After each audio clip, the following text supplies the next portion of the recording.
Illinois Wesleyan pregame show begins in 90 seconds from Mark.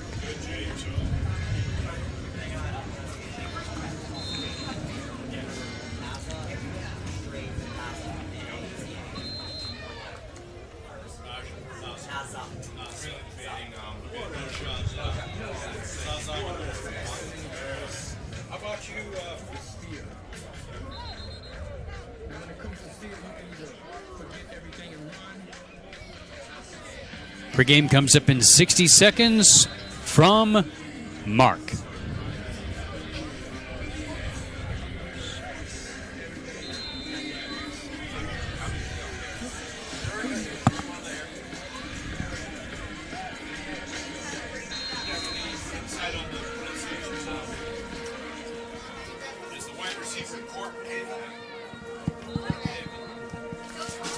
Pregame show begins in 30 seconds. In 30 seconds from Mark.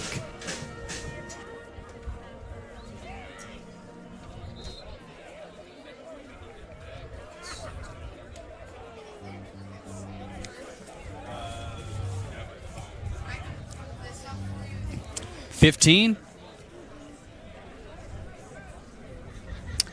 10, 9, 8, 7, 6, 5.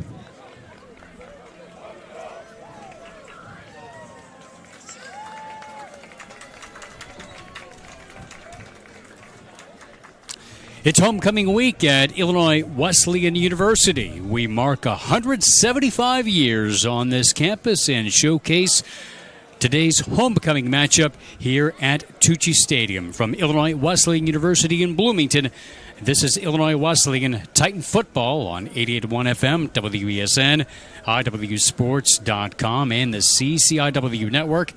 The Illinois Wesleyan Titans take on the 19th-ranked Thunder from Wheaton College. Good afternoon, Eric Stock here, along with Joel Swanson. Glad to have you with us this afternoon on this homecoming day. And Joel, Coach Jared Williamson said it was a tough ride back to Bloomington last weekend after that loss to WashU. A big rally, came up short by 2. You can always point to 1 or 2 plays that may have made the difference. But another way to look at it is they went toe-to-toe against consistently one of the top teams in the CCIW, and that has to bode well long-term. Yeah, it certainly does. I thought the Titans played really, really well. Probably in the late second quarter, the third quarter, that's where things really started to turn in WashU's favor. Obviously, when you give up 420 yards on the ground, it's going to be really difficult to win a football game. But if there was a night where the Titans were going to knock off WashU, it was last Saturday. Illinois Wesleyan had an interception in the end zone. They returned a kick for a touchdown. They had a perfect onside kick as well. Dermot Smythe was terrific in that contest. Boy, the quarterback for the Titans really played well. Everything almost coalesced in a victory. Couldn't quite get it done. But again, the run defense is going to have to be better, and we'll see if it's better here this afternoon. Well, they come into the game today with a 2-2 record, 2-1 in the CCIW. Same can be said for their opponent, and the Titans have played some tough competition this year, but anybody who's played a tough schedule really doesn't want to talk to Wheaton because they have played the number 2 team in the country and the number 1 team in the country on their home fields in both cases. Mount Union to start the season and at North Central last week. So they played the toughest schedule they could possibly play so far to get to a 2-2 record. Yeah, it's kind of funny when you look at Wheaton's numbers because they're probably so skewed just based upon the competition that they played. And, you know, you could even make a case that there's a significant gap between 1 and 2 and everybody else right now in the country, and Wheaton has gone out and taken on both of those teams. Obviously, for the Thunder, looking for a bounce back. There's one thing, losing to North Central, but losing the way they lost to North Central last week. This is going to be a very motivated team here. Wheaton had a hard time getting anything going offensively in that 35-0 loss. So they're going to look for a bounce back, and hopefully the Titans are ready to play. Well, we talked about that last week with the WashU because they faced North Central the week before, and that's the way the schedule goes for the rest of the year. Everyone is going to be looking for the bounce back against Illinois Wesleyan, and North Central was terrific last week. They outgained the Thunder by almost 300 yards. It's remarkable that Wheaton still is number 1 in the conference in total offense at over 400 yards a game, with half of their games against the top 2 teams teams in the country. That says something. You know, when you look at the 2 wins they have against Augustana and Carroll, who are good football teams, those are convincing victories over both of those teams. And, Eric, that's what kind of scares you a little bit about Wheaton. You look at the Augustana and Carroll games, they dominated those contests. I mean, you compare the first halves, 59-0 between those two opponents in first half. So this is a really good football team. They're sitting at number 19 in the country.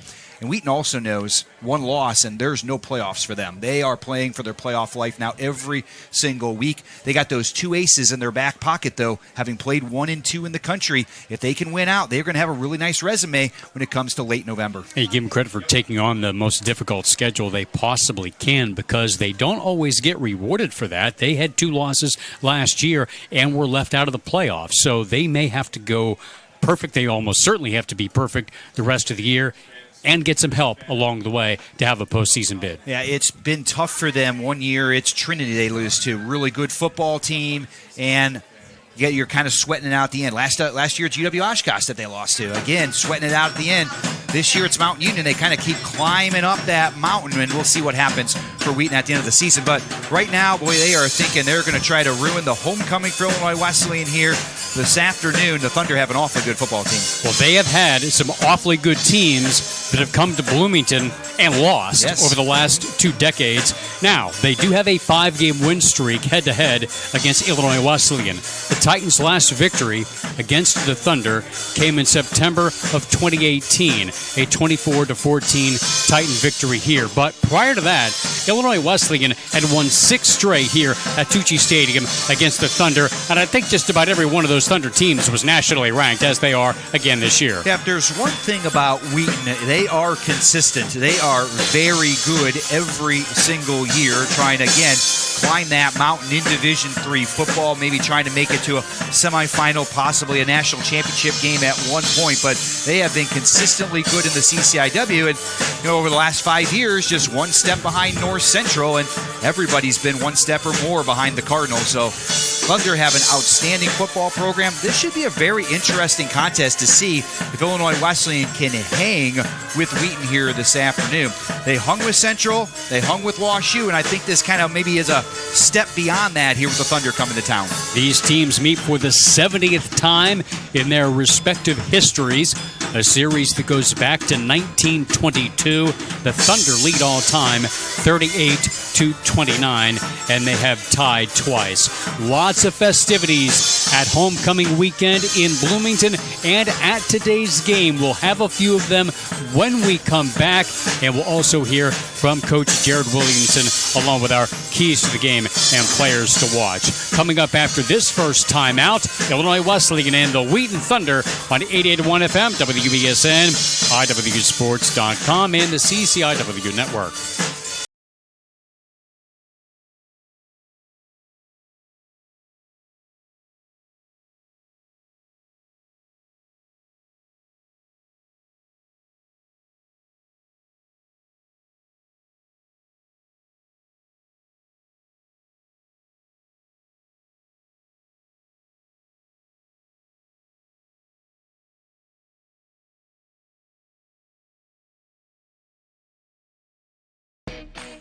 Why is Illinois Wesleyan the #1 school in Illinois for jobs? Maybe it's because we're the AND University. That's right, A-N-D. And. Here you can explore the arts and study in a pre-professional program, double major, and play a sport, do an internship, and study abroad. Your opportunities are endless. Set yourself apart with a degree from Illinois Wesleyan.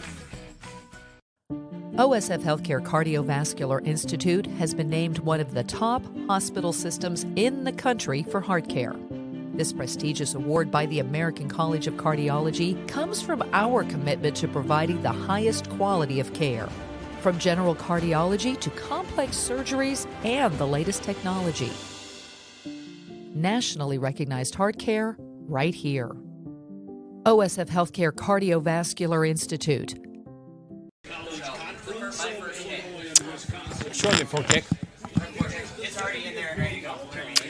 And welcome back to Tucci Stadium in Bloomington as Illinois Wesleyan gets ready to kick off against the Wheaton Thunder this afternoon. A pair of 2-2 teams, both coming in with 2-1 CCIW marks as we look for the players to watch today and our keys to the game. Joel? First of all, offensively for Wheaton, trying to create a balance between the run game and the pass game. We look at Wheaton's numbers, number one in the conference in passing offense, 263 yards per game, and kind of say, well, they get to get that running game going. But, boy, when you look at the numbers again, skewed because Mount Union's on the schedule, North Central's on the schedule. They had -2 rushing yards last week against that brick wall known as the North Central defense. But you look at the Carroll-Augie game, 223 yards per game rushing against those two opponents. They can get that job done today, pass and run the football, put those two things together. Boy, they could be awfully tough to stop. Defensively for Wheaton here this afternoon, make Illinois Wesleyan one-dimensional. Take away the run game from the Titans as much as you possibly can. Boy, Illinois Wesleyan has struggled at times to be able to run the football, and we'll get to that key. But defensive player for Wheaton is Peter Johannick, trying to control that line of scrimmage against Illinois Wesleyan here this afternoon. For the Titans, offensively for Illinois Wesleyan, they have to get a consistent push at that line of scrimmage for the Titans here this afternoon. Now, offensively, I picked Christos Alexandros as the player to watch for Illinois Wesleyan, but it could have been any of those guys along that offensive line.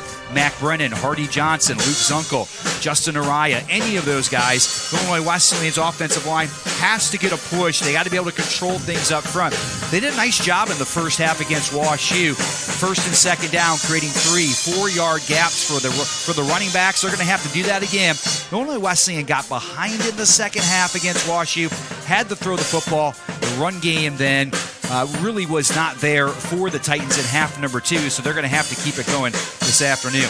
Defensively for Illinois Wesleyan, again, just like it was last week, Matt Hansen anchoring that defense right in the middle, and they're going to have to do a much better job stopping the run. 420 yards given up against WashU. That was the real key to the game and the loss against the Bears. We'll see if that defensive line can do a much better job of controlling the Wheaton running attack and getting after the quarterback here this afternoon. Eric, those are our keys to the game.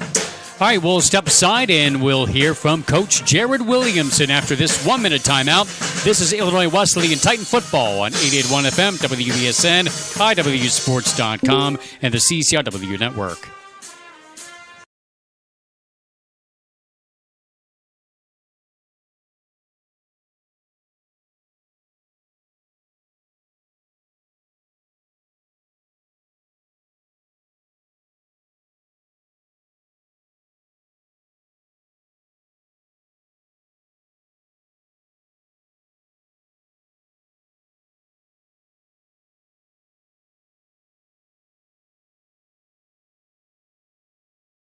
When competition for the best jobs is fierce, how do you set yourself apart?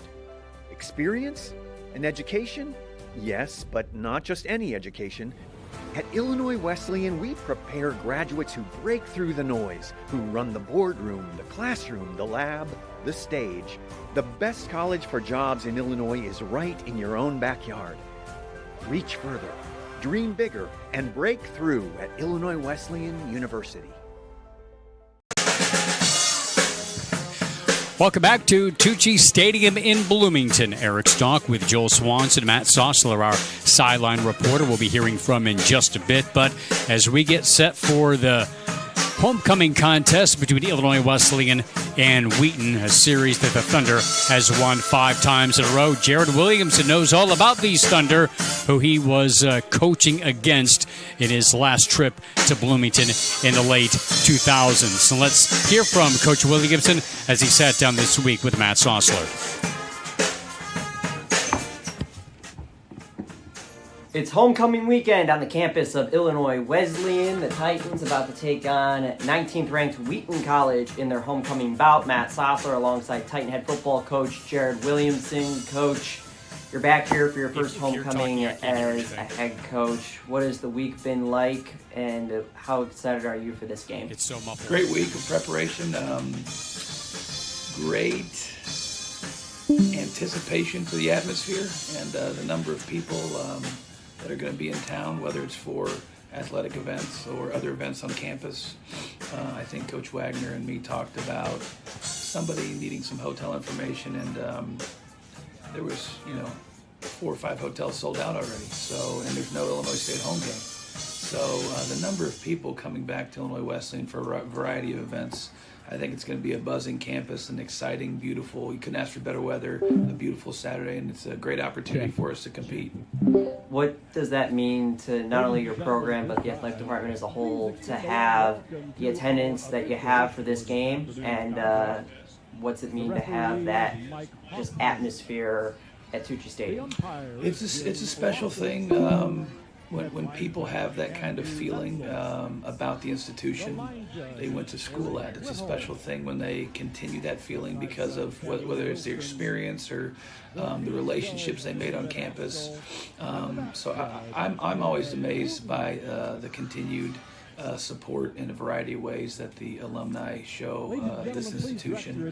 In particular for us, the football alumni and specifically the football alumni legacy group have just done so much to gather momentum and get the word out for people to come back to events like this. I know their tent is going to be full on the east end of the track, and so we're just excited to see all the people that Illinois Wesleyan is a special place to, and hopefully it really shows our current players. It reiterates that they made the right decision to go here because it's not just for 4 years, it's for their lifetime. Going inside the lines, coming off of a loss to WashU last week where stopping the run was a focal point this week in practice. What does this week look like, just getting that back into control ahead of a tough team in Wheaton? Yeah, it's been a really good week of prep. It wasn't rocket science in terms of how to fix it. It's just doing it. And like me and you talked about earlier in the week, the effort was an unbelievable effort on Saturday night in St. Louis. It was just the execution. And this is the ultimate team sport. And I say this all the time, 10 guys doing the right job it's not going to be good enough. It's a good league. So 11 for 11 or else we're going to be in trouble. So I guess in a sense, going back to some basics, making sure we have some basic things covered, making sure we're doing things that we're very familiar with, and again, it's been a really good week. Wide receiver Jimmy Dacey has been eased back into the system. How has his growth and involvement helped with this receiving core, and also helped to get some guys reps as well, like Michael Barnes Jr., who had an additional workload. Will Naj has been great all year. How's the receiving core work together with Dacey's return? We've really leaned on the receivers a lot for a variety of different things. Their flexibility, same can be said with our Y's and H's. They've just given us so much formation flexibility, run game flexibility, route flexibility, in particular with Jimmy. We did want to ease him back in. He had an injury that lasted a long time, so we want to make sure he got his body prepared right, because the only thing you can do, the only way to get better at football is practice, but it takes some time. He had to go through almost kind of a fall camp situation to make sure his body was acclimated. I thought this week was the best that I've seen Jimmy look maybe since I've been on campus. He just looks like he's trusting his body. He's getting into shape. You can see that big wingspan he has, and so in terms of him coming back, I think this will be the best version of him we've seen.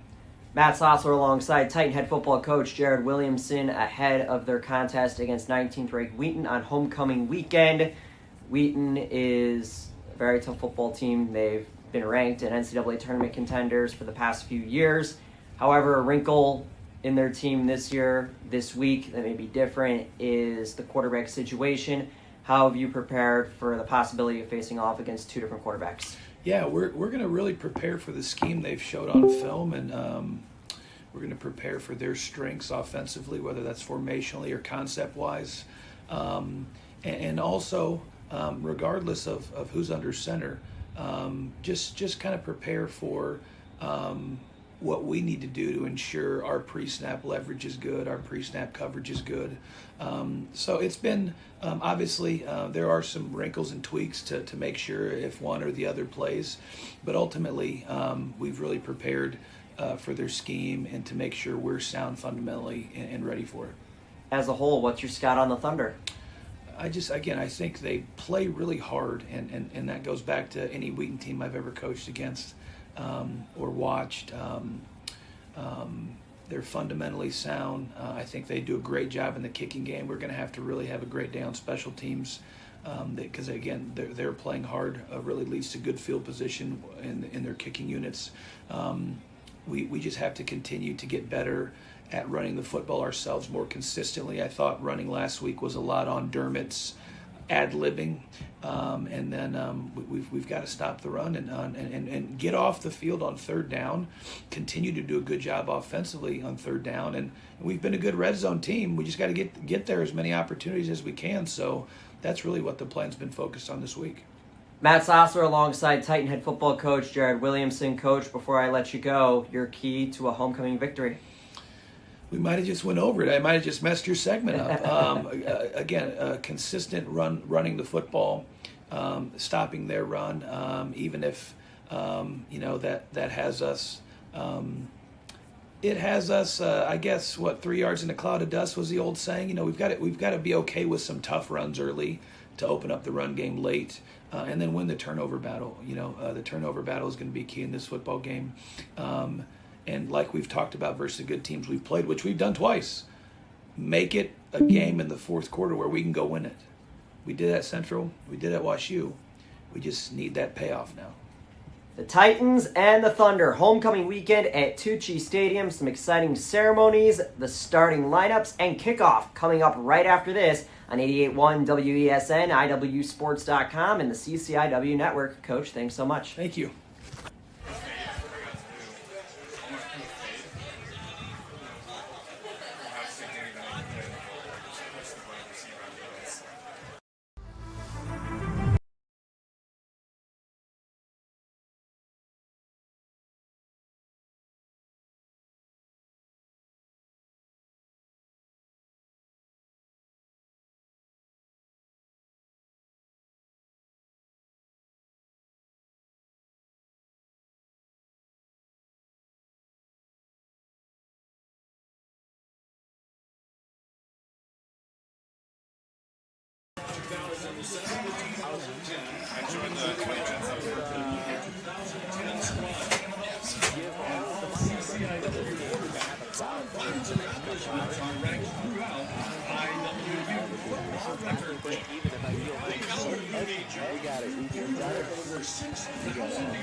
This father-son duo played under legendary IWU head coaches Don Swede Larson and Nordesh will officially start today's contest. Lighting the torch that will provide us with a victory flame. Just so you may know that in 3 or 4 minutes we're switching the batteries. That's why we have a dead zone. Unless you think. For 38 years, Illinois Wesleyan. I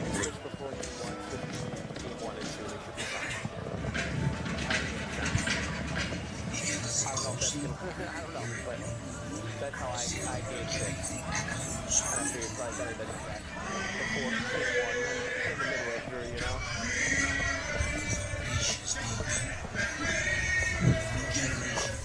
A new mindset, focus on excellence, willing to put the work in and make the sacrifice that lead to victory, desire, determination, discipline, and a will to win.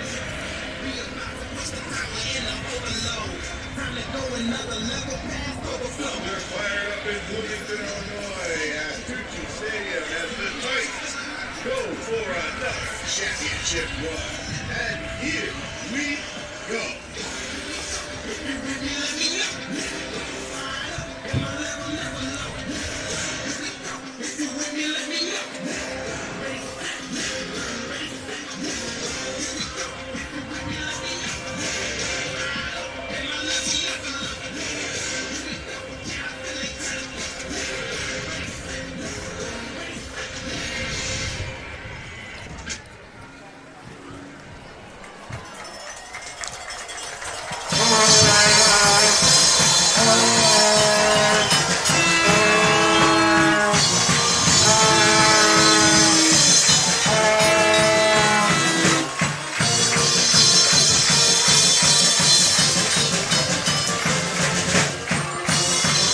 Boy, is there a festive atmosphere here on the Illinois Wesleyan campus.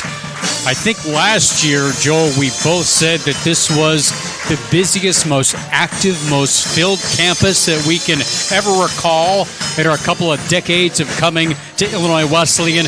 And I think this year we topped it easily. Absolutely. Everybody is fired up, ready to go. Just a great excitement on campus today.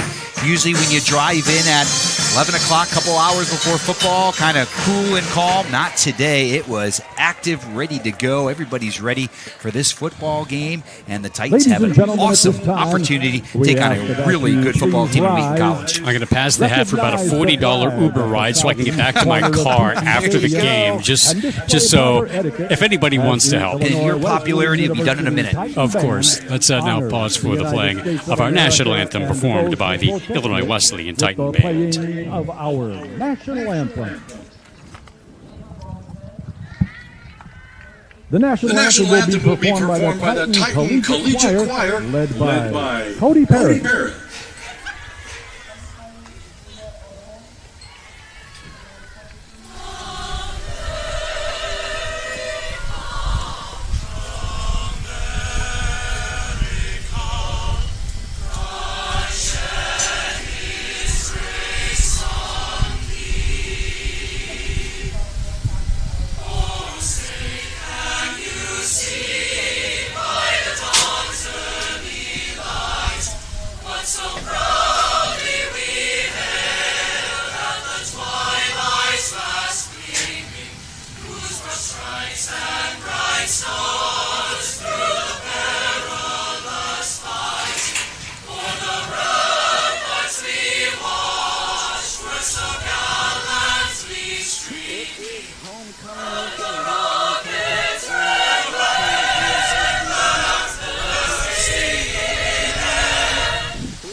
Flawlessly done by the Titan Collegiate Choir, led by Cody Parrott. We're ready for the coin toss here in just a couple of moments. In the meantime, we introduce the third member of our broadcast crew today for our first hit of the day. We send it down on the field to Matt Sossler. Matt.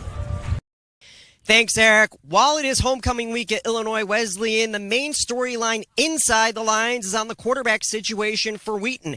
All-region star Mark Forcucci suffered an ankle injury last Saturday in their rivalry battle against North Central. He is currently a game-time decision. His potential backup, Seamus O'Connell, has only attempted 28 passes on the year. I spoke with Titan head football coach Jared Williamson earlier this week, and he said that they're ready to face off against anything. They're focused on the scheme and not worried about who potentially will be under center for the first snap of the contest. Eric? Jahari Scott. Joining the Titans are honorary captains and the 2025 Alumni Award winners. From the class of 2003 and the recipient of the Distinguished Alumni Award, John Camardella. From the class of 2012 and this year's outstanding young alumni, Natalie Lagos. Unable to join us in person today, but certainly cheering on the Titans from Florida, is Loyalty Award winner Carol Willis of the class of 1968, a dear friend and outstanding supporter of Illinois Wesleyan.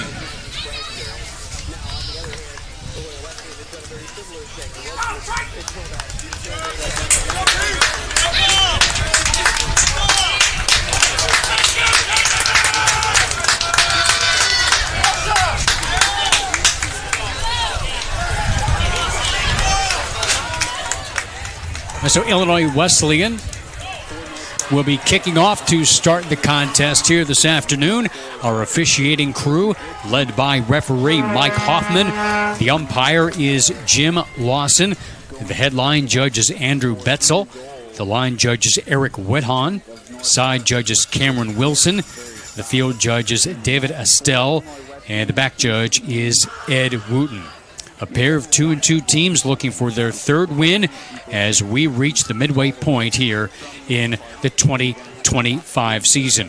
For first-year coach Jared Williamson on the opposite sideline, Jesse Scott. It is 6th season, came on board just before the COVID year, so did not play in his first campaign, but they've had a lot of success since 2021, picking up where he left off following the retirement of Mike Swider. Jesse Scott with a 39-10 record. The first time they missed the playoffs was last year with an 8-2 record. They ended up playing in the Isthmus Bowl for the first time and beat Wisconsin stout. The bowl game played in the Madison, Wisconsin area, featuring the two highest-ranked teams that did not make the postseason, but they're trying to get back to the NCAA Division III playoffs again this year, but they'll likely need to win out the rest of the way to do it. Illinois Wesleyan coming in with a matching 2-2 record. So Illinois Wesleyan in their home green tops and white trousers, Titans across the front of their chests in white, and the W on the side of the helmets.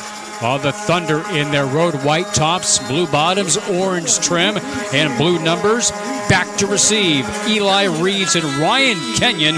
And the kickoff here is taken to the 5-yard line on the near side by Eli Reeves and hit across the 20 and down at the 21-yard line after the kickoff by Lax Sullivan. And the question that Matt raised a short time ago is who will be QB1 coming into this afternoon's game, as Mark Forcucci left the game late last week, and he is out there to start the game today. Has completed 60% of his passes this year, nearly 600 yards passing, 3 touchdowns and 1 interception. He lines up with a back to his left, and he stands in the pistol as he turns and gives the ball to the running back, Matt Kreider, who gets across the 25 to near the 28. Before they swarm around him and bring down Kreider, the sophomore from Wheaton Warrenville South High School, at a transfer from Dayton. I'm sure that Wheaton watched the film of last week's game against WashU, and they watched the Bears run all over Illinois Wesleyan. They're going to test this defense early, and 10 yards on first down right there with good push by that Wheaton offensive line. Well, the Titans are going to have to be better against the run game if they are going to hang anywhere close to the Thunder this afternoon. It looked like he was wrapped up, but just kept on moving. Now the play fake to Kreider, and Forcucci's going to step up and take off with a shuffle at the 35. It gets spilled at the 36 as he turns it into a 6-yard gain before he got wrapped up on the play by Gavin Ledier. Now, Forcucci, we saw him in warm-ups, appeared to be a little hesitant, understandably so after the hit he took late in the game last week, missed the week before, but asked to take off and use his feet on the second play of the game. Yeah, he really took it to the Titans last year. 4 passing touchdowns in that contest. Kreider once again up the middle as he pushes his way through, gets across the 40 to the 41. He'll be a yard short of the first down. Brought down on the play by Matt Hansen. Now, Wheaton epitomizes year in and year out how you win in the CCIW. Physicality, strong run game, able to get after the quarterback defensively, strong on the defensive line. All those things are consistently characteristics of the Thunder. And showing that ground game here so far, you see the Titans can get a push up front. They go to the I formation here on 3rd down and 1. They give the ball to the fullback, and he pitches the ball to Kreider, who bobbles it and gets stuffed in the backfield for a loss of 4. And it was Nathan Frank, the sophomore safety from Hoffman Estates, who finished him off. I guess you call that the fullback option? That seems like a new wrinkle. I'm trying to think if I've seen that before, where the fullback gets it on the dive play and then he runs an option with it. Well, anyway, certainly was fortunate for the Titans right there. But if I'm Wheaton and I'm in a situation there, I'm just going to run it right off tackle and see if they can make a play. I thought they got just a little too fancy there on 3rd down. Titans have had a really hard time stopping the run game so far this year. Boy, play power football. put it in the hands of your fullback. Let him go straight ahead and see what happens. They actually had their backup quarterback in for that play as well. Seamus O'Connell had a deep kick here, taken all the way back at the 11-yard line by Will Naza.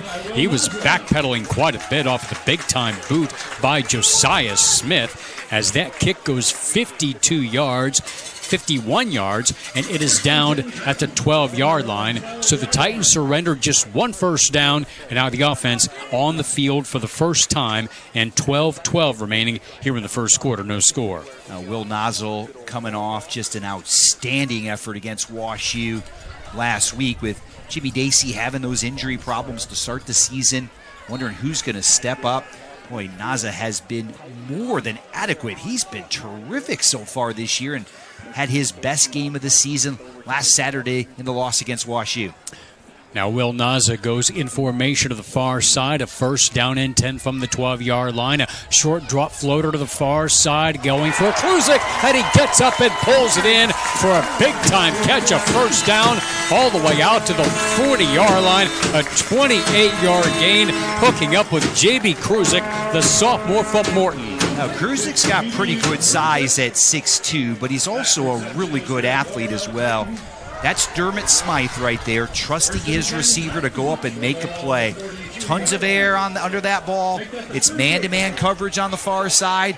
That just is one-on-one, mano-y-mano. You got to make a play. A nice job by GB going up and grabbing that one. 26-yard gain in the first play from scrimmage. They run the jet sweep here to Naza. Turns upfield, gets hit at the 40, and thrown down to the ground after a 2-yard pickup.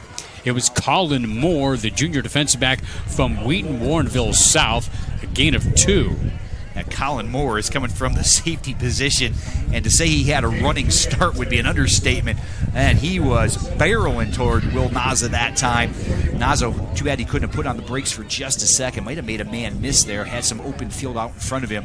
But really nice job by Moore to be able to get him down to the turf. That was a big-time hit, but still 3-4 positive yardage on first down. That's what the Titans need. They call it a gain of 3. 2nd and 7. A bobble here for Smythe. Rolls out, has some room. On the move, and he threw it behind his target on the far side, and just incomplete. Looking for Naza once again. Naza, the top receiver in the CCIW, 31 catches, 139 yards, and 4 touchdowns on the season for the sophomore from Barrington, along with Kruzik. We'll see a lot of Jimmy Dacey out there here this week as he returns from an early season injury. Titans without Danny Kent in the backfield here today, as they've been going empty so far through the first couple of plays, but we'll expect to see Malik Gray out there on occasion here today. And now it's a 3rd down and 7 from the 41. They line up Luke Vetter just in front of the quarterback, Smythe, looking to throw over the middle, and Naza with a nice effort to go behind him and pull it in and turn upfield for a first down. Luca Torti, the senior linebacker from Carlsbad, California, wrapped him up.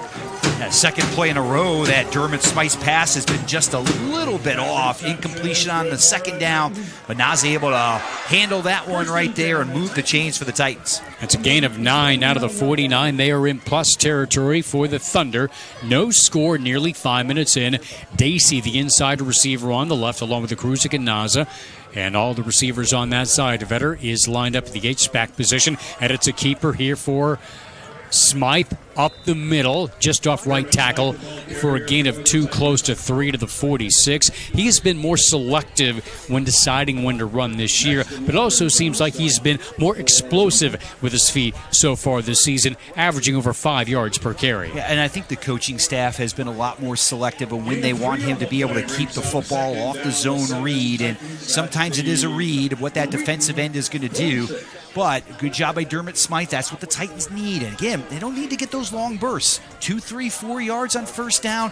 Stay in front of the chains as much as possible, and then use that arm on the later downs. 2nd and 7 to the 46 as Kruzik goes in motion to the near side, and a lob to the near side going for Naza. He comes back to get it, but broken up.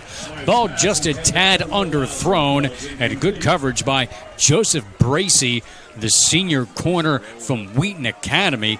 And the Titans now with 3rd and 7. They're going to stretch that defense, though. It was an incompletion, but it makes the team in white think a little bit. Can they get behind us? Naza had a step, Eric. Boy, that pass just a little bit underthrown, a little bit more air underneath it. Maybe Naza's still running with the football right there. I love the play call. Stretch this defense. We saw more step up from that safety position a moment ago to stop the run game. Make them think a little bit about that. You can stretch them downfield. Smythe second in the conference with 9 touchdown passes, 3 INTs on 3rd and 7 over the middle behind Naza, and it's incomplete.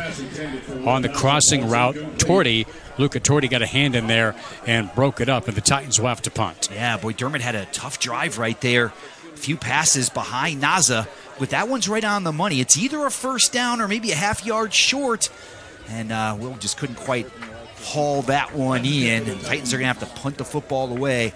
Boy, Dermott has been so good this year. Was so electric against WashU a week ago.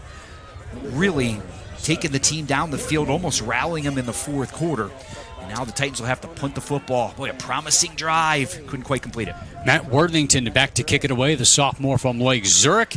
And it's Seth Korthoven there to accept the fair catch, and does so at the numbers on the far side at the 12-yard line after a punt of 34 with no return. So both offenses pick up a first down on their first play, but the drives both stall soon after that.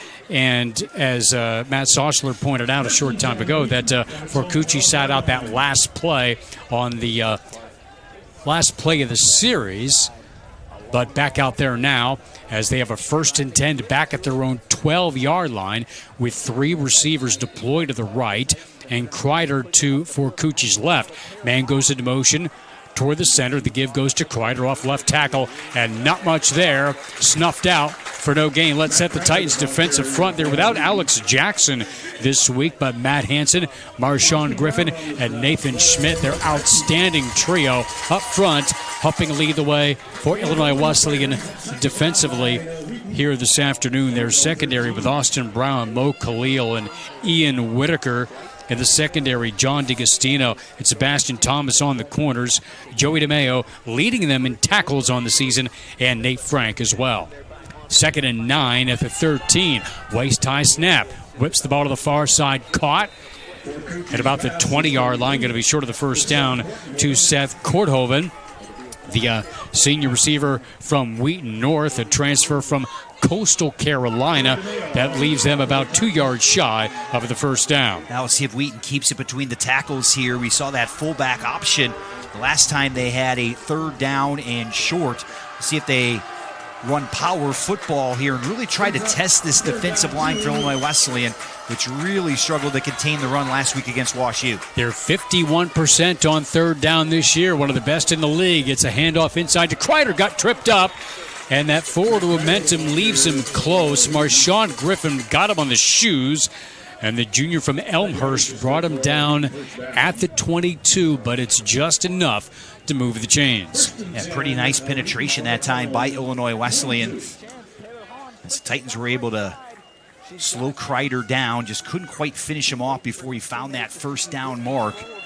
So Wheaton able to move the chains right there, but Illinois Wesleyan looking better in that front 7 here to start this contest. Now from the 22-yard line to play fake. Forcucci rolls to the left, throws across his body. Korthoven wide open. He hauls it in for a big gain. He lumbers into Illinois Wesleyan territory down to the 44. Frank makes the stop, but it's a gain of 34 and the first big play for the Thunder this afternoon. Titans got beat on the backside right there, lost the receiver in coverage, and wide open for a first down. Good play action, might have froze the safety a little bit there, able to get in behind that defense and move the chains once again for the Thunder. They'll mark the ball at the 45-yard line now in Illinois Wesleyan territory. No score with 7 minutes to go in the first quarter. The pitch to the tailback, and a big-time hit. A flag is down. And so is Malachi Jones, the sophomore running back from Orlando, as we have our first flag of the game here. Looks like it'll be coming back. Yeah, boy, the Titans are getting off the ball so much better than what we saw last week in St. Louis. We'll see what the call is from the official, but good penetration that time at the point of attack. They were getting pushed off the ball pretty consistently last week.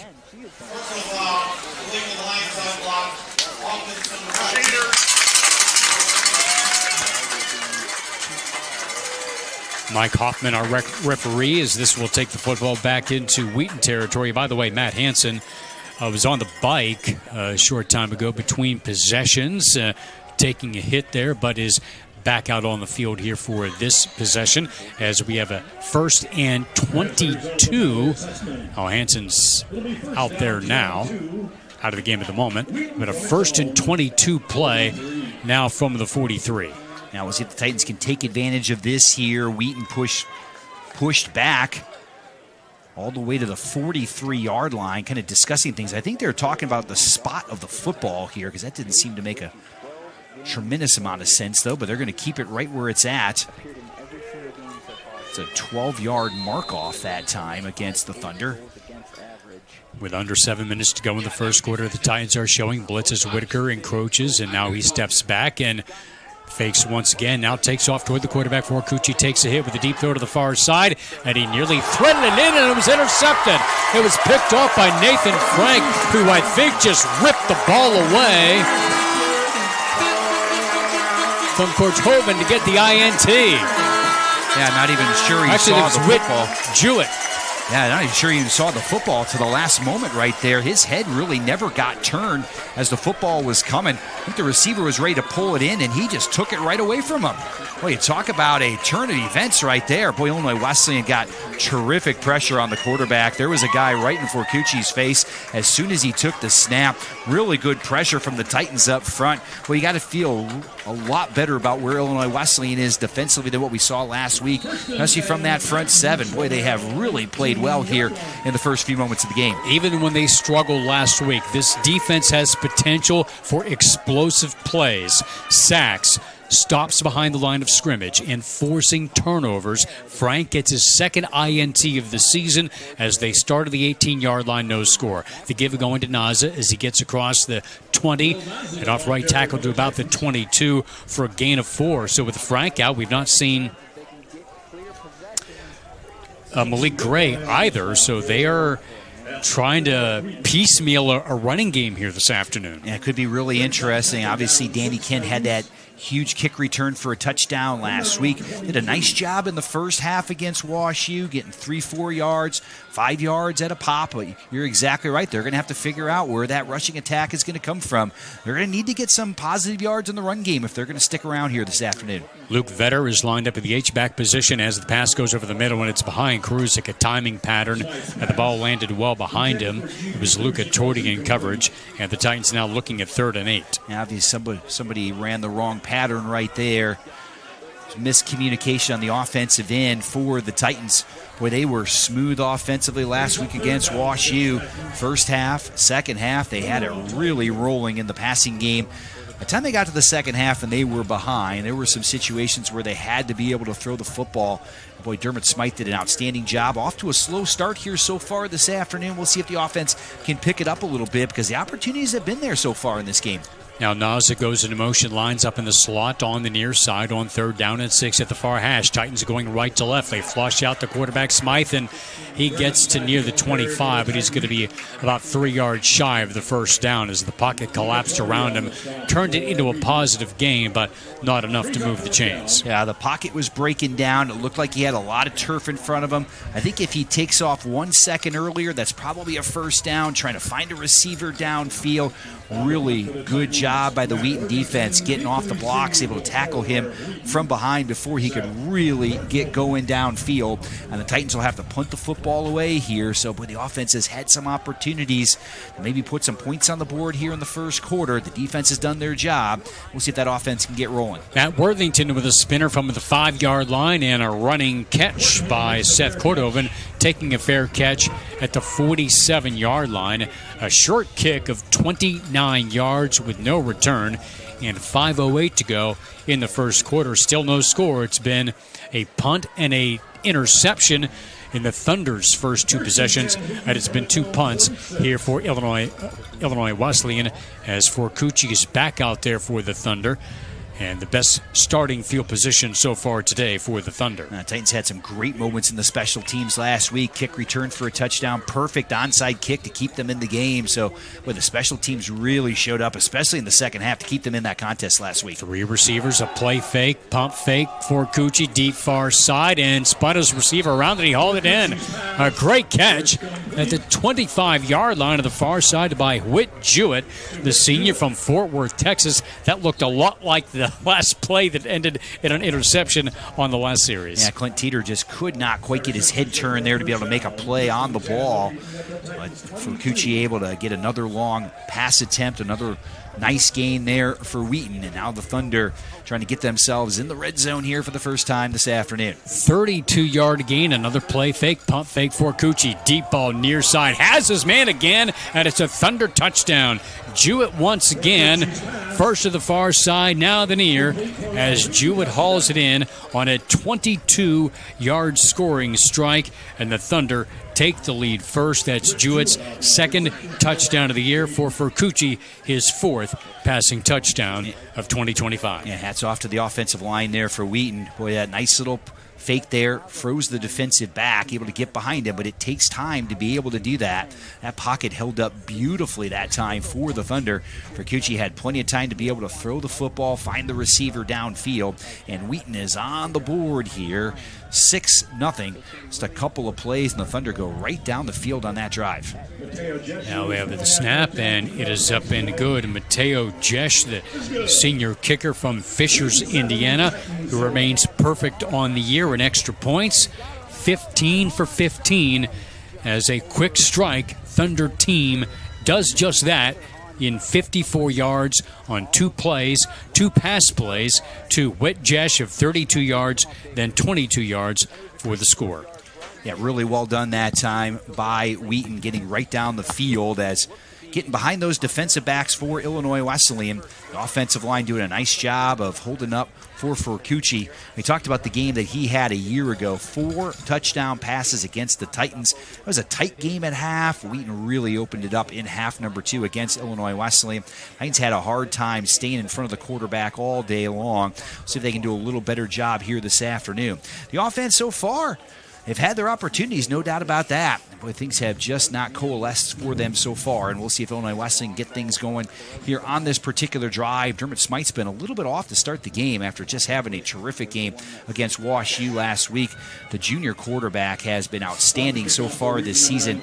Really, really consistent in the pocket, very accurate passer.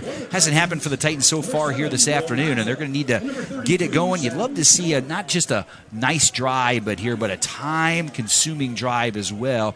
Try to shorten this game down a little bit against the Thunder here this afternoon and see how long the Titans can stick around. Mateo Jesh to kick it away for the Thunder from left to right. Will Naza, Sam Keller are back to receive for the Titans between the 5 and 10-yard line.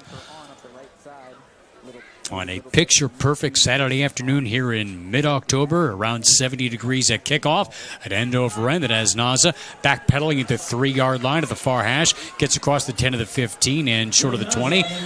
And looks like he did just get to the 20-yard line as Illinois Wesleyan's offense takes the field for the third time here this afternoon after 2 fairly quick possessions, just 1 first down, 2 first downs in their first series, and had a 3-and-out in their last possession as they begin here at the 20. We knew we weren't going to see Danny Kent at all today, but it'll be interesting to see if we see Malik Gray at any point here in the contest for Illinois Wesleyan. Don't see him on the field right now as Dermot Smythe in that backfield.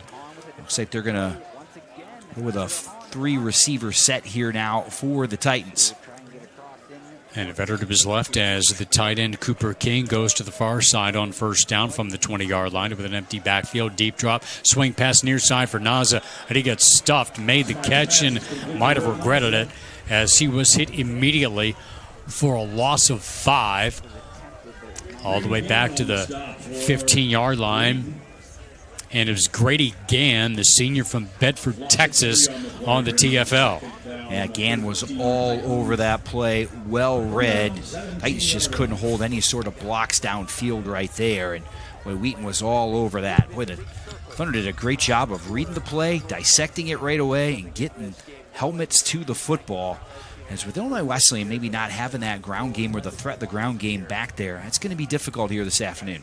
They show pressure on 2nd and 13. Deep ball far side, single coverage for Kruzik, and it was broken up, incomplete. And there is a flag down. Flag down to the play. It was Colin Moore and Joseph Bracey there in coverage. Yeah, they get a little jersey tug right there by the Thunder. And we'll see if the official agrees with that diagnosis. Looks like that should give a first down to the Titans. As the flag came down in that spot. And the coaching staff of the Thunder not real happy about the call on the far side. And we'll see what the actual call is.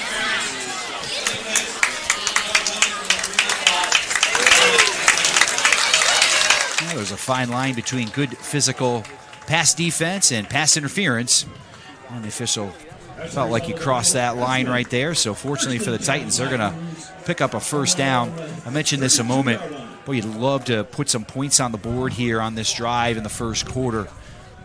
But also take some time off that clock. Give your defense a chance to regroup a little bit here on the sideline, especially that defensive backfield.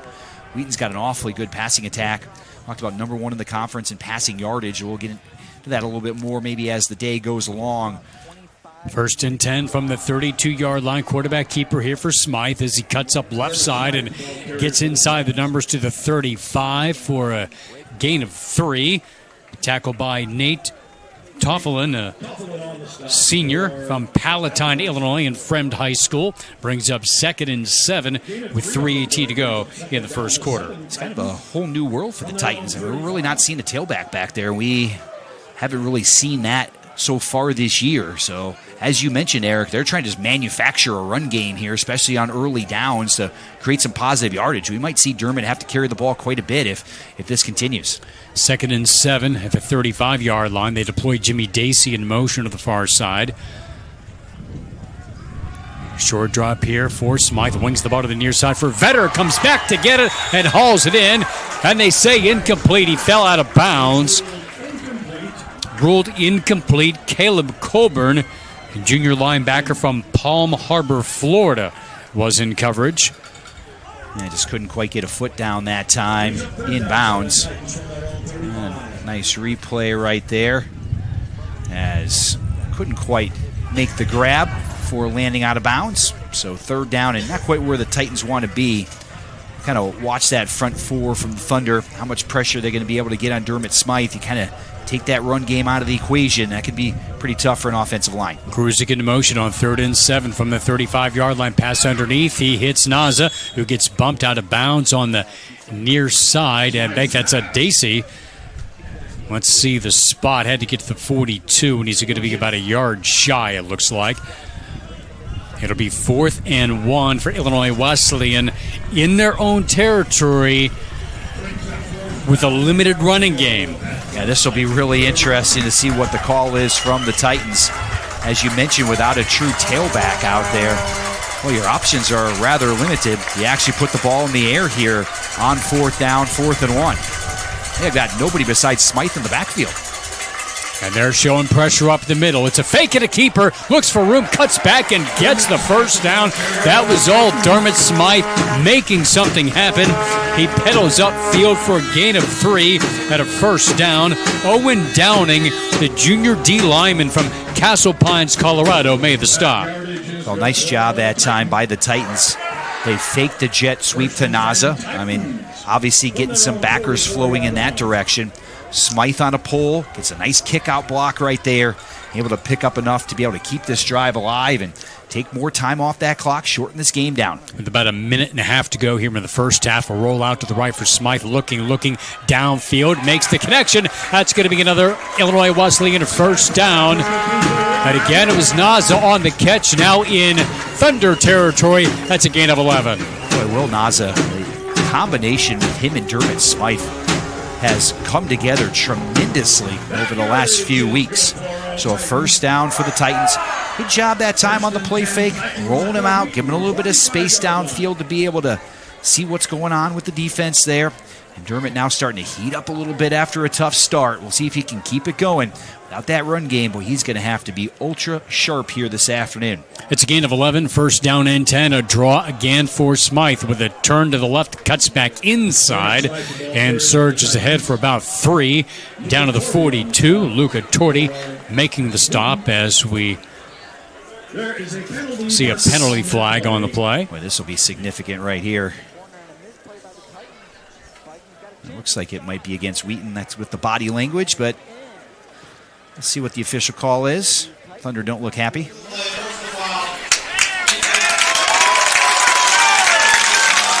A personal foul against the Thunder. Tacking on 15 after the play. And this will get the Titans down to the 27-yard line here with the final minute of the first quarter. So far, the Titans have been able to hang around here in the contest. Wheaton had that quick strike touchdown on their last series. Titans have been able to move the ball here on this particular offensive series. We'll see if they can punch it in, put some points on the board.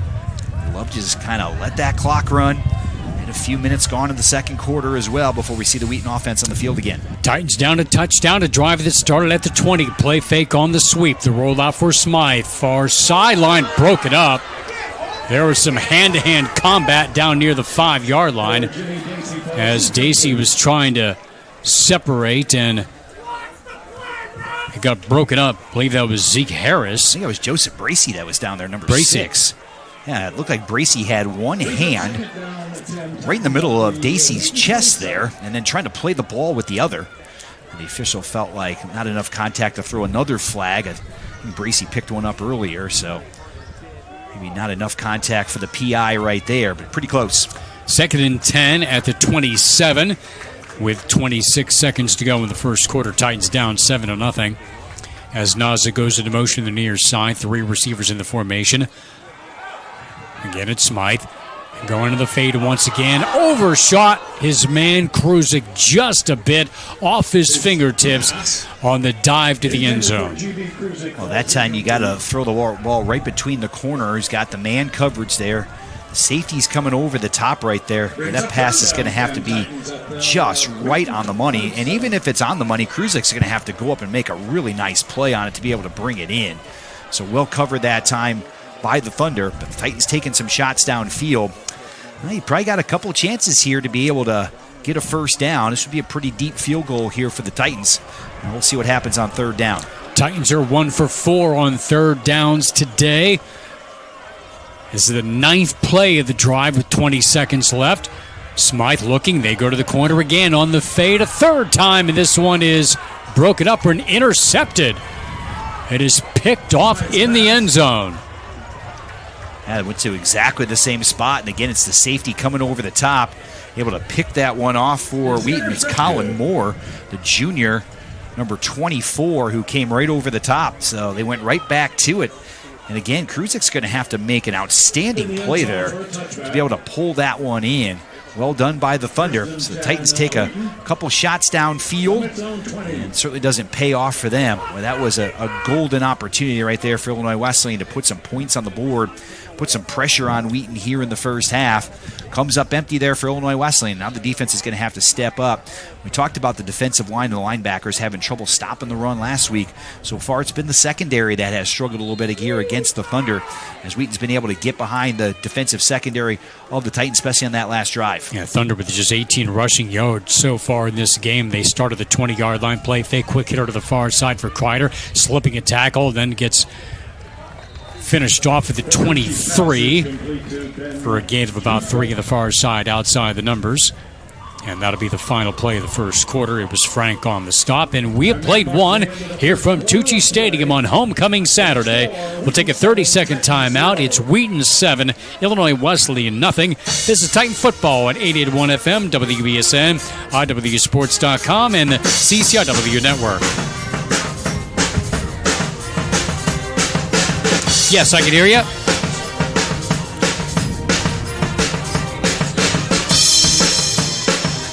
Gotcha. See the note. Thank you.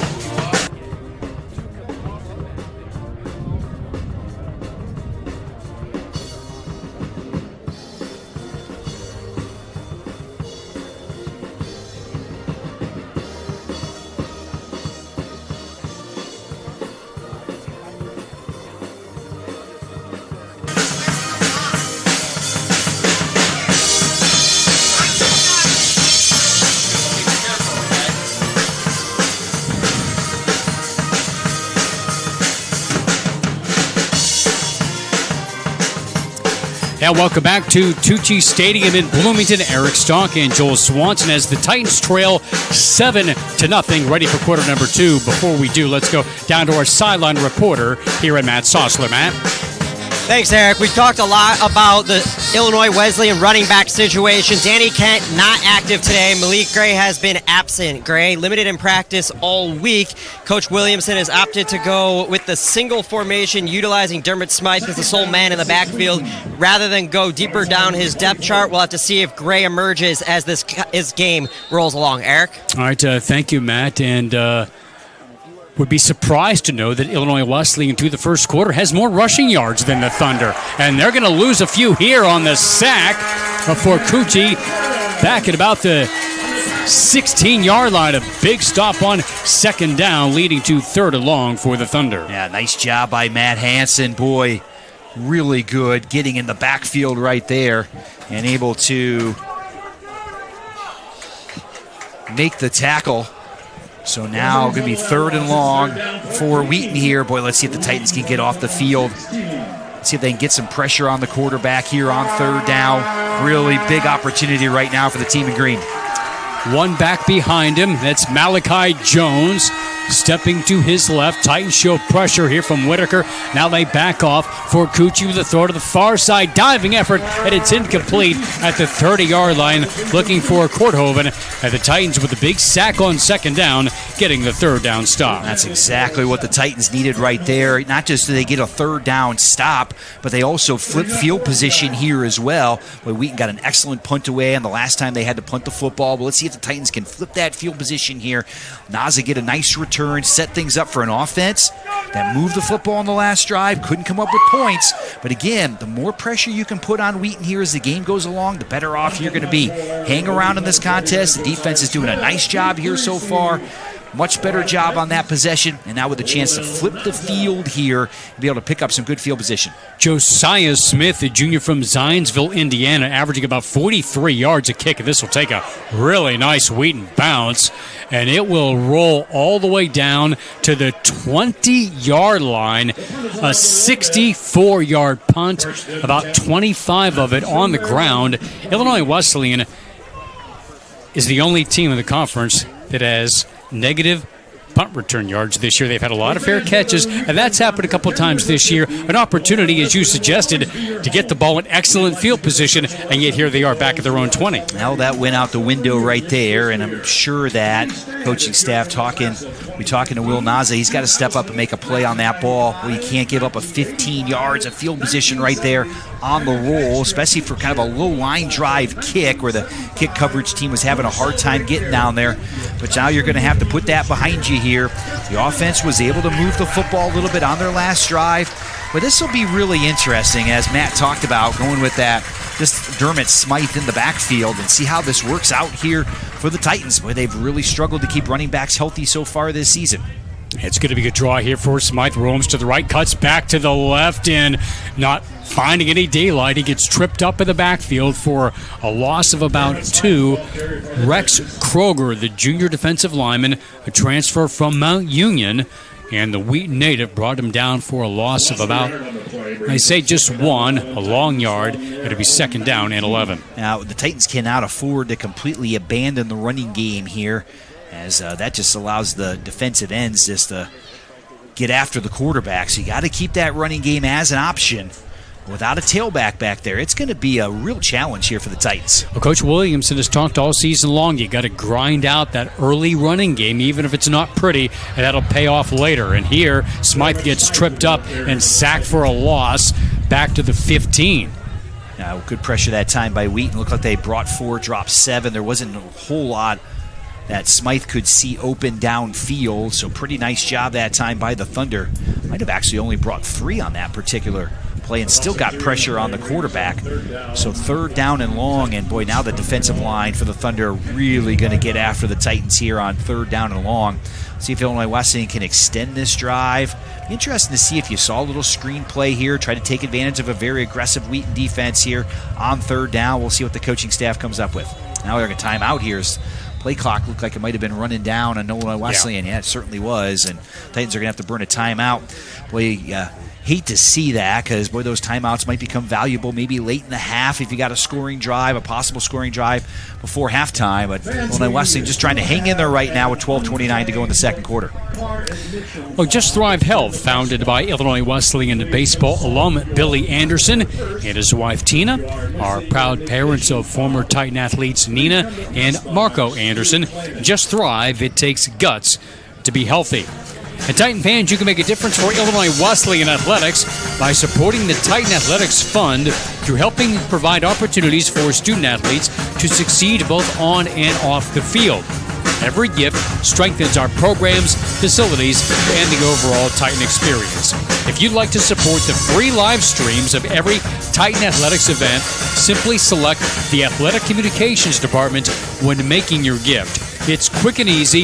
Just visit IWUsports.com and click on Support the Titans. Join us in keeping Titan pride strong today and for generations to come.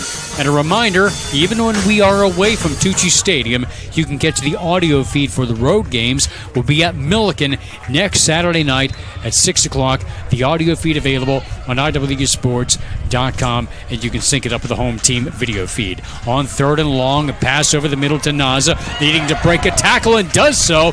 Gets out near the 30, depending on the spot. Looks like they're going to mark him a little short. There's a flag on the play, Eric, at the 20-yard line. This one's probably going to come back here against the Titans, unfortunately. Might have been a clip on the far side that time, or a hold. I think some of those receivers trying to sustain their blocks on the far side might have gotten called for a penalty here. So it looks like that will negate what actually was a first down play out to the 31.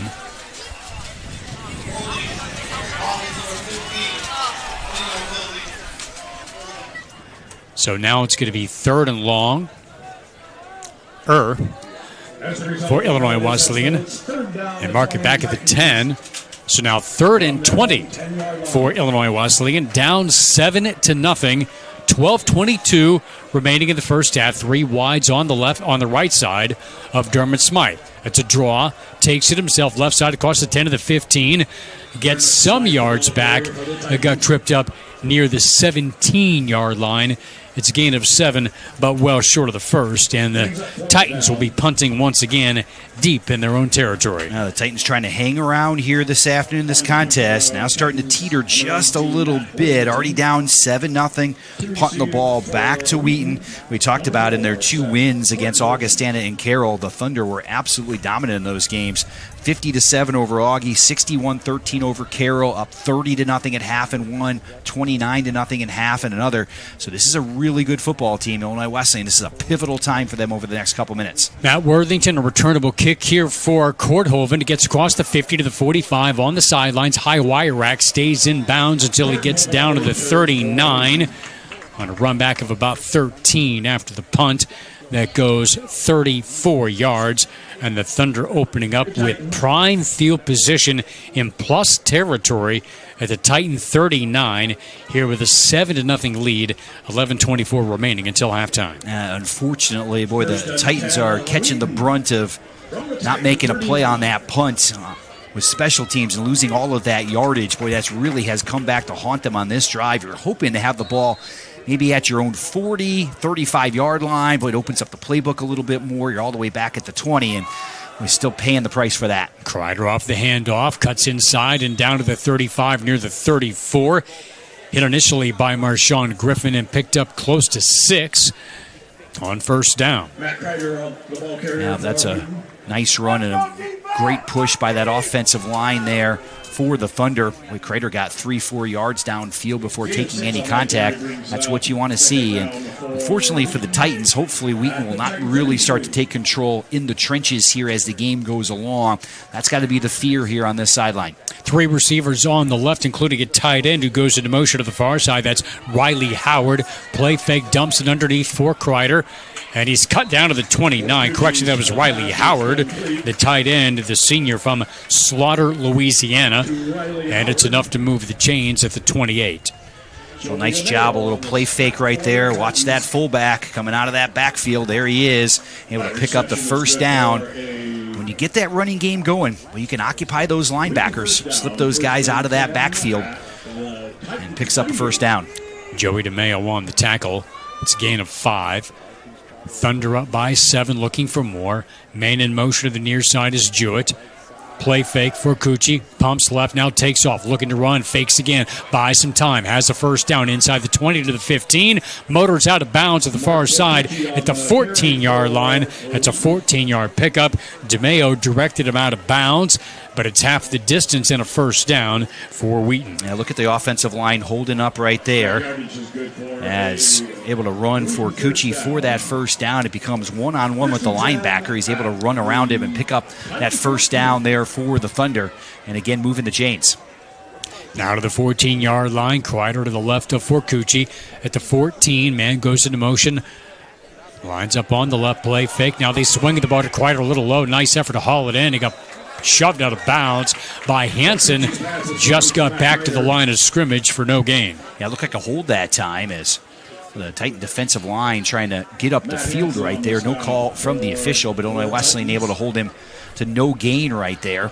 It's good penetration there by that defensive front for the Titans. We'll see if they can keep it going. Maybe as the field starts to shrink here a little bit on the Thunder, Illinois Wesleyan can make a stand here. They cannot afford to get too far behind. The offense has had a harder time moving the football, especially here in the second quarter. 4 receivers in the formation. Caleb Titherington goes into motion. Inside give, and Titherington getting inside the 10. Now near the 6. Titherington, the senior from Matthews, North Carolina, for a gain of 8. Now looking at a 3rd and 2 on this quick hitter. Setting up that little screen. Look at those offensive linemen getting out in front of that wide receiver there. And he's been able to pick up 8 yards for Cucci. Did a really nice job getting rid of that football quickly. Now let's see if the Titans get some penetration here now on 3rd down. Boy, heavy backfield here now for the Thunder. They go full house, and it's an option. The pitch going to the far side. That's Jones inside the 10 of the 5, and he is into the end zone for the Thunder touchdown. Malachi Jones on the score. The sophomore from Orlando takes it in on a 3rd and 2 from the 6. Jones with his 2nd touchdown of the year. Hey, saw the backers get stacked inside right there. Nice job by Cucci. Just get a few steps down that line of scrimmage, draw the linebackers defensively. That pitch is open, and Jones is able to use that angle to outrun him to the corner. So Wheaton's got their 2nd touchdown on the board. Last time we saw the Thunder with the football, it was the passing attack. Boy, really took it to the defensive backs for the Titans. Here, great field position for Wheaton. They're able to take that and square that into their 2nd score of the game. The extra point was blocked, but it might have gone through, and I think it did. Yeah, it was tipped, but just had enough momentum to carry it over the crossbar. It's been that kind of afternoon for the Thunder as they get the PAT despite the deflection. They take advantage of a short field, going 39 yards on 6 plays. And Malachi Jones with his 2nd touchdown of the year to give the Thunder a 14-0 lead and 8:27 remaining in the first half. Yeah, the key to that speed option is the quarterback has to be able to draw some defensive attention. He's got to be able to get down the line a couple of steps there before he pitches the football. Cucci did a really nice job, and by the time those linebackers can really react, Jones has the angle then at that point to be able to score that touchdown. You get a look there at that tipped extra point. Titans got a hand on it, but couldn't quite keep it from going through. So Wheaton has asserted themselves, certainly now here in the second quarter. As I mentioned a few moments ago, it was a pivotal drive in this contest here because Illinois Wesleyan trying to hang around here this afternoon against the Thunder. We'll see if they're going to need to get something going offensively. Not just putting points on the board, but they're going to have to consume some clock as Wheaton has really started to take it to Illinois Wesleyan here in the second quarter, down by a couple of scores. The Titans, if they're going to hang around this afternoon, they're going to have to find something offensively here on this next drive. Sam Keller, Will Naza back to receive. Mateo Jesh on the kickoff from right to left. From the 35-yard line with a 2-score lead here midway through the second quarter. And on the approach, deep kick.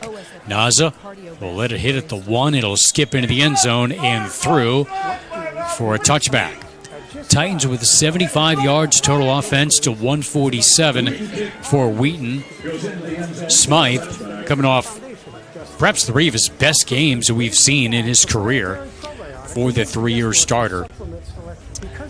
Close to 400 yards of offense last week. A valiant comeback effort that came up just short against WashU. Coming in second in the league with 948 passing yards on 52% completions. But today, 5 of 13 for 50 yards and 1 interception. He's also their leading rusher with 18 yards and 8 attempts. Now at the 25-yard line, Vetter will shuffle in motion to the near side. Rolling out near side, Smythe lobs the ball, and it's caught here by Naza. Puts a move on his man and gains a couple of extra yards to the 38 for a 13-yard gain. Juked out Joseph Bracey to gain the first down. Will Naza having another terrific game. Boy, Dermot Smythe looks for Naza just about on every single play. As Naza that time runs a little out pattern, makes a guy miss, able to get upfield. Now the Titans starting to establish a little bit of field position right here. See if they can continue on this drive. Again, that experiment without going with a tailback. We'll see how successful they're going to be with keeping any sort of running game. Coach Williamson's right. They're going to have to be persistent with that. It's either going to have to be Dermot Smythe running it, or they're going to have to use the jet sweep with Will Naza, but limited options. They got to hustle to the line. Play clock at 3, 2, 1. They get it off just in time. A handoff going to Naza. Slipping a tackle with the backfield. Turns upfield and turns it into a solid gain. A surge of close to 6 out to the 44-yard line. You see Malik Gray in the sideline. Didn't know what his status would be coming into the game today, and he's been pretty much standing next to Coach Williamson for the last couple of series. He's ready for the call to come into the game. Titans now with a 2nd down and 4. It's a good run on the jet sweep that time by Naza, who puts that foot in the ground, cuts it back against the grain there. Going to pick up a nice 6-yard gain on 1st down, exactly what the Titans needed. Roll out once again here for Smythe, looking downfield. Takes a hit and unloads out of bounds. Got drilled by Zeke Harris, sophomore from Claremont, Georgia, who had a career-high 13 tackles in the loss against North Central last week. Now it's 3rd and 4 for Wesleyan. Yeah, certainly got his money's worth on that hit right there, but when you roll your quarterback out, where those linebackers are going to be looking to take a shot at him. That's what the Titans did right there. Just nobody open downfield on the rollout. Well, the rollout can be good, especially for Dermot Smythe to be able to see downfield. Not the tallest quarterback, gives him better vision. Problem is it cuts the field in half as well if there's just nothing there, and that's what happened to the Titans on that play. Naza in motion on 3rd and 4. Short drop for Smythe. Flushed out, looks to run, and nowhere to go. Gets swallowed up at the 40-yard line for a loss of 4. They get the sack on 3rd down. That was Chandler Bryant who got the sack that time for Wheaton. Bryant is 5'10", 258, and he's just a freshman in there. Defensive tackle, where those defensive ends did a great job getting that bull rush upfield. And then Bryant, good push in the middle. And Smythe trying to take off and escape the pocket. Illinois Wesleyan's going to have to punt the football away again here, as Wheaton really starting to assert some dominance now with 6:20 to go here before halftime. Matt Worthington on to punt for the 4th time today at his own 25-yard line. A booming kick. Cordova now has to backpedal all the way back at the 15-yard line, inside the numbers on the far side. Gets a block out across the 15 to the 20, 25, 30. Pulled down across the 35, still on his feet, and gets stopped at the 46. There's a flag down. It's a punt of 45 yards, a return of 31, but not sure how much of this will stand. That might have been a clip that time against the Thunder. We'll see what the call is here by the official. Like one that was pretty deep once he caught the football right there, but no flag came out from the back judge on the back side of the play, but a flag came out right around the 47-yard line. So talking it over right now, we'll see what the official call is. Block in the back. Nobody saw you had a motion for it? Mike Hoffman, a referee.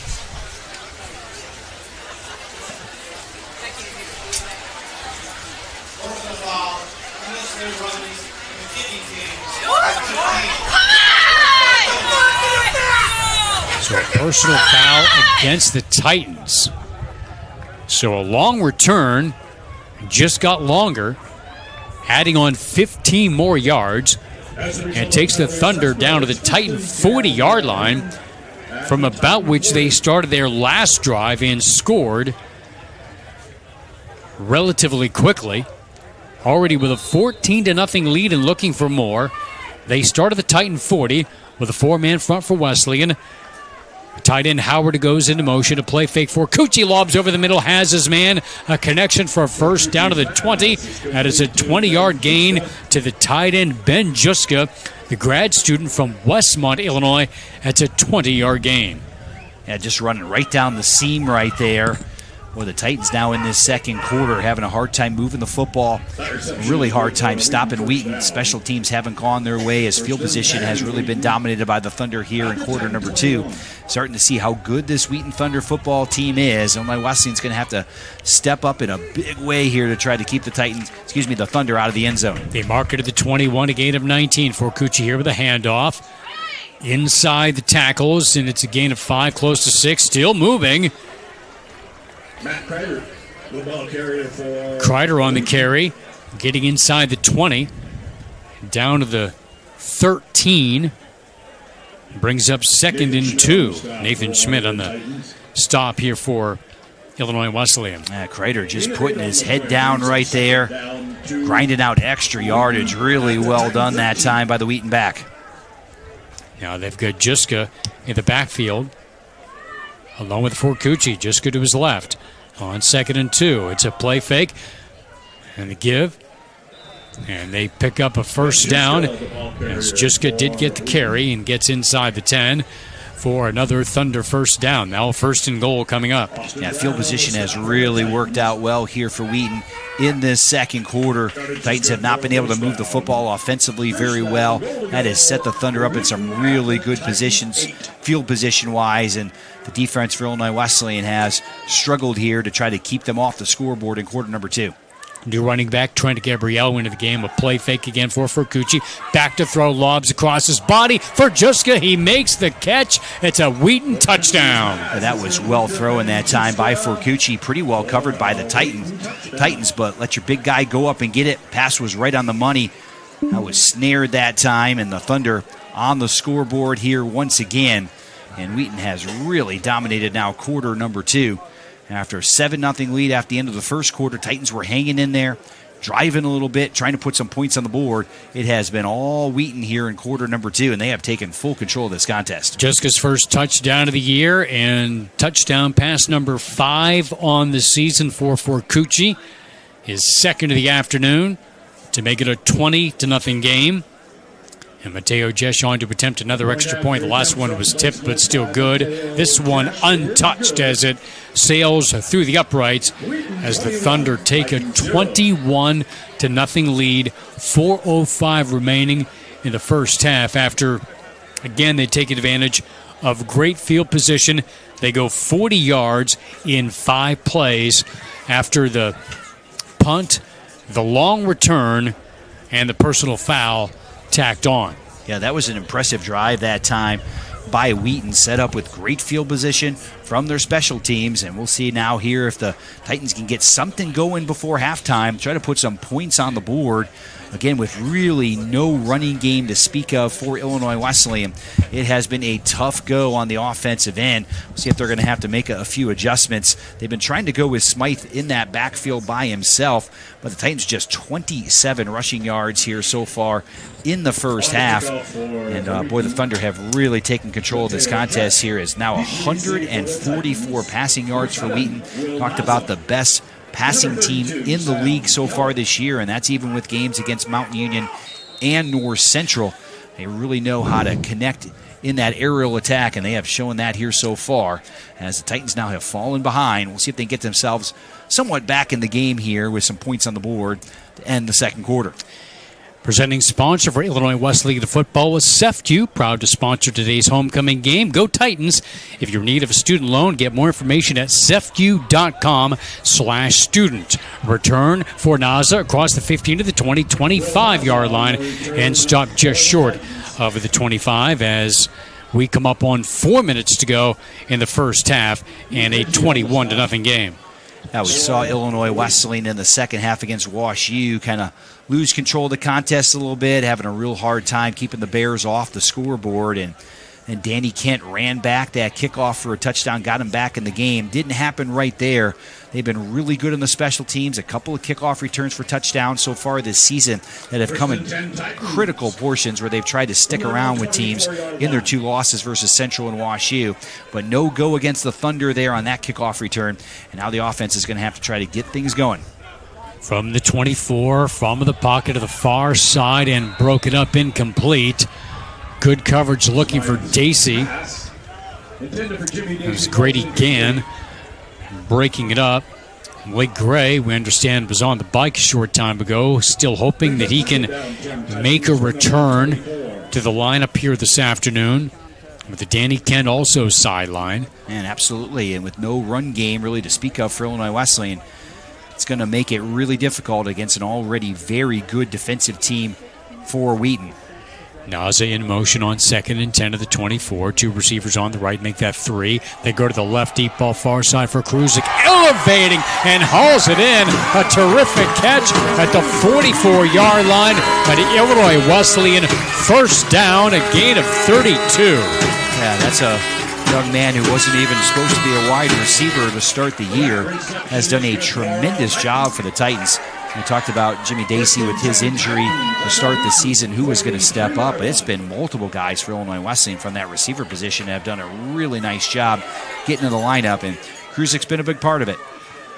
They mark it at the 33, so a gain of 33 yards. Now first down, Smythe rolling out to the near side with the blockers. Looking, steps up, whips it over the middle when it's incomplete. Not exactly sure where that was intended. Dacey was the only receiver in the neighborhood. Couple of Thunder defenders in the vicinity, and it falls incomplete. Yeah, there were a lot of white jerseys around that football right there. Not sure if somebody got a hand on it or not, but nobody open downfield. And again on that rollout, trying to give Dermot Smythe some vision downfield. Just nobody open. Really well covered that time by the Thunder. Looked like he was going to try to stop and throw back across his body right there. Try to find an open receiver. Just nobody home. 3:10 till halftime. Titans down 21-0. Under pressure, Smythe stepping to his left. Throws across his body. Hits Dacey. That's a first down to the 30. Illinois Wesleyan with a gain of 13. This is starting to look a little bit like what we saw in the second half against WashU. Illinois Wesleyan fell behind, had to go primarily to the passing game, and Dermot Smythe just had to make it happen. Doing it so far in this drive. We'll see if he can keep it going. The thing about WashU, though, he was able to make it happen and produce some scores and some touchdowns in that second half. He's going to have to do that here, trying to rally the troops, already down by 3 scores in this game. It's a gain of 12, now to the 31. Titans down by 3 scores. Play fake, he steps up, now looks to throw, lobs to the far side, has Dacey over the shoulder, inside the 5, he dives, and he is out of bounds at the 1-yard line. A 30-yard reception, beautifully thrown, hits Dacey in stride. That's what the Titans have been looking for all season, now that Dacey gets back to full strength. Yeah, now to the 1-yard line, now you got to punch it in, that's the thing. Especially without that ground game. We'll see if the Titans can get it done here. It's probably going to have to be Dermot Smythe now down near the goal line here for Illinois Wesleyan. Without having a tailback in there, there's no guarantee here you're going to get in from the 1. We'll see what happens here for the Titans. Unfortunately, boy, it looked like he was in for the touchdown, but the official a whole lot closer than we are on that particular call. Well, we come to the 2-minute mark here in the first half. Our 2-minute warning as we have a 21-0 game with the Wheaton Thunder on top. I'm going to call for the Philadelphia Eagle tush-push series. Nice. 4 snaps, they ought to be able to tush-push the ball into the end zone. We'll see if that's going to be the call here as we get a couple of nice replays on this drive. You saw Kruzik with a wonderful catch. Here's the pass to Jimmy Dacey. Boy, right in stride. Oh, that's a touchdown it looked like. Boy, he caught the pylon. Not sure where he went out on that particular play, but official called him out at the 1-yard line right there, and hopefully the Titans can punch it in. But this is exactly what we saw in the second half with Dermot Smythe just having to make plays right now. Really, they abandoned the running game in the second half because they were behind against WashU. Smythe just had to make plays, and certainly did, and do it with his arm right here. And that might have to be what's going to happen for Illinois Wesleyan to be able to stay in this game here this afternoon.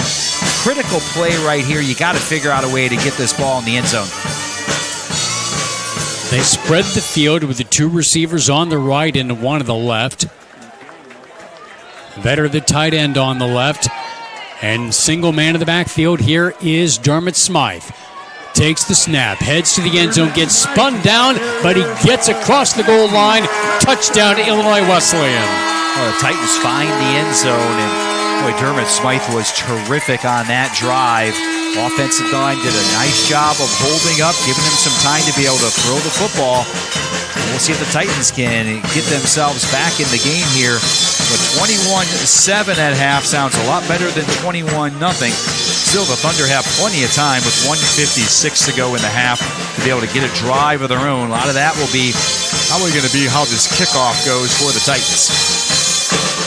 A.J. Vavrick on to attempt the extra point. Missed a couple last week, but he knocks this one through the uprights today to make it a 21-7 game with 1:56 remaining in the first half. And you wonder, since they had to really reimagine their offense for the first 3-4 series, maybe they're coming up with something that they believe they can work with in the second half if they do have to sustain this without a true running back out there.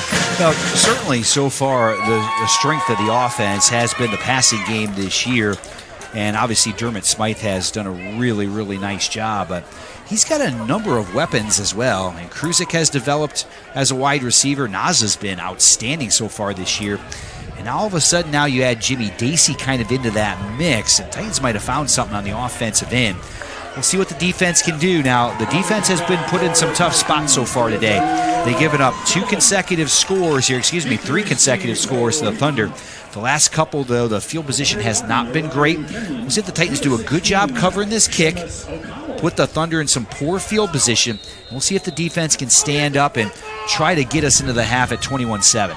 Titans also get the football to start the third quarter. Eli Reeves, Ryan Kenyon back deep, a shorter kick here, taken by one of the gut men to the 27-yard line across the 40. This could go the distance. Inside the 40, 35, 30, down the sidelines, inside the 10, and pulled down at the goal line. But he is in for the touchdown. Brett Dieter, sophomore from South Elgin, on the kick return. The short kick taken to the 28-yard line.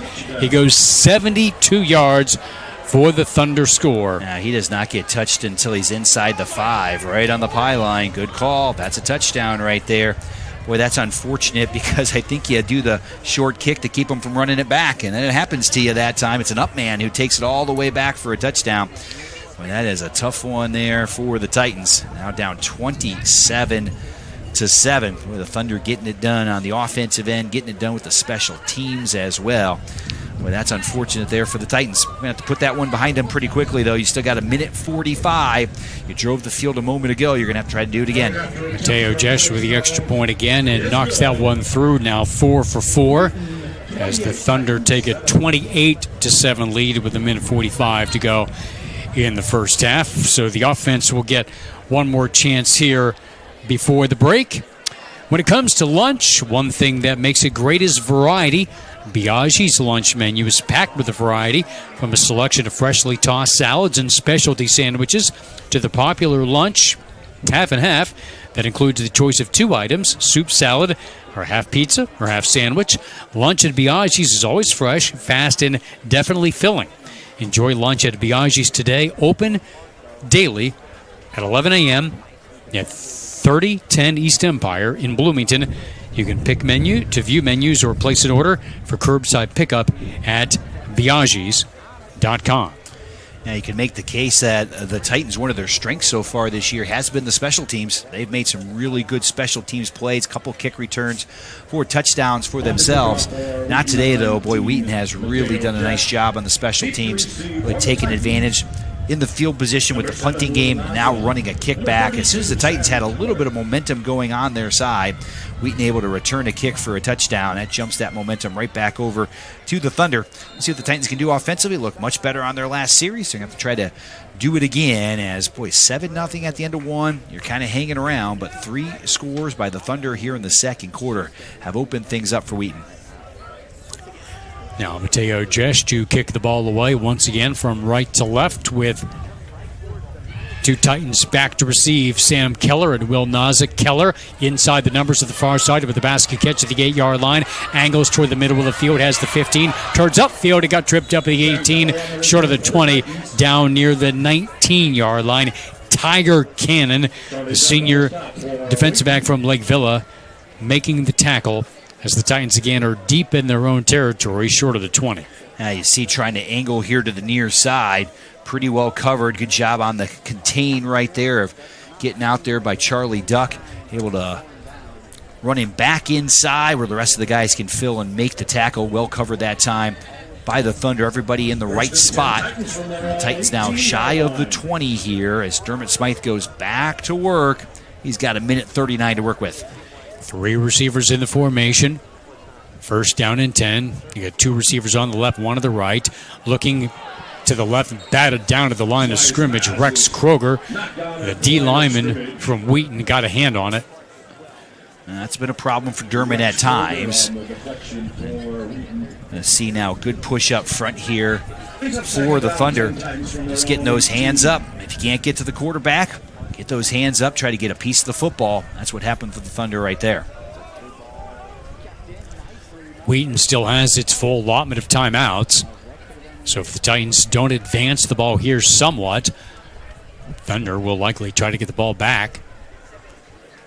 And yeah, trying to put another score on the board before halftime and really open things up. Short drop. Smythe drilled as he unloads to the far side. His receiver, it was Jimmy Dacey, got pulled down by the defensive back. Incomplete. Now we'll take a look at the replay here. See ball in the air right there. Look at the contact on the backside. Boy, he almost tackled him out there. Kind of hard to believe there's no flag on that particular play, but nothing comes from the official. Now with 1:30 left in the first half. Thunder still with all 3 timeouts. They'll likely use one here if they need to. Still plenty of time if they can get this stop and get the football one more time, leading 28-7. It's going to be a draw for Smythe with the cutback. Looking for daylight, nothing there. Picks up just a yard and is down to the 19. And now they call timeout. Eli Reeves, sophomore from Lubbock, Texas, on the tackle. Thunder take their first timeout with 1:23 remaining in the half. And a good opportunity here for the Thunder to get the ball back, likely around midfield. Yeah, Titans were hoping to push those defensive ends up the field, be able to handle the defensive tackle in the middle. Just didn't happen. Really nice job by the Wheaton defensive line getting off those blocks. Dermot Smythe had nowhere to go on third down. Titans are going to have to punt the football away to a Wheaton offense that has gotten hot here in the second quarter. Well, we've seen the Wheaton offense now be able to really move the ball in quarter number 2. But last time, though, it was a special teams touchdown for the Thunder that put them ahead by 3 scores here late in the half. Unfortunately for the Titans, they could find themselves even farther behind going into halftime. Matt Worthington at his own 4-yard line gets ready to kick the ball away for the 5th time today. And Seth Kortenhoven standing at his own 42 as he takes a step back and awaits the punt here in single safety. Worthington from his own 5 with a step into it. Line drive, and Kortenhoven backs up, makes the catch at the 40-yard line, angles to the far side, gets a block, has the 45 to the 50, into Titan territory and got flipped at the 47 after a return of 13 yards on the punt of 41. And for the 3rd straight possession, the Thunder starting in plus territory with 1:11 left in the first half, and the Thunder still with 2 timeouts. Now, really nice job by Wheaton blocking downfield right there. Able to handle the Gunners that time for Illinois Wesleyan. And the Thunder have great field position now. Plenty of time on that clock with 1:11 to go in the half. But the Illinois Wesleyan defense has been on the field a lot here in the second quarter. Empty backfield for Cucci. Now a receiver lines up at the backfield for Cucci with a free play. Guns it over the middle and sandwiches it into Whit Jewett, who got hit between 2 defenders. And then a flag comes in after that contact. So we have flags on either side of the play. Looks like it's going to be a targeting penalty here, probably against the Titans on one side. Not sure what the first penalty flag is, throwing him right around the 48-yard line, but kind of launched himself into the offensive player. You're asking for trouble when you do it. And I think that's going to be the call from the back judge. So 2 infractions to sort out.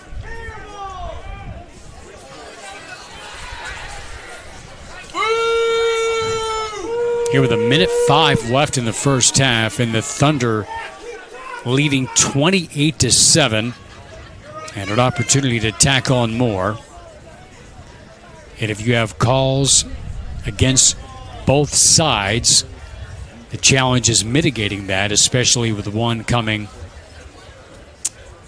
likely as a personal foul. Yeah, I think the longer this conversation probably goes, the better it will be for Illinois Wesleyan, as they are really talking this over quite a bit. Not sure how much contact was made on the backside, but he definitely launched himself into the offensive player, and that's usually asking for trouble when that happens. Boy, they are really talking this over. Taking their time right now. They're not bringing a fourth official here into the conversation. In the meantime, we invite you to stick around at halftime as we have a couple of honorary moments, including the most successful men's soccer season in Illinois Wesleyan history, marking the 30th anniversary of that. Well, we have not heard the indication, but they've marked off 5 yards.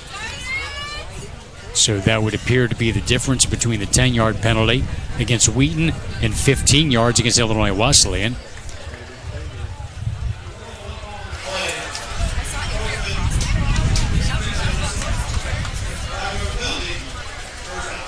Okay, so there was no penalty. They picked up the targeting, and they left it as encroachment. Yeah, I'm not sure there was much contact actually on the play. And the back judge threw the flag that time after the long conversation. I think they decided to pick up the targeting penalty against Illinois Wesleyan. Yeah, one of those that look worse than it actually was. Possibly, and defense still having some trouble, though, at 1st and 5. Pass over the middle, incomplete after they fake the sweep, looking for Juska over the middle with good pressure coming on Forcucci. That was Marshawn Griffin right there. You can see the fake to the jet sweep right there, but Griffin doesn't buy it. He's right in the pocket of the quarterback there, right off the snap. Made that an errant throw there by Forcucci. And it'll bring up now a 2nd down and 5, but still plenty of time for Wheaton to be able to work with here with 1:01 to go in the half. Still have those timeouts in their back pocket. Play clock right now down to 10, so still plenty of time to be able to get this one off. 2nd down and 5 from the Titan 42. They have 2 men in the backfield. Play fake for Cucci, flips the ball to the far side, has a man wide open, makes the catch, and out of bounds. That's Juska at the 34-yard line. It'll be a gain of 8. Another flag came in right at midfield, so we'll see what the call here is from the official. And that one got picked up pretty quickly as well. It's either going to be, I would think, a hold or a late hit on the quarterback. We'll see what the call is.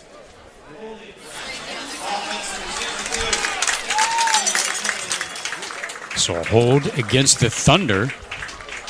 That'll back Wheaton up into their own territory here. So going backwards just a little bit. And you're going to see now Forcucci being able to step up into the pocket here. That was the previous play with Marshawn Griffin. That was on your screen right there, where Griffin was able to get into the backfield, make an errant throw by Forcucci. So let's see if the Titans can keep the Thunder off the scoreboard here in the last 56.8 seconds of the half. So wipes out the 1st down, puts the Thunder back into their own territory on 2nd and long. Dump pass on the near side for Jones. He's got the 50 to the 45, gets a block and pushed out of bounds. Spun out near the 45-yard line. Tackle there by John DeGastino. A gain of about 7. I can see Wheaton doing a nice job setting up the screen right there. Forcucci set it up really well. Look at those big hosses out in front. I thought Illinois Wesleyan actually reacted to that play pretty well. There was a lot of green turf out in front of the tailback coming out of the backfield that time for the Thunder. As Malachi Jones that time trying to set up those blocks. I thought that was pretty well done by the Titans to be able to hold him to the gain that he got. Joan in there as well on 3rd down and 7 from the Titan 44. 49 seconds to go in the half as the Titans show pressure off their front 3. More coming for Cucci. They pick it up. Hits his man to the far side. That's a first down. Slipping a tackle. Kortenhoven and out of bounds near the 30. Mark him out of bounds at the 30 with 41 seconds left in the half. Yeah, Kortenhoven able to wide open, dragging across the field. There he is right there. A little stop, start, make a guy miss, get downfield once again, pick up about 5-6 extra yards. And Wheaton able to get another first down. 41 seconds on that clock.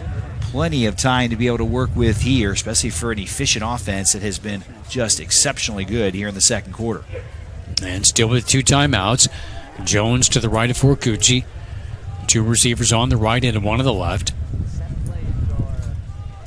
As he claps his hands, waits for the snap. Now with the play fake.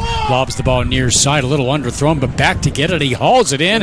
A completion for the first down to Caleb Titherington. It's a gain of 18. And a first down, a 1st and goal with 32 seconds left. I wonder if Wheaton took a timeout right here. Now the official running in. Clock is stopped with 32.1 seconds. Maybe looking to respot the football. Not exactly sure what the conversation is. Yeah, they're just taking the time, and Wheaton was able to reset. They have not set the clock back in motion. 35 seconds, I think, is going to go back on the game clock. They didn't stop it. And the chains have to move for the first down. I think that was the problem. So they now set it back in motion after the reset from the 11-yard line. Play fake for Cucci, looking over the middle, wide open. Hits his man, Juska, for the touchdown. Ben Juska, the tight end, on the touchdown reception. A grad student from Westmont with a second TD catch of the first half. And the Thunder now rolling with a 34-7 lead. Yeah, 27-point second quarter here for Wheaton. Have gained total control of this contest. Boy, after just being blitzed by North Central last week, 35-0 in the game, they just could not get anything going. They're going to go for 2 here on the pitch. And they got it. It's Josiah Smith, and he gets in for 2. Yeah, the swinging gate works right there. You don't see that very often. The swinging gate ends up getting them the 2-point conversion. The Titans employed that for a lot of years on the extra points, and now they have it done to them as they set it up to run the conversion. And Josiah Smith takes it in to give the Thunder a 36-7 lead here with the 28.3 seconds remaining as they go 47 yards in 5 plays, and their 3rd straight possession starting on the Titans side of the field. And again, the lack of a running game for Illinois Wesleyan has given the Thunder prime field position each time they've touched the football. Yeah, I think our conversation at the 156 mark was, can we be just down 21-7 going into half? And boy, it certainly has not worked out well for the Titans at all. Now sitting at 36-7. Wheaton has absolutely blown things open right now late in this second quarter. Well, the Titans looked a little confused defensively there. Jessica was wide open in the end zone. Pass was actually maybe a little bit high that time for the tight end, but able to haul it in. And Wheaton has taken full control of this contest here this afternoon. Kick return for a touchdown. Titans can't do anything with it offensively. They come back and they score again. And now you got a 29-point hole for Illinois Wesleyan on homecoming going to the break. And Forcucci with his 3rd touchdown pass of the half.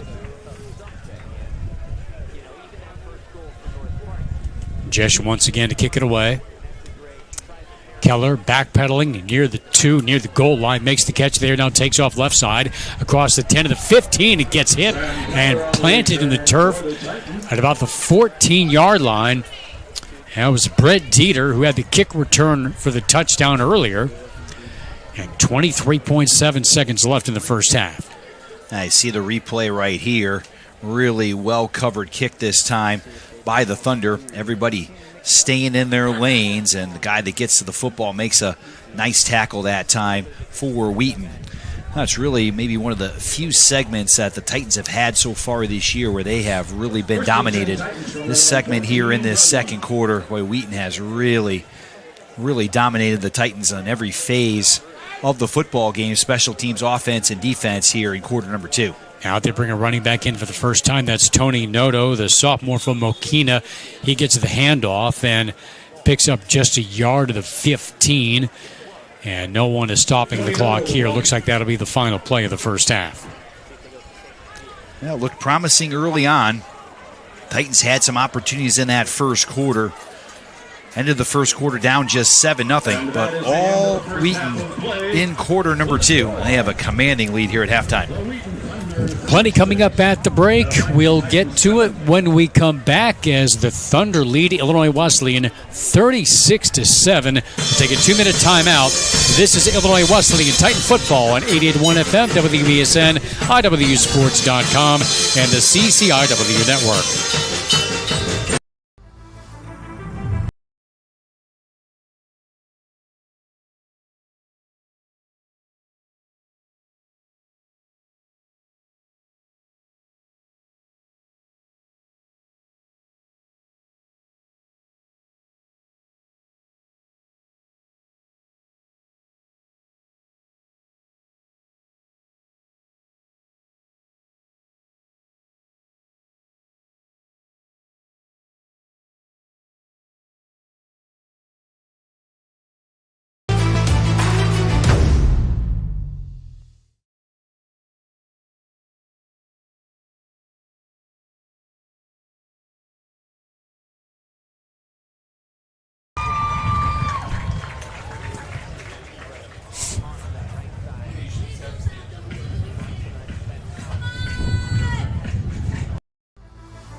Welcome back to Tucci Stadium in Bloomington. Eric Stock here with Joel Swanson, Matt Sossler on the sidelines.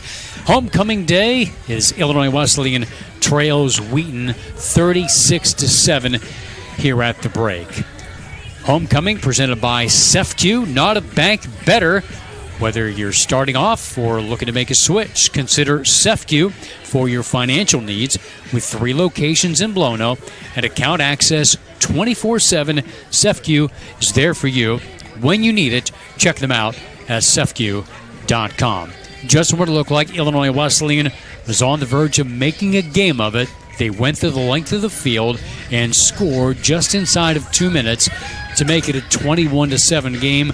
But the ensuing kickoff was a return to the distance for a score, and then one more touchdown after the Titans had a quick 3-and-out, and the Thunder taking command of this game 36-7 as Illinois Wesleyan tries to establish some semblance of a running game with number 1 and 2 tailbacks out of the lineup. Yeah, and certainly difficult, no doubt about it. You know, kind of got some bad news even in the preseason with Jahari Scott not able to go this year, so you're down 1 tailback right there, which really looked before the season started was going to be a strength of the team. A lot of guys coming back. Danny Kent can't play. We saw Malik Gray not in the lineup today as well, so some injury issues, no doubt about it, for the Titans back there, just trying to make a go of it. When you're playing a team like Wheaton and you really have no semblance of a rushing attack to be able to control the ball a little bit, control the clock, it's going to be difficult, and it certainly was in that second quarter for the Titans. We're going to look at the numbers here today, and they are heavily in favor of the Thunder. 239 yards of offense to 168 for the Titans.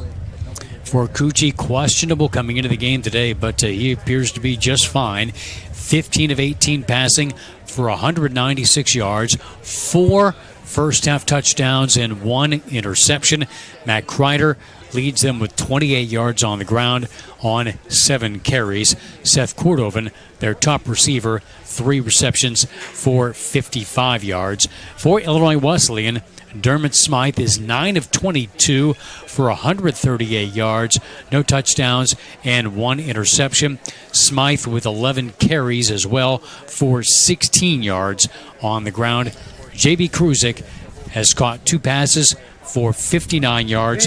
Jimmy Dacey with the 2 receptions for 48 yards. As we now turn it over to Matt Sossler for the Illinois Wesleyan homecoming court. Amari is involved as a senior Titan orientation leader, a Titan ambassador, and a TA. Then we have Ben Michalowski. Ben is a Titan orientation leader, member of Pep Band, and Phi Mu Alpha. Next up, we have Chris Wilson. Chris is a member of Phi Gamma Delta, a senior Titan orientation leader, a member of Student Senate. Our next member of the court is Jennifer Rangel Martinez. Jennifer is an RA, the president of the Spanish and Latin Student Association, and is a member of the Student Senate. Now we have Kira Henderson. Kira is a member of Zeta Phi Beta sorority and the women's bowling team. She is also an Impact pre-orientation leader and a STEP peer mentor. Next up is Maddie Provost. Maddie is a member of Alpha Gamma Delta sorority, Yoga Club, Student Senate, Student Nurses Association, the Business Leadership Society, and is a Titan orientation leader. Maya McGrew is our next court member. Maya is a member of Zeta Phi Beta sorority, Rotaract, Alpha Phi Omega, STEP peer mentoring, and Impact pre-orientation program. Our next member is Toby George. Toby is a Titan orientation leader, a member of the Student Senate, Phi Theta Kappa Honor Society, and National Society of Leadership and Success. Our next 2 members of the court could not be on the field with us at this time. Sam Voss, who is a member of Tri Beta and the Chamber Strings Ensemble and the president of the Student with Disabilities Association. And lastly, Luke Zunkel, who is an education major and a member of the football team.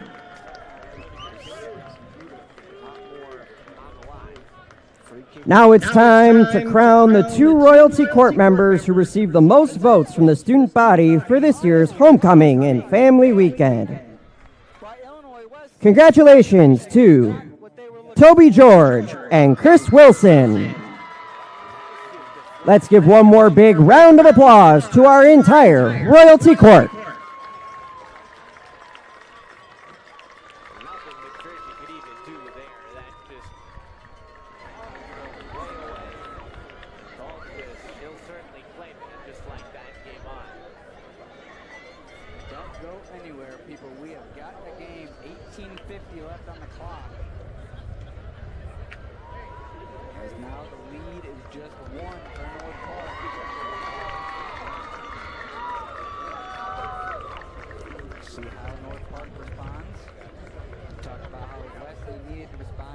Those graduating classes coming up here at halftime on homecoming day here at Illinois Wesleyan. Today at homecoming, we celebrate the 30-year anniversary of the 1995 men's soccer team at Illinois Wesleyan University. This rendition of Titan men's soccer posted an overall record of 12 wins and 6 losses and a 5-1 record in the CCIW. The only loss coming in a tight 2-1 contest versus a top-ranked Wheaton College team. That 1995 season set a new high mark for men's soccer at IWU, and it still stands as the record today for the winningest overall season.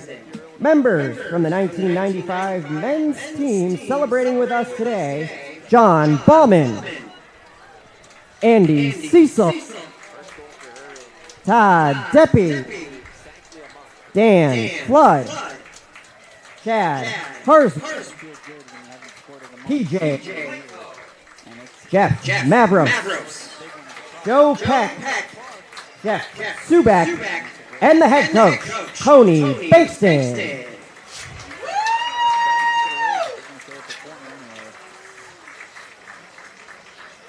Probably would have liked to get to that one and force it out to the sideline for a throw-in, but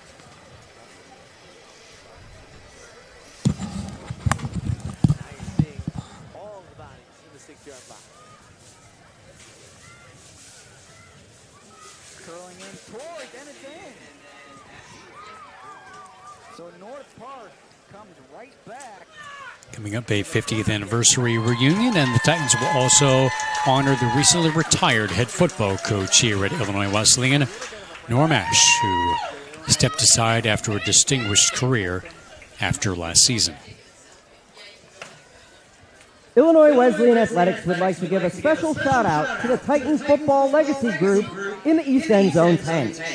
Today's group joining us for homecoming includes countless former letter winners, including members of the 1965, 1980, and 2000 CCIW championship teams. Fans, let's hear it for our CCIW champions joining us today.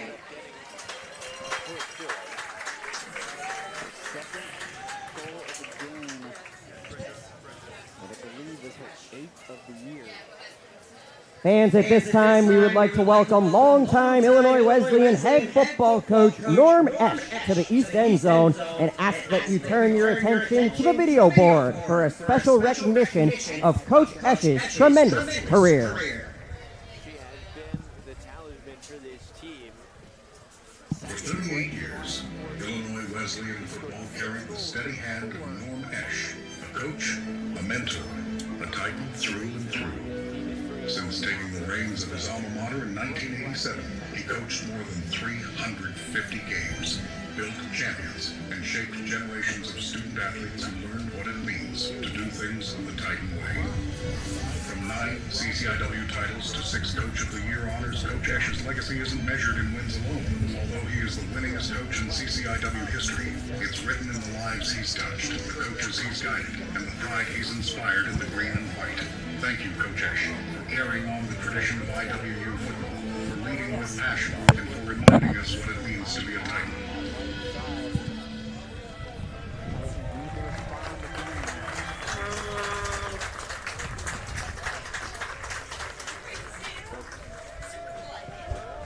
Fans, let's give a round of applause and a big congratulations to Coach Esch.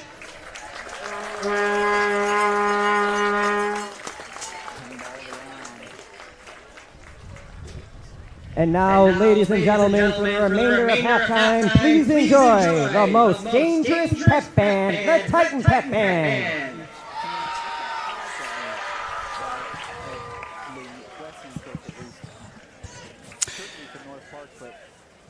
All right, it's homecoming weekend here at Illinois Wesleyan, and lots of festivities here today before the game all week long.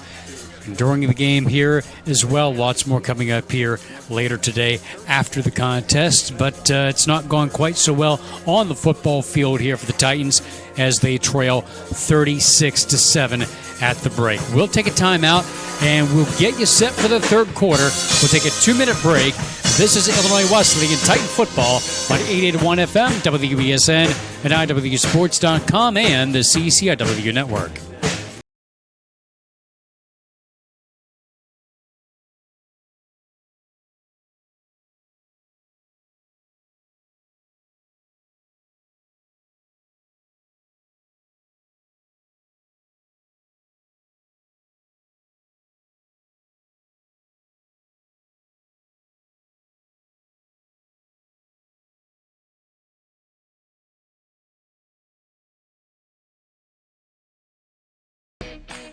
Why is Illinois Wesleyan the #1 school in Illinois for jobs? Maybe it's because we're the AND University. That's right, A-N-D. And here you can explore the arts and study in a pre-professional program, double major, and play a sport, do an internship, and study abroad. Your opportunities are endless. Set yourself apart with a degree from Illinois Wesleyan. OSF Healthcare Cardiovascular Institute has been named one of the top hospital systems in the country for heart care. This prestigious award by the American College of Cardiology comes from our commitment to providing the highest quality of care. from general cardiology to complex surgeries and the latest technology. Nationally recognized heart care right here. OSF Healthcare Cardiovascular Institute.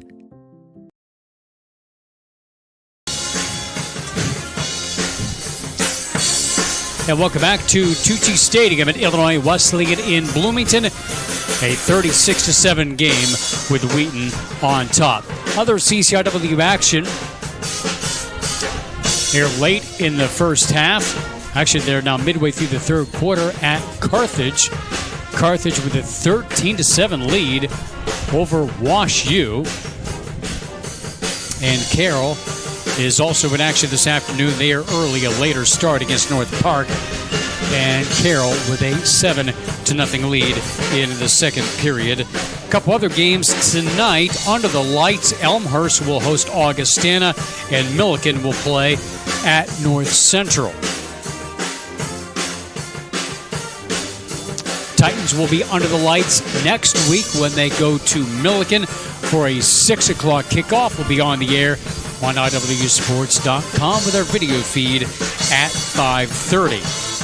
Well, Just Thrive Health, founded with deep Titan athletics connections by Illinois Wesleyan baseball alum Billy Anderson and his wife Tina, proud parents of Titan basketball alumni Nina and Marco. Just Thrive Health, where Titan traditions thrive.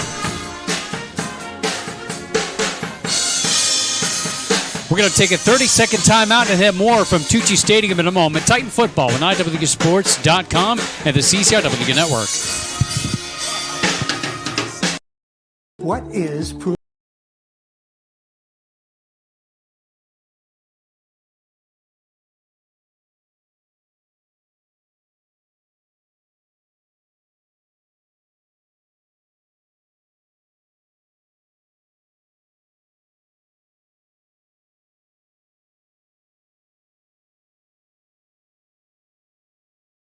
digestive, immune, and emotional health spaces?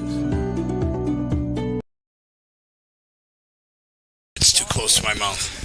And welcome back here to Tucci Stadium in Bloomington as we get set for the start of the second half here in a couple of moments.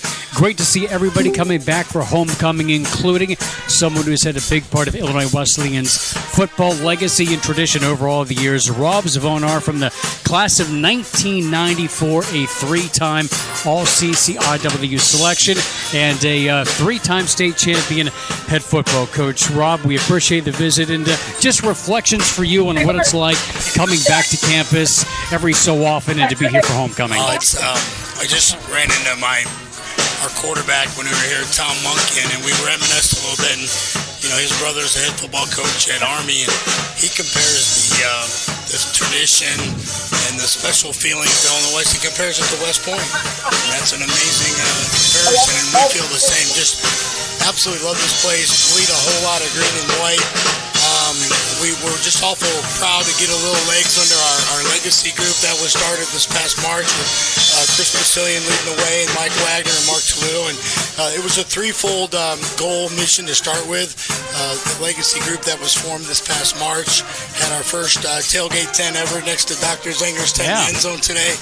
And our mission was threefold. We wanted to, number one, just tie decades and generations of Titans together, because over a course of time, if you don't have intent and purpose, even a special place can get a little bit of fragment. And we wanted an organization that could bring everybody together. And we have people from the 60s all the way through the 2020s down there, and everyone in between today sharing Titan stories and being together. So what a blessing today. And we appreciate Coach S for all he did and his tribute today. Second thing, we want to provide resources for Coach Williamson and the players. We want to. It's a crazy world in college football today, and with the NLIs and all those things, it does come down to Division III, where we want to do things for him and provide him with whether it's technology or equipment or things for the players. So we're gonna raise some money too. And then finally, we want Titans to have a resource for their careers. So Coach Williamson is going to give them the best 4 years of life, and we want to help them have the best 40 after that. And then we want to help them recruit. A lot of Titans, former Titans, still have ties to their communities and their high schools. And we're going to get in there and help get the best players in Illinois and throughout the country here as well. So I'm sorry to ramble there a little bit, but we're just so passionate about the legacy group and where things are at right now at Illinois Wesleyan University. And it starts with Dr. Shayon Zinger and Athletic Director Mike Wagner, who are the best in the country. I don't care if you put D1, D2, 3 in it. It's the best triumvirate president, athletic director, and head football coach in the country right here in Bloomington, Illinois Wesleyan. You were here when Coach Williamson was introduced. You were very high on him. I'm sure your paths crossed along the recruiting trails and so forth, but can you tell us a little more about Coach Williamson and why you feel he is the perfect fit to lead this program? Yeah, it starts with one word: character. Character. His content of character, who he is as a human being, is unsurpassed. And he will methodically, day in and day out, he's going to build, and he's going to connect to these players, and he's going to show them the tough love they need. He's going to show them everything they need to be wonderful human beings, and he's also just one heck of a tenacious football coach that, as he continues to recruit and build here, these kind of games, it's not going to look like that on the scoreboard, and it's not going to take very long. So I believe we're going to be a top 2 or 3 team in the conference within a year or two, and these North Central games are going to get real competitive real fast. Oh, we're going to look forward to that. I'd like to talk just briefly here. They built a powerhouse. You know all about powerhouses. You built one at Lincoln Way East. So what would you say is the key to get to where North Central is someday? Well, I think it's still a people-driven business, and coach is going to make everybody in the program important, whether that is the All-American quarterback or the wonderful kids that are helping on the sidelines with the water. It doesn't matter, and that's gonna reverberate throughout the campus. And everybody here on campus he's going to treat with amazing respect, and he's going to just create a really tight family group, and it's just going to ripple throughout the state and throughout the Midwest, and he's going to bring in the most amazing people. So that's probably the key word is it's a people business, and there's not a better person in this business of college football than Jared Williamson. Well, hopefully your energy will help lead a Titan comeback here this afternoon on the homecoming day. We really appreciate the time, and congratulations on all of your success. Yeah, you guys are a blessing, and thanks for doing what you do. Thank you. Good luck this season. Thank you. Head football coach at Lincoln Way East, and joining us here at halftime as we get set for the start of the third quarter. And we'll check in here with Matt Sossler here in just a moment as we get set for the start of the third quarter. And Illinois Wesleyan will be getting the football to start the second half as they trail 36-7. And they've got Sam Keller and Will Naza back deep to receive, and Mateo Jesh ready to kick it away here from left to right at the 35-yard line. Well, Eric, I'm fired up after their interview. Let's get things going no here. Question. Yeah, down 36-7. We got a comeback coming. Now Naza on the approach, runs into it at the 15-yard line, gets across the 20, near the 25, and down to the far sideline at the 25-yard line as we check in down on our sideline reporter and Matt Sossler. Matt? Not much you can do there, but again, I think if you're Wesleyan at this point, 5:50 to go, you're wanting. All right, it's going to be a first down at the 23-yard line for Illinois Wesleyan after that kick return. Yeah, the Titans did put a touchdown across the board in that second quarter. Unfortunately, Wheaton got the last 15 of the half to really open things up here this afternoon. It's going to be an uphill climb, no doubt, for the Titans, and we'll see if they can get things going, as still nobody in that backfield except for Dermot Smythe. He's able to find Jimmy Dacey that time across the middle, across the 30. Close to a first down, be about a yard short here for Illinois Wesleyan. Titans going without that tailback throughout the contest here. It's been hard to be able to control the football, but Dermot Smythe made some things happen on that scoring drive. You can see him finding Dacey right in the middle of the field. Nice job making a man miss and getting upfield there for Dacey. Close to a first down for Illinois Wesleyan. So you call it a 2nd and 1 from the 32. Cruising got the numbers on the near side, 2 receivers on the left. On 2nd and 1, a draw off the empty backfield, a big hole and a first down. The ball carrier for the As Titans. Smythe gashes through it, gets across the 40 to the 41 for a 9-yard pickup. Well, that's what you want to see from Illinois Wesleyan. Take a look at the replay right here. Nice little kick out block there. Nice gap right up the middle for Dermot Smythe. Carry is good for He had the 11 Titans. carries in that first half. First and 10, That's a pretty high Titans number, from their but when own he's the only option back there, you 42-yard just line. don't have a lot of options for Illinois Wesleyan. Well, Naza a little bit on the jet sweep. Other than that, it was pretty much Smythe coming out of that backfield. King goes into motion to the far side on first down to the 41. Lob near side, Krusik with the catch. A bit of a bobble, hauls it in, and goes out of bounds at the 47 in Wheaton territory. That is a gain of 11 and a first down. But Krusik does a great job of running off the corner right here. Runs off the corner, stops on a dime. Coming out of that break, boy, the ball is right there from Dermot Smythe. So far, so good on this drive for the Titans. Trying to find themselves back into this game, trying to make it competitive here in the second half, maybe getting something to build off of for next week against Milliken. Just trying to stay competitive here. On the draw from the 47, up the middle, gets across the 45 to the 43. Ball popped free. Not sure he was down yet, and Wheaton has recovered. Wheaton gets it at the 43-yard line. Coming out of the pack was Caleb Coburn, the junior linebacker from Palm Harbor, Florida, and a big turnover to start the second half for the Titans. Yeah, big hit that time. That was Zeke Harris, the linebacker, who looked like he knocked that ball free. Couldn't tell on the replay whether Dermot Smythe was down or not, but that ball came free. Get another look at it right here. He's going down to the pile. Boy, if he was not down, boy, it came out awfully late that time, according to the replay right there. So unfortunately, that drive ends for the Titans, and Wheaton takes over. For Cucci, questionable coming in. He's thrown 4 touchdown passes already. Swings the ball to the far side.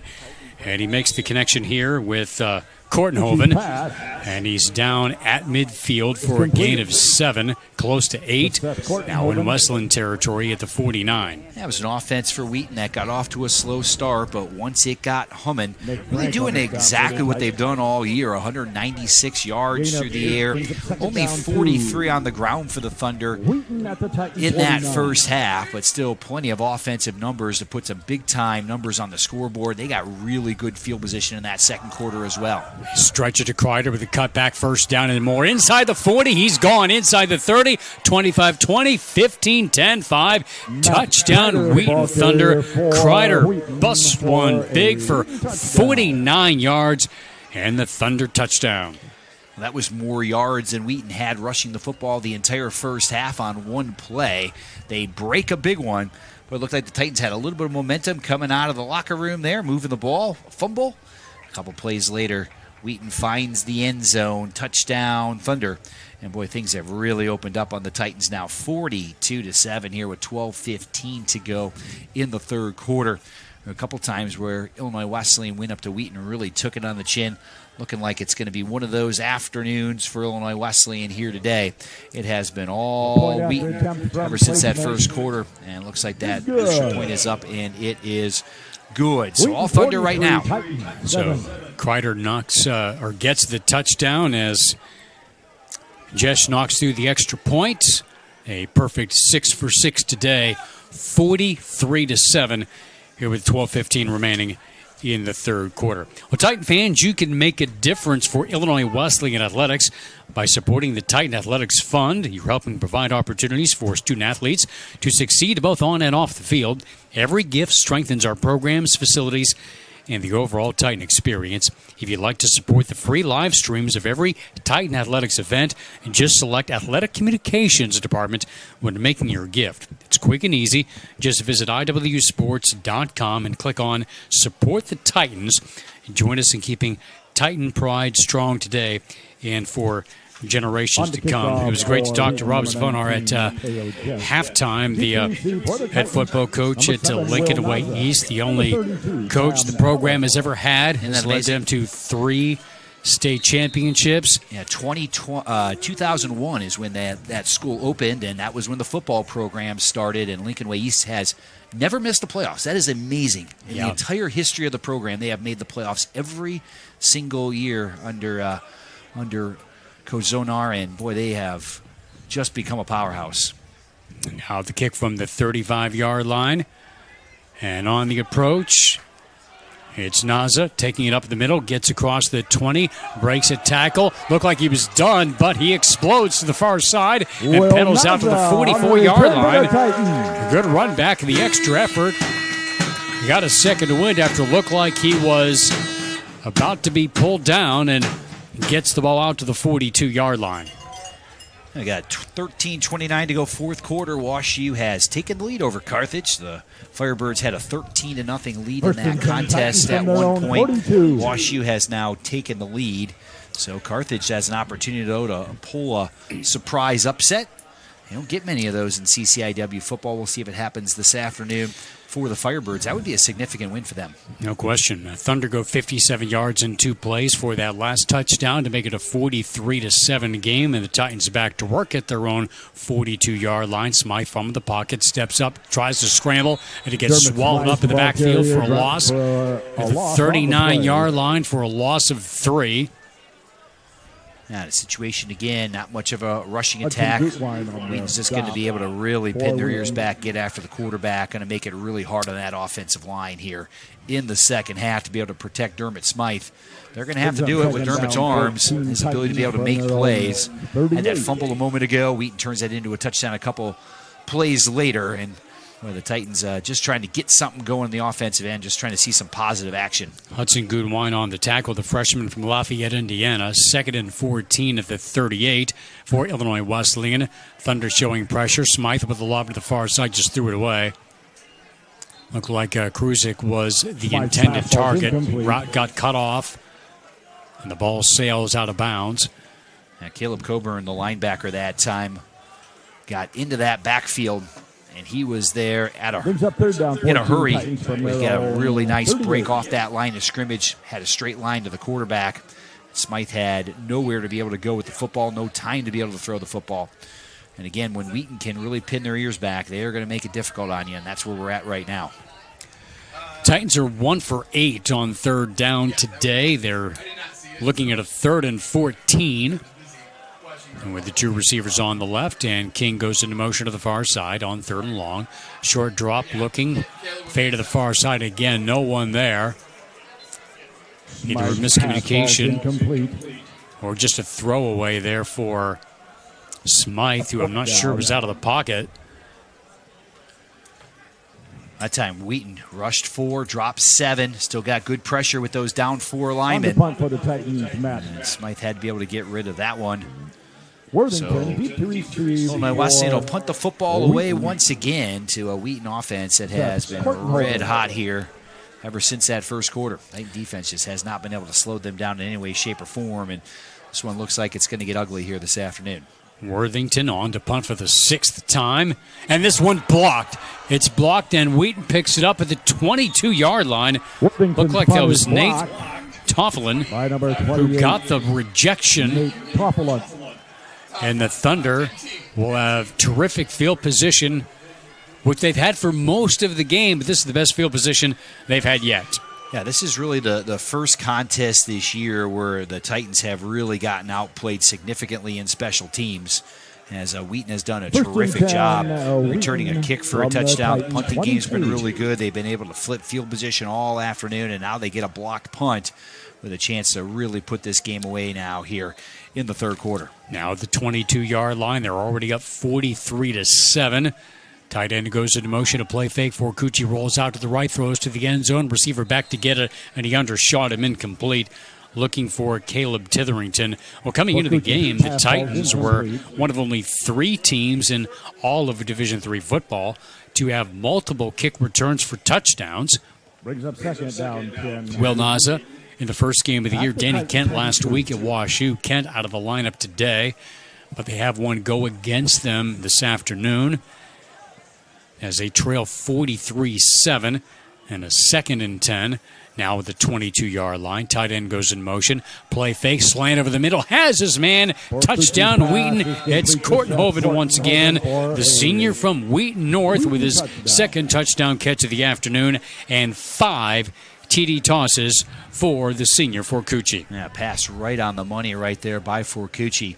Just a nice slant to the inside. Boy, you take that one step to the outside, hard cut back towards the middle, and passes right on the money.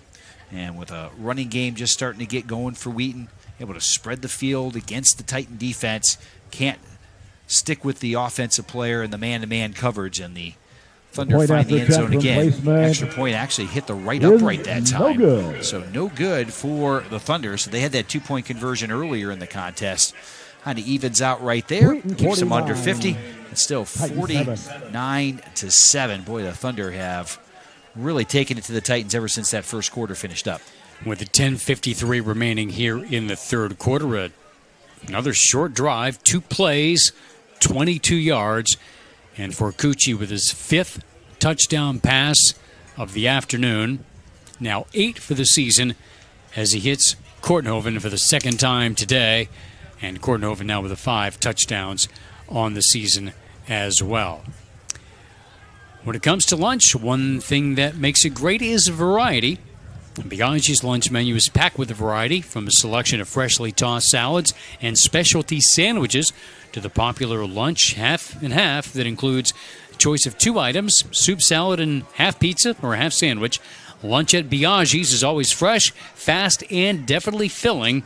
Enjoy lunch at Biaggi's today. Open daily at 11 a.m. at 3010 East Empire in Bloomington.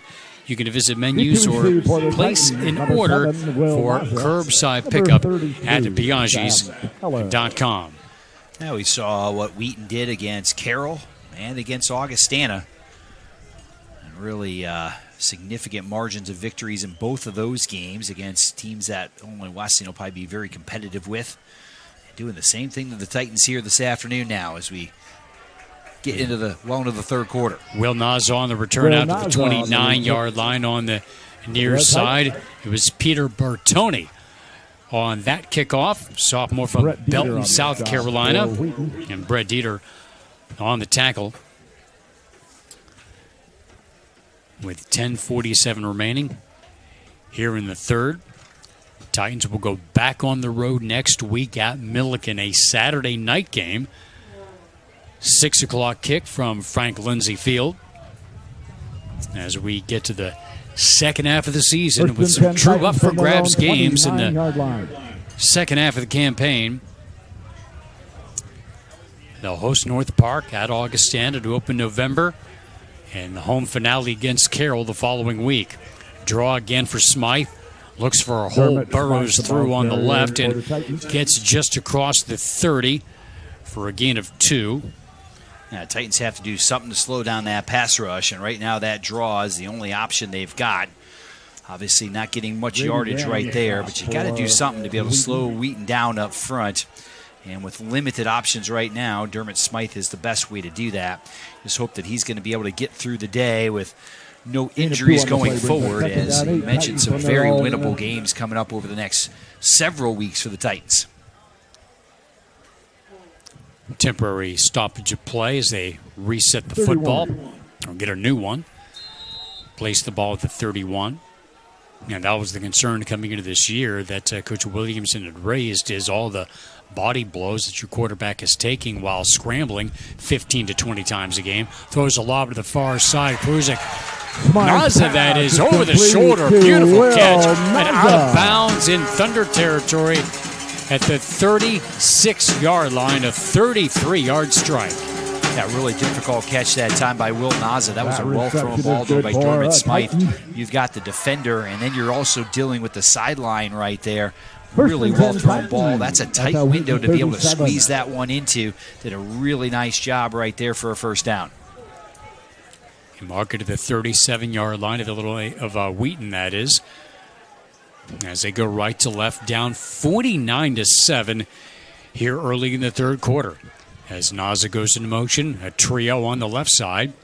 Smythe off the shotgun snap, flips it underneath. The catch to the 32. That one, Dacey hauling that one in for an advance of 5. That's where Jimmy Dacey's able to use his size a little bit as a wide receiver. Almost like boxing out the linebacker right there. Nice little short gain right over the middle of the field. Pick up 5 yards. Again, the Titans obviously trying to get some points here to make this respectable this afternoon, but also working on some things for going down to try to pick up a win in Decatur next week against an improved Milliken team. That's going to be a challenge, so Big Blue will be ready to play. 3 receivers on the right on 2nd and 5. Again, a draw. Now he steps back, looks to throw. Over the middle, hits Kruzik inside the 10 of the 5. Slipping a tackle. He is into the end zone. Touchdown, Illinois Wesleyan. GB Kruzik was absolutely wide open that time over the middle of the field. Looked like Wheaton might have lost him. And Kruzik's got really good size. He's able to break the tackle of the safety and kind of drag him into the end zone. So touchdown to Illinois Wesleyan. Good drive there by the Titans. And again, trying to just pick up some momentum and make things respectable here this afternoon.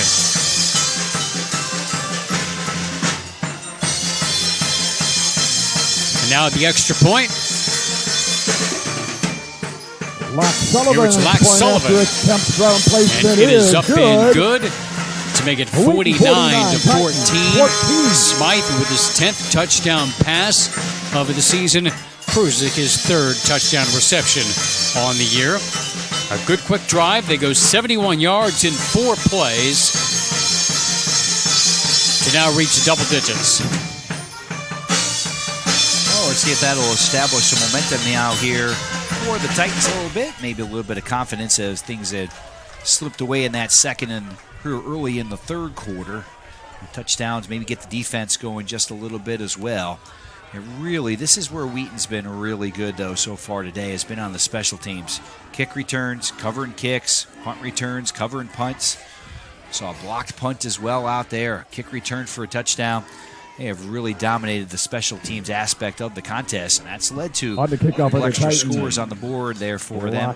And it's now the official coming to the sideline here. For Wheaton, number 1, Ryan Kenyon. So Lack Sullivan has the ball on the tee. Seamus O'Connell. With Eli Reeves back deep, along with Ryan Kenyon.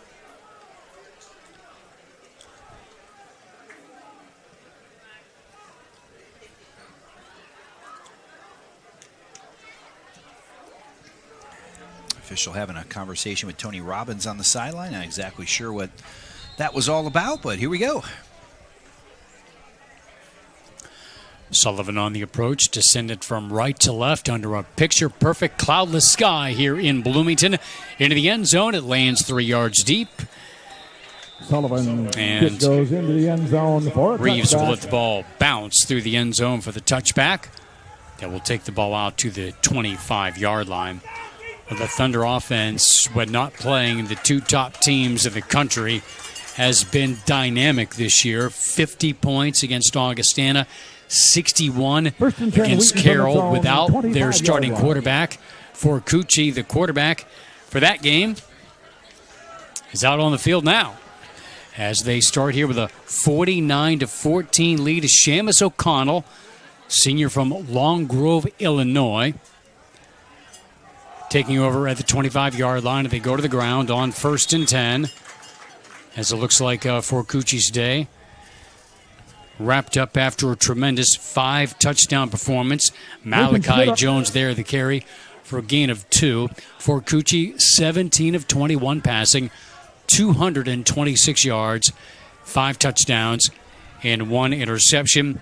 O'Connell, the senior, who threw 4 TD tosses against Carroll a couple of weeks ago and finished in relief after Forcucci got banged up last week against North Central. Is out there for his 2nd snap. That is delayed by a flag. Yeah, Sam McFadden that time, the wide receiver. Jumped a little bit early. It's going to cost him 5 yards. For Forcucci, that's 9 touchdown passes in 2 games against the Titans. Back-to-back outstanding performances last year at Wheaton, this year here at Illinois Wesleyan. So he loves seeing the green on the other side of the field. So 2nd and 13 now for the 22. O'Connell's going to get to throw it to the far side a little low, and it's broken up. Incomplete. And it was Joey DeMeo got a hand in there incomplete on the pass intended for Thomas Grupner. senior from Encinitas, California. 3rd and 13 for the Thunder. Brings up third Carroll down. got their 13, Wheaton first from win of the its own, season last week. 22. They lead North Park 21-3 with 57 seconds to go in the first quarter. So Pioneers are upcoming for the Titans in a couple of weeks and taking it to North Park early on. O'Connell on 3rd and long, threads it incomplete to the far side. O'Connell's pass intended for Sam McFadden falls incomplete. Looked like a well-thrown ball, but it slipped through the hands of Sam McFadden, incomplete. And a rare 3 and out for the Thunder. I believe that's only their second 3 and out here today. Titans have had a hard time stopping them. It's been a combination of the offense in the first half having a hard time moving the football at times. Field position was a major problem for the defense. Couldn't get off the field, putting up a bunch of points. Special teams a problem for the Titans as well. In the second and third quarter, producing this major deficit right here. Will Naza back to receive the Josiah Smith punt, and it will take another nice Wheaton bounce. It'll keep on rolling. It'll be down at the 24-yard line. It got about a 15-yard bounce as the punt goes 54 yards with no return, and 7:23 remaining in the third quarter. Titans get a touchdown on their last series and back to work here, trailing 49-14. Yeah, it really looked good on the last series, marching the football down the field. Now the defense gets a stop. We'll see if they can do something with it right here and try to get another touchdown on the board. Still a giant mountain to climb here this afternoon, but try to build some confidence here in the third quarter. Titans playing without Malik Gray and Danny Kent, their two top running backs here this afternoon. They've had to improvise quite a bit offensively. It's been a lot of Smythe himself. Short drop, flips the ball to the far side, hits Dacey. Dacey gets pushed out of bounds after he picks up first down yardage across the 35-yard line. Mark him out at the 36. Wheaton will be back home next week. They take on Carthage, and they have Wash U coming up in 2 weeks. So some opportunities for the Thunder we talked about in the pregame. A team that will have to win out if they're going to sniff the playoffs this year. There's some good opportunities in front of them. Let's see with a couple of those aces in their back pocket, losing to number 1 and number 2 in the country. Pass over the middle, and it's broken up incomplete, thrown into double coverage. Again, he was looking for Naza, and Luca Torti there to break it up along with Caleb Coburn. Naza coming across the middle of the field. Looked like Jimmy Dacey was right behind him. He was the one who was open that time. Smythe tried to dump it underneath, and Naza was well covered. And fortunately, Dacey was running right down the middle of the field, pretty wide open there for the Titans. Just didn't see him on the backside. 6:40 left, third quarter. Wheaton up 49-14. Two receivers on the left and one to the right. Short drop for Smythe, looking, lobs the ball, has a man, Kruzik, and just couldn't make the connection, slipping through his hands down near the 35-yard line. Coverage by Colin Moore. Yeah, Moore's done a nice job coming over from that safety position. Had a good read on that particular play. But Kruzik would have had to really make a nice play on the ball because the safety that time for Wheaton was all over it for the Thunder. And now the Titans find themselves in a tough position here on 3rd and 10. Titans are 1 for 9 on third downs here today. Converted one in their first series, and that's the last time. Here they need 10 from the 36. Naza in motion to the near side. And 3 receivers in the formation. Lobs it again, this time for Dacey. Up for grabs and hauls it in, or did he? No, he did not. Looked like the defense back had a hand on the shoulder that separated the jersey from the shoulder pad. But it's ruled incomplete, and it's 4th down. Yeah, tough no call that time there for the Titans. Again, a lot of contact on the play, but we've pretty much seen that all day from Wheaton. They have been physical with the wide receivers for Illinois Wesleyan. Titans did get a PI in the first quarter, but haven't been able to pick one up ever since. Yeah, there is a lot of contact there as the defender for Wheaton, just kind of pulling on the jersey that time of Jimmy Dacey, but still no call on that particular play. Good kick for Worthington. Back to the 15-yard line. Kortenhoven out across the 20 to the 25 near the 30. Breaks free and slides down to the 39-yard line. Kortenhoven on the return. After a punt return of 24 yards. After a good kick of 49. And now with 6:15 to go in the third quarter, Wheaton offense back to work here with a 49-14 lead. Yeah, you can see Wheaton doing a really nice job there with the blocks on that punt return team. Kortenhoven is getting 10, 12 yards downfield before there's even any contact. Going to get a good return right there, getting some good field position here for the offense for the Thunder. So the Titans were able to put a touchdown on the board on a series here in the third quarter. Couldn't get it done on that last drive. Kreider on the ground, spins as he crosses the 40 and pulled down at the 42 for an advance of 3. I got to think for Wheaton, we're going to see a lot of different guys subbing in and out, trying to keep everybody healthy. Talked about opportunities ahead. They'll be at home against Carthage next week, and then 2 weeks from now, a big one against Wash U as the Bears look to jump up. They're leading right now 20-13 over Carthage. 4:20 to go in that contest. So things have really stabilized for Wash U. They trailed 13-0 at one point in that game. Play fake O'Connell over the middle behind his man, but a nice effort to haul it in and making the catch down to the 45. Thomas Grupner, the senior from California. That's a 10-yard pickup. Now into Illinois Wesleyan territory as DeMeo made the stop for Wesleyan. That reception is good for a Wheaton first down. So far, Wheaton about 240 passing yards. They've been really efficient in the air, mixing that in with about 100 rushing yards as well. So we talked about them getting the run game and the pass game going, but it's leaning pretty heavy towards the pass game here in this contest. First completion for O'Connell, looking for another one. Lobs the ball deep over the middle, has him in open. He's got it inside the 15 and pulled down out of bounds near the 10 for another first down for the Wheaton Thunder. That one McFadden on the catch for a gain of 30. Boy, Nathan Schmidt came flying in there at the quarterback. Just about got to O'Connell. He now has to come to the sideline here. And now Wheaton with a first and goal at the 9-yard line. 4.5 to go here in the third quarter. And it has been all Thunder since quarter number 1. Make it a gain of 36. That brings the ball down to the 9-yard line. A first and goal for O'Connell from the far hash.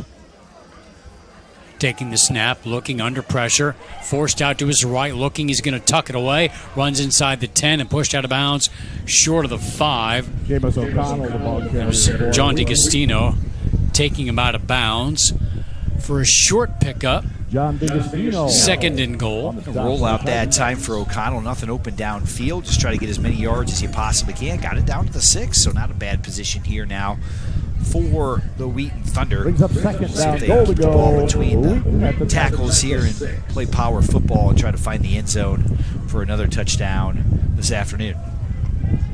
Joined by Trent Gabriel in the backfield. The freshman running back on second and goal. And he gets the call off right tackle, turns inside the 5, lowers his shoulder down to the 3. Getting a little bit closer. Gabriel with a gain of about 3. And it will be third and goal for the Thunder. Yeah, trying to stretch things to the outside right there. Titans close down on that pretty good. We'll see if they can keep the Thunder out of the end zone right now. .320 to go, clock running third quarter.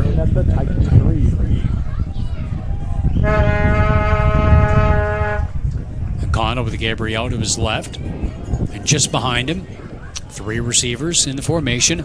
As he claps, gets the snap, gives to Gabriel with a cut back to the right, and he's able to burrow his way inside and finds the end zone for the Thunder touchdown. That really nice cut back that time and got behind that big offensive line, and Wheaton finds the end zone once again. 55-14 now the score. Boy, the Thunder have been pretty unstoppable ever since just putting up that single touchdown in that first quarter. Like the Titans were going to make a game of it at 21-7. A kick return for a touchdown, another touchdown before the half made it 36-7. And the Thunder have continued to put their foot on the gas here in the second half. Now we have another point after attempt here from Peter Bertoni, the lefty, The sophomore knocks that one through the uprights after Gabriel gets his third rushing touchdown of the season as they go 61 yards in 6 plays to tack on their 8th touchdown of the day, now leading 56-14 with 3:01 remaining here in the third quarter. Well, the Titans in the second half here have had one successful drive. We'll see if they can set up some good field position here off this kick return. As you see a big play downfield here on the replay. And that was the play that got Wheaton all the way inside the 10-yard line. It's McFadden on the catch right there. And I talked about the backup quarterback coming in, Seamus O'Connell. He's got some good numbers, a number of reps already this year. He's able to play the entire Carroll game and lead Wheaton to an easy victory in that contest. Also got some significant action against Augustana as well earlier this year. And then against North Central, kind of finishing up after Fukuchi got injured against the Cardinals last week. Number 33, Sam Keller. And despite the injury last week to Fukuchi, showing no ill effects of that at all today with one of his career best outings. And returning on the kick, deep end over end and near side. Keller camps under it at the 11-yard line inside the numbers. Gets across the 15 to the 20, near the 25-yard line, just short of the 25 for the Titans. Here with the 2:56 remaining in the third quarter. CCIW is proud to sponsor today's homecoming game for Illinois Wesleyan. Go Titans. If you need a student loan, get more information at cfq.com/student. Ball at the 23-yard line. Wheaton has really covered kicks very well so far today. Titans have a couple of kick returns for touchdowns this year, but they've really had a hard time carving out any good field position off of many of these kickoff returns, and there's been a lot of them today. A fake draw and a roll out to the far side. It makes the connection to Naza on the far side. Hauls it in at the 30-yard line, short of the first down. Toity there in coverage. It's a gain of 7. As you see there, Dermot Smythe on the rollout pass right on the money. But again, Will Naza able to go up and get that. Actually, that pass was a little bit high right there, but Naza's done a nice job being able to haul that in and a nice gain on first down. 2nd and 3 at the 30 as Naza goes in motion and lines up in the slot on the near side. Looking in that direction, spins it over to Kruzik, parks it to the 33, then turns off field, has a first down. He gets across the 40 to near the 41. That's a first down, a gain of 11 before he got brought down. Looked like that was Zeke Harris, the sophomore linebacker. And Kruzik does a nice job just running it all out right here. That completion's good able for to Titans. get some yak yards right there. 1st and 10 Titans. Get across the 40-yard line. 41-yard line. Now under 2 minutes to go here in the third. 56-14. Wheaton up big. Again, an empty backfield here for Smythe. Fakes a draw, steps back, throws to the near side for Dacey, right in stride. Another first down, shoved out of bounds by Mason Haas, a sophomore DB from Wheaton, Warrenville South. A Titan first down, good for 24 yards. Dermot Smythe That reception is is good. probably going to be over 300 yards passing by the end of the day. That's where the numbers are kind of heading at this point. So he's had a nice day throwing the football here so far. Let's see if the Titans now can find the end zone here to finish off this drive. Now at the 35 as Naza goes in motion. Now with a minute to go, play fake. They screen near side to King. Gets a block inside the 30, tripped up, stays in bounds, and taken down to the 22 as he picks up a first down, a gain of 13. A tackle there by Caleb Coburn. Mac Brennan was the one who made the big block right there. That was able to spring the offensive player for Illinois Wesleyan. That reception is Titans good now for inside the Titans. 25-yard line here as the third quarter is quickly coming to an end, down to about 30 seconds. So time for perhaps one more play. Down to 25 seconds. 3 receivers on the right. Smythe looking over the middle, hits his man. Making the connection down to the 8-yard line. Dacey once again, another Illinois Wesleyan first down. Now the clock's going to keep on moving, and I do believe that will be the end of the third quarter. A third quarter that was dominated by Wheaton, 36-7 at half. They put up 20 in the third. Titans are driving, but it's been all thunder here this afternoon. We'll be back in a minute. This is Titan Football on 88.1 FM, WESN, IWUsports.com, and the CCIW Network. Hey fans, if you are looking for a fun Titan activity for the whole family, join us for Tommy's Trivia, hosted by Twin City Trivia, where you can put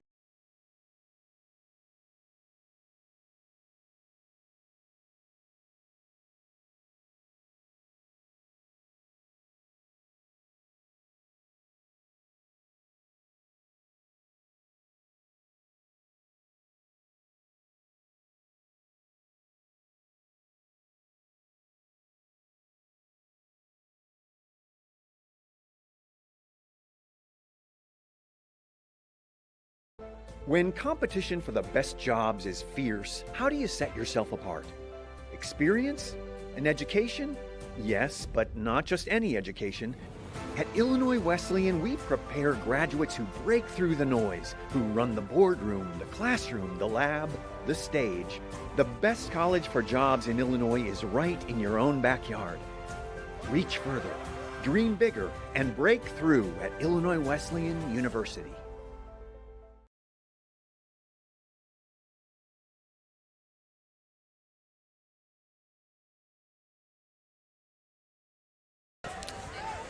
Welcome back. Fourth quarter underway. Eric Stock here with Joel Swanson. Titans trail 56-14, but a first and goal from the 9. Play fake at a spin. They screen. Nice catch inside the 10. It's Noto to the 5 and pulled out of bounds near the 2. Tony Noto on the reception out of the backfield. Getting close to the goal line. They mark him down to the 2. And Noto made a nice catch right there. That pass was a little bit low. To see again Smythe on the rollout. Really nice catch around his ankle. Able to get upfield inside the 5-yard line. So down to the 2 here. That reception giving Dermot Smythe a new career high in passing yards at 314. Broke the mark he set last week at Wash U. Now from the 2.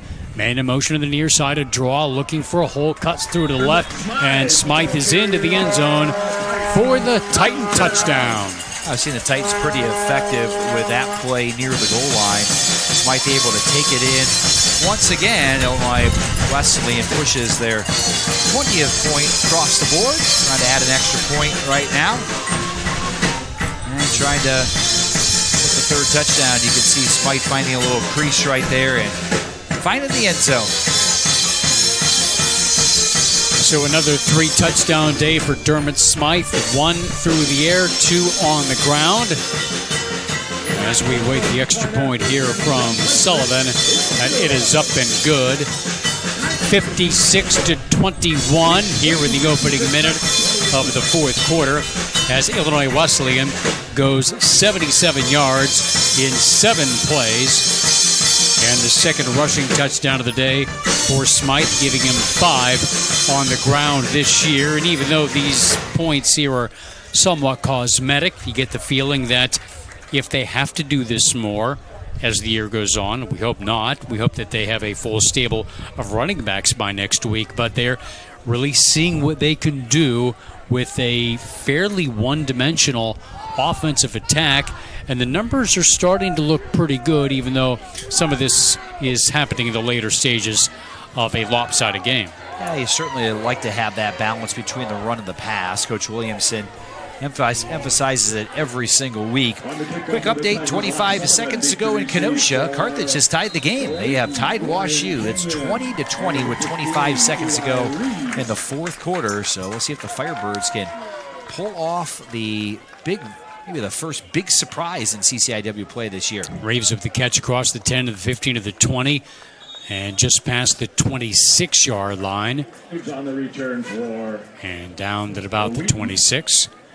And I do believe Carthage and WashU are heading for overtime now. So interesting game right there. Carroll continues to lead North Park 21-3. The Pioneers have the lead starting the second quarter. So interesting action across the CCIW. Wish we had better news for you here. 56-21. Wheaton's got the lead, and the Thunder have really dominated this game, especially since the first quarter. Elmhurst and North Central both home tonight under the lights. As a man goes in motion, Seamus O'Connell back in, gets a wide snap. They screen the ball on the near side. Catch to McFadden, gets across the 35 and spilled there at the 36 for a gain of about 4. McFadden's already got one big catch here in the second half that set up the last score for the Thunder going across. That time, nice little screen pass. Had a good block downfield, good sustained block by Thomas Grupner, the 6-foot senior for Wheaton that time on the perimeter, and able to pick up a first down for the Thunder.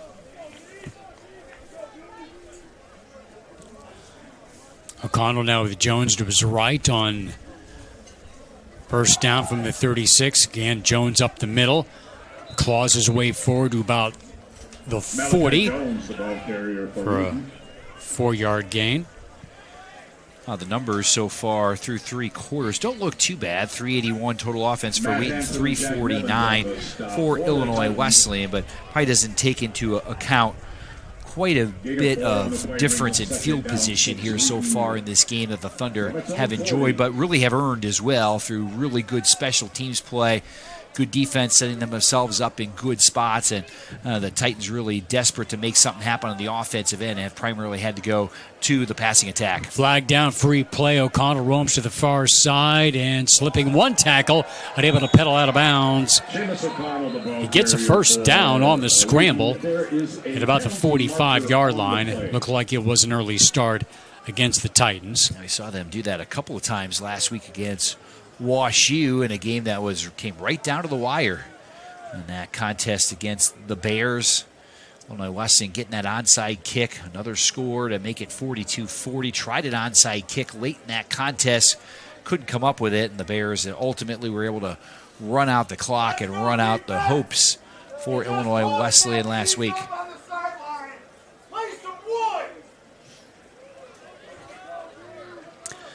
So that'll be here against Illinois Wesleyan. A 5-yard march off against the Titans. So a 2nd and 1. So the field position, as you said, is crucial to a game like this, and that's the complementary football that Coach Williamson has talked about all year by being able to run the ball and stop the run. And they've not had that today, and the defense has paid the price for that. 2nd and 1 of the 45. O'Connell will look like a broken play, then turns upfield, got drilled at the 49. A shoulder-to-shoulder hit by Joey DeMeo brought him down, but not before he picked up a first down and a pickup of 4. Many times special teams really shows the depth that you have in your program, and Wheaton obviously consistently good every year and consistently top-level players. And probably at this point just a little bit deeper in the roster than the Titans are, and maybe showing up in those special teams plays with some of those things that are happening in that segment of the game. Play fake as O'Connor rolls out to the left, deep ball over the middle for McFadden, and fully extended hauls it in. A great catch and pulls it down to the 20-yard line. Frank in coverage. McFadden with a catch, a 31-yard gain for the junior from North Glen, Colorado. McFadden showing what he could do here late 3rd quarter, early 4th quarter. Had a huge gain to set up a touchdown for the Thunder. Another one right across the middle. That was a very difficult catch. Able to hang on to that football right there. Put Wheaton in good position to try to put another score on the board. Back to the red zone now at the 20 for 1st and 10. Man in motion to the near side. O'Connell under pressure. Flips the ball incomplete. Not sure who it was intended for. Jones was in the area. So was Juska.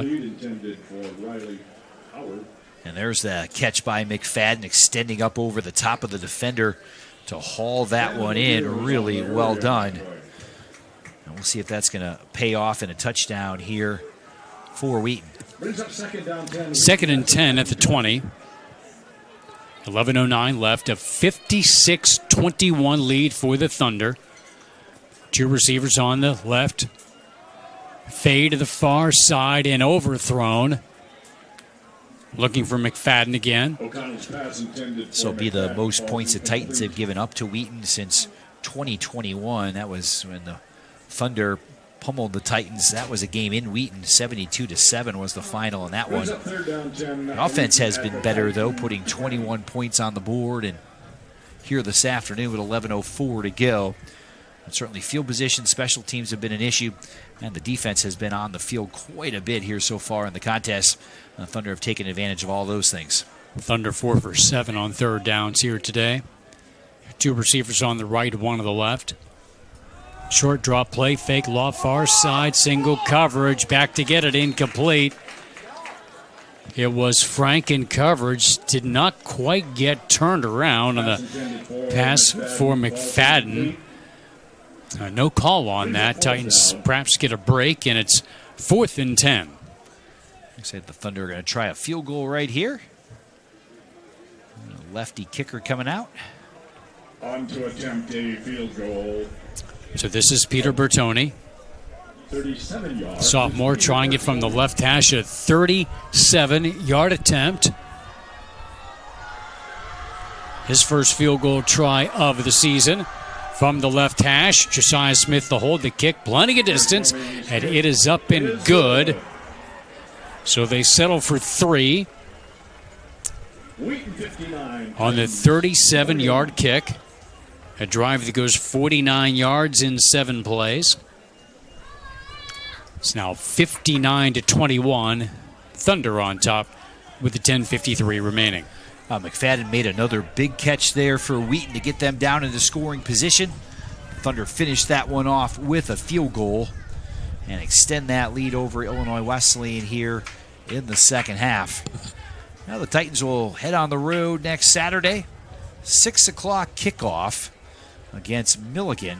Big Blue will be ready to play, that's for sure. They've gotten off to a better start this year, and that should be a very competitive game next week down in Decatur. Titans are going to have to come ready to play in that one. Yeah, Milligan going to North Central here this weekend, playing up in Naperville, while Elmhurst plays Augustana at home tonight. Just Thrive Health, founded with deep Titan athletics connections by Illinois Wesleyan baseball alum Billy Anderson and his wife Tina. Proud parents of Titan basketball alumni Nita and Marco. Just Thrive Health, where Titan traditions thrive. And speaking of the men's basketball team, had the first open practice here today for the fans to check out earlier today at Inside Shirk Center as part of a busy homecoming Saturday on the Illinois Wesleyan campus. Kick by Bertoni, and it will topple into the end zone for a touchback. Wheaton's kick goes into the end zone for a touchback.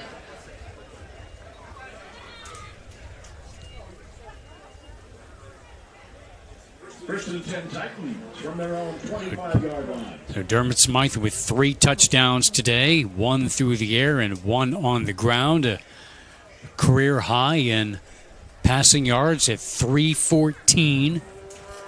He's also been their leading rusher with 30 yards on 16 attempts. He does have a running back out there with him in Tony Noto.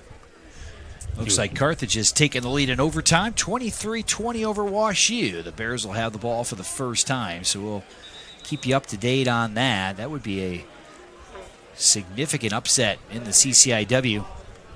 We'll see if Carthage can get the job done. And it looks like a penalty here against the Titans. And delay of game coming off the kickoff. So that'll bring the ball back to the 20 for a 1st and 15.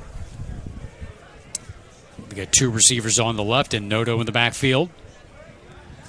Man goes into motion to the near side. Play fake at a rollout. Lob to the far side and a incomplete pass. Naza sliding to the far side, could not hang on. Pass a little bit underthrown that time, and Naza staring straight into that sun. Could not quite come up with it there for Illinois Wesleyan. Those two guys putting up outstanding numbers in that combination once again today.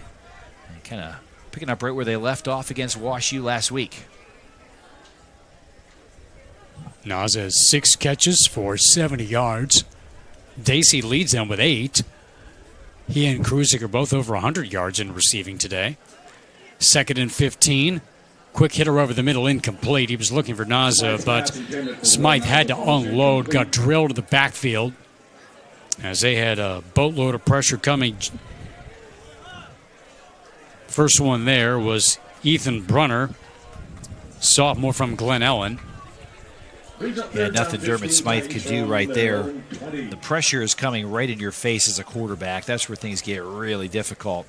Smythe tried to unload it, and just nobody home there for the Titans. And now 3rd and long here for Illinois Wesleyan, trying to keep this drive alive. We saw the Titans convert a number of 3rd and 4th downs last week against WashU. Couldn't quite get the victory in that contest, but keeping drives alive was really well done. And now Illinois Wesleyan, I do believe, will take a timeout. And we'll take a quick break as the Titans trail 59-21. This is Illinois Wesleyan Titan football on 881 FM, WBSN, IWSports.com, and the CCIW network.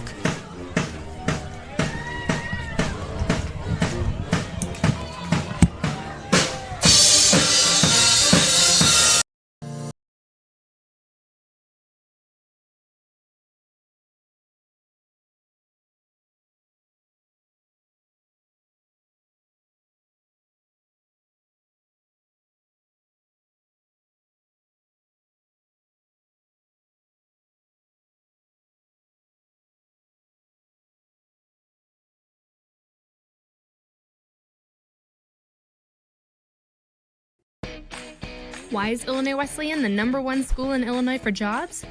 Maybe it's because we're the AND University. That's right, A-N-D. And. 3rd and 15 for Illinois Wesleyan with an empty backfield. 3 receivers on the left, 1 to the right. Short drop here for Smythe from the pocket over the middle. Makes the connection to the 25. Naza slipping a tackle. Got pulled down, still stays upright, but then gets finished off at the 29-yard line. He'll be well short of the first down. It's a gain of 9, but the Titans looking at 4th and 6, and the punting unit comes on. Yeah, you can see the pass underneath. A lot of white jerseys there able to rally, be able to make the tackle. A couple guys trying to pull in that ball, rip it loose as Naza comes up well short of that first down marker. Titans will punt it away right here, and trying to keep Wheaton under 60 this afternoon. Worthington back to punt from his own 14-yard line. And Kornoven again awaiting the kick. And it lands in front of him. He'll let it bounce. It'll take a Titan roll. It'll keep going and scooped up by Sam Keller at about the 32-yard line. As that punt goes 40 yards.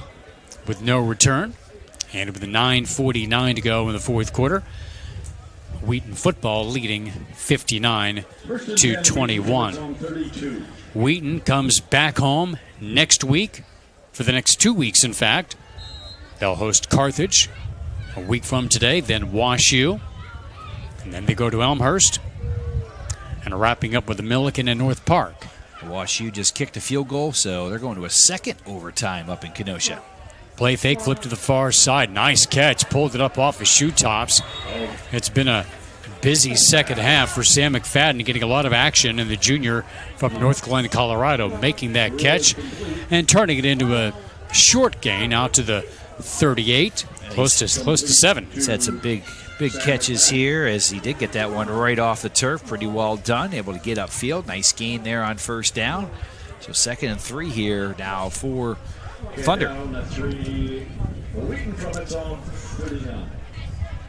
Now on the ground to Kreider with a beeline toward the near sideline. He gets spun down to the 42. DeMeo made the stop. Kreider gets close to the first down. It looks like it's Yes, it is a first down to the 43. Yeah, DeMeo coming up from that safety position. He's able to take a really good angle. You can see it right there and pull down the tailback. That's still a first down here now for the Thunder. Now with under 9 minutes to go. And they'll take their time, absolutely. Take as much time off the clock as they possibly can here. Shorten this game up and head back to Wheaton at 3-2 on the season with a lot of promising football ahead for them.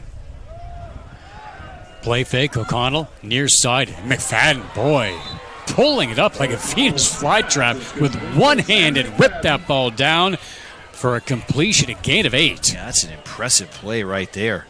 Good job just to shake free from the defensive back at the last moment. You're going to see the coverage is pretty strong here on the near side. Able to slip free and just snag that football out of the air. And a first down for the Thunder. Boy, McFadden is having himself a game here in this fourth quarter. Gain of 8.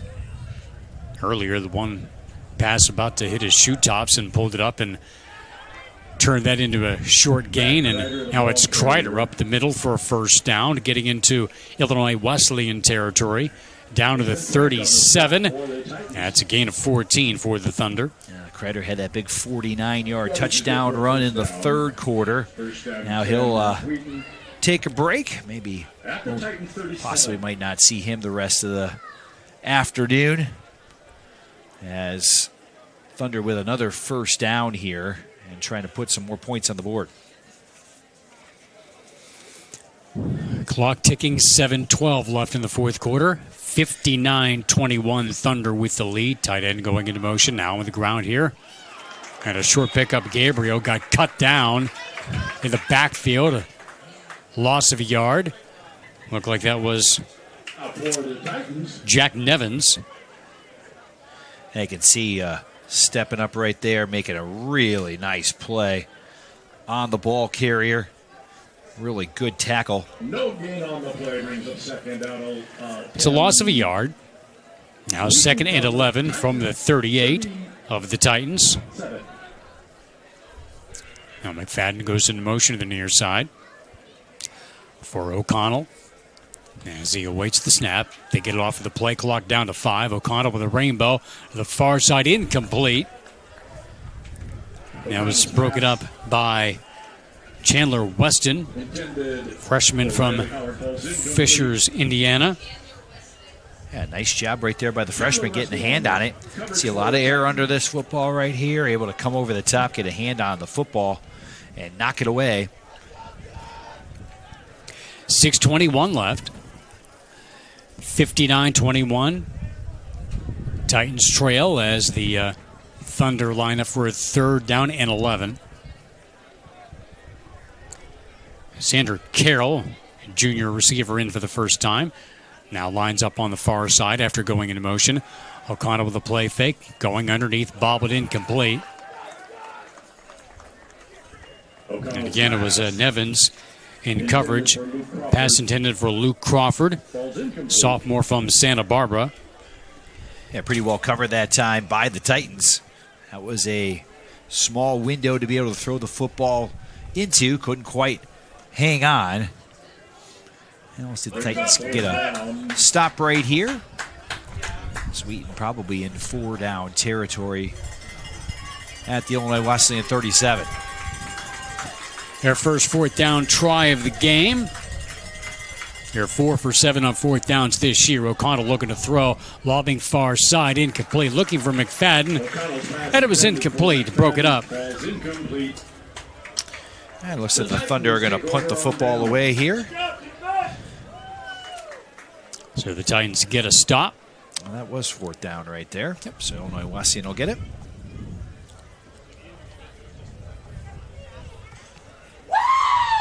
Titan football here on 88.1 FM, IWSports.com, and the CCIW network. Presented by Just Thrive Health, founded with deep Illinois Wesleyan Titan athletics connections by baseball alum Billy Anderson and his wife Tina, proud parents of Titan basketball alumni Nina and Marco, and Just Thrive Health, where Titan traditions thrive. Titans start here at the 37-yard line. Pass lob to the near side. Naza back to get it, and he can't hang on. Yeah, might have heard the footsteps of the safety coming that time for Wheaton. Couldn't quite hang on to that pass. Mason Haas was coming pretty fast that time, the 5'11 sophomore on the backside. And Naza couldn't quite hang on to that football. Another really good afternoon for Willville. It's become a great option for Dermot Smythe out there for the Titans. A lot to look forward to with those two. Now 2nd and 10. Michael Barnes Jr. is the outside receiver on the near side, along with the Dacey. 3 receivers in the formation on the sweep. And the handoff here to Naza gets drilled as he crosses the 40 to the 42 for a gain of 5. Tackled by Eli Reeves, sophomore from Lubbock, Texas. They mark the ball at the 43. And brings up 3rd and 4 for Wesleyan. Wash U has put a touchdown on the board in the second overtime. They lead Carroll 29-23 in overtime number 2. Extra point pending for the Bears. And Carthage will get a shot at it as well to try to tie that one back up in Kenosha. 3rd and 4 for the Titans at the 43 at the near hash, going left to right from the pocket. Deep ball far side, single coverage. Kruzik, can he hang on? No. Broken up. Pretty well thrown ball, but tough connection. And it was broken up by Mason Haas. And it brings up 4th down and 4 for the Titans. Yeah, Kruzik did a nice job coming back to that football right there. Just couldn't quite hang on to it. So 4th down now for Illinois Wesleyan, trying to keep this drive alive. Kruzik and Naza on the far side. Dacey on the near side. With the 5:18 to go. Thunder bringing the house. Pass to the near side. Single coverage for Dacey. And well covered, and a flag comes in. It was Joseph Bracey who's draped over Dacey. Never turned back to the football. And he tried to pull it from his backside. Dacey tried and unable to do it, but it looks like he'll get the flag that will net a 1st down. Now the corner that time never turned his head to make a play on the football. And the penalty flag comes out, and it will be against Wheaton. So we get 1st down. They get the 4th down conversion. And it will place the ball at the Thunder 43. Here with the Thunder still in command, 59-21. See if the Titans can punch this in one last time. And give the offense some momentum going into next week's game in Decatur. Dacey, the outside receiver on the left, and he'll be joined by Naza on that side. Kruzik on the near side.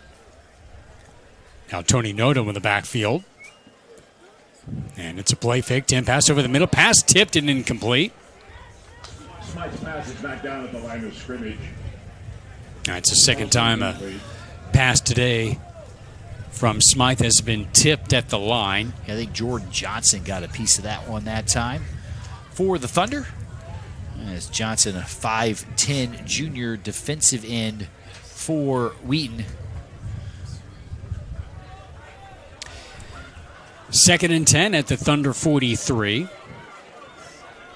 Some shifting by the Thunder on their front 4. Looked like Smythe was going to call timeout. Yeah, play clock was down trying to 5 seconds, and Coach Williamson will have to burn a timeout right there. So with 5:07 to go in the ball game, and the Titans down 59-21, they're going to talk things over. And we'll take a quick break. Back in a moment. This is Illinois Wesleyan Titan football on 88.1 FM, WBSN, IWUsports.com, and the CCIW network.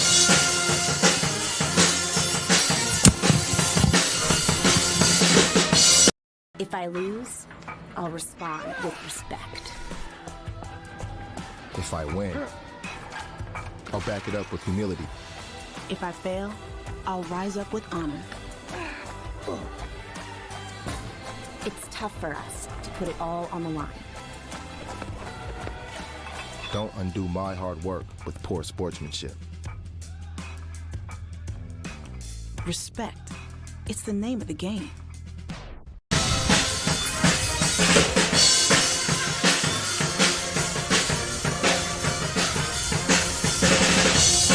5:07 left here from Tucci Stadium in Bloomington. Eric Stock with Joel Swanson on homecoming weekend here at Illinois Wesleyan.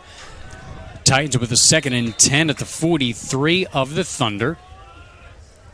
And Naza goes in motion with 3 wides on the far side of the field. Noto in the backfield with Smythe. Play fake, a spin move by Smythe underneath, and Noto cannot hang on. Had to dump it faster than he wanted. Nate Tofflin was there in coverage. Yeah, Caleb Coburn was in there really quick that time for the Thunder. Yeah, you're hoping that the play action there would slow him down a little bit, but he was coming on a blitz there from the outside, and Dermot Smythe ran right into him as he turned to try to make that play. Created an errant throw, and Titans now will have to do a little bit better here on 3rd down. Well, they got a 4th down conversion a few moments ago. Now on 3rd and 10 at the 43 as Naza goes into motion to the far side.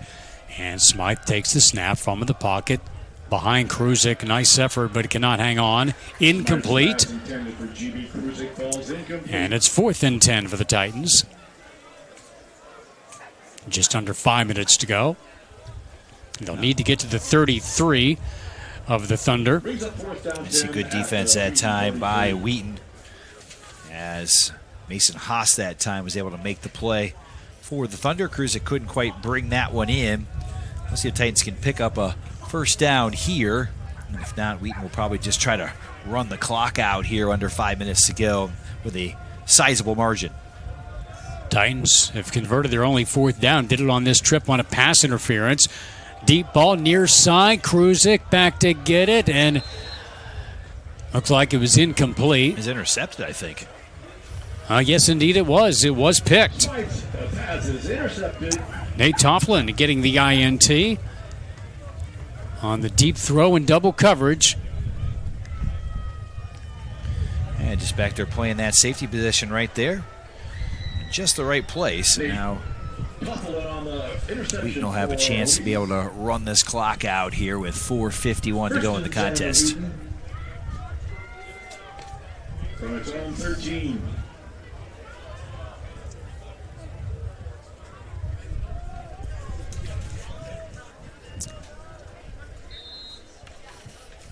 And a new quarterback in there, Finley Dorio, sophomore from Wisconsin. Pass over the middle, and it's a diving effort out of the 25-yard line. A nice effort hauled in. And we have a flag down in the backfield. There's a penalty marker on that play.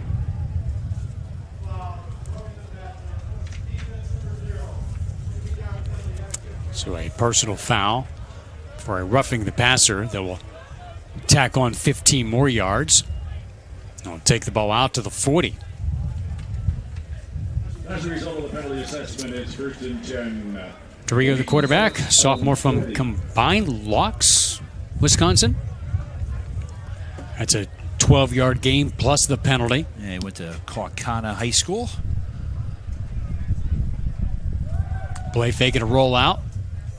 Flips the ball ahead, the completion for about 5-6, and they tried to spin him down. He stayed upright, and Gage Autry, senior from Little Elm, Texas, was able to break free and turn it into a solid chunk play into Titan territory at the 47 for a 13-yard gain.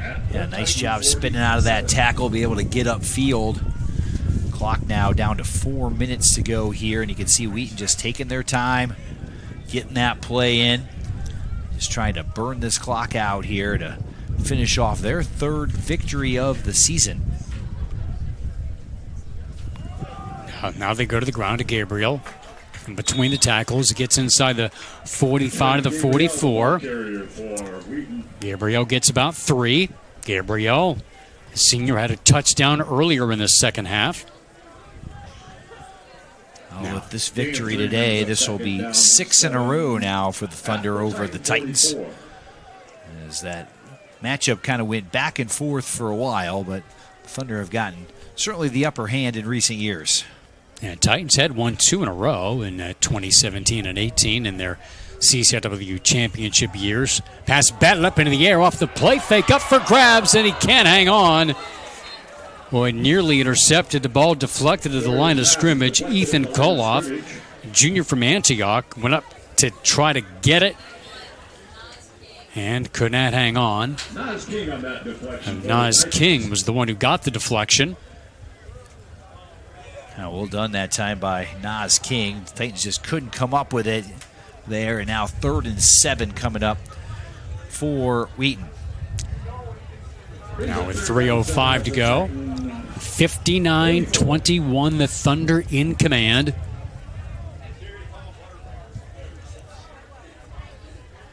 Now Jones lines up on the right side from out of the backfield, so it's an empty backfield.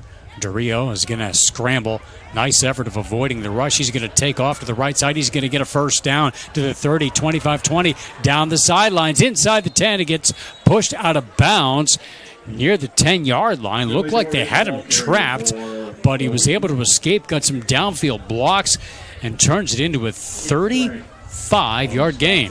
Yeah, really nice job by Dario right there. Nobody open downfield. Heavy pressure, but still not a lot of pressure up the middle. Was able to escape that pocket. Picked up the first down and a lot more. And as once again, Wheaton now inside the Titan 10-yard line. 8:56 to go, third quarter. Carroll continues to lead North Park 21-3. So we'll see if the Pioneers can pick up their second win of the season. Had an 0-3 start, but a really difficult schedule to start the year. Trying to get to 2-3. Quarterback keeper off of the fake. He gets inside the 10 of the 5, down near the 3. Final play before we hit the 2-minute timeout. And we'll step aside as Wheaton driving with a 59-21 lead, 2 minutes to go. This is Titan football on 88.1 FM, WESN, IWUsports.com, and the CCIW network.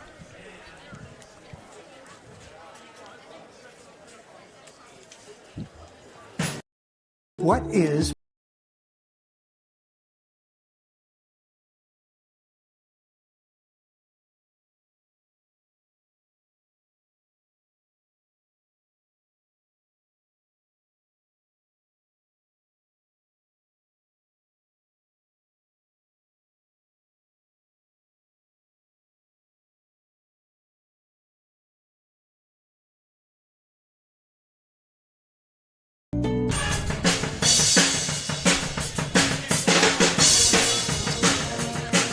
Two minutes to go here from Tucci Stadium. Eric Stock with Joel Swanson. 59-21. Thunder with a second and goal at the 3. They're on their third string quarterback, Finley Dario, sophomore. Their other 2 QBs are seniors. So now they look to the future here with Gabriel in the backfield to his right.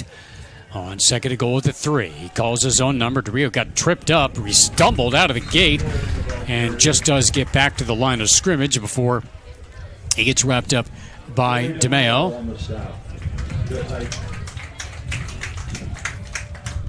So it's going to be third and goal.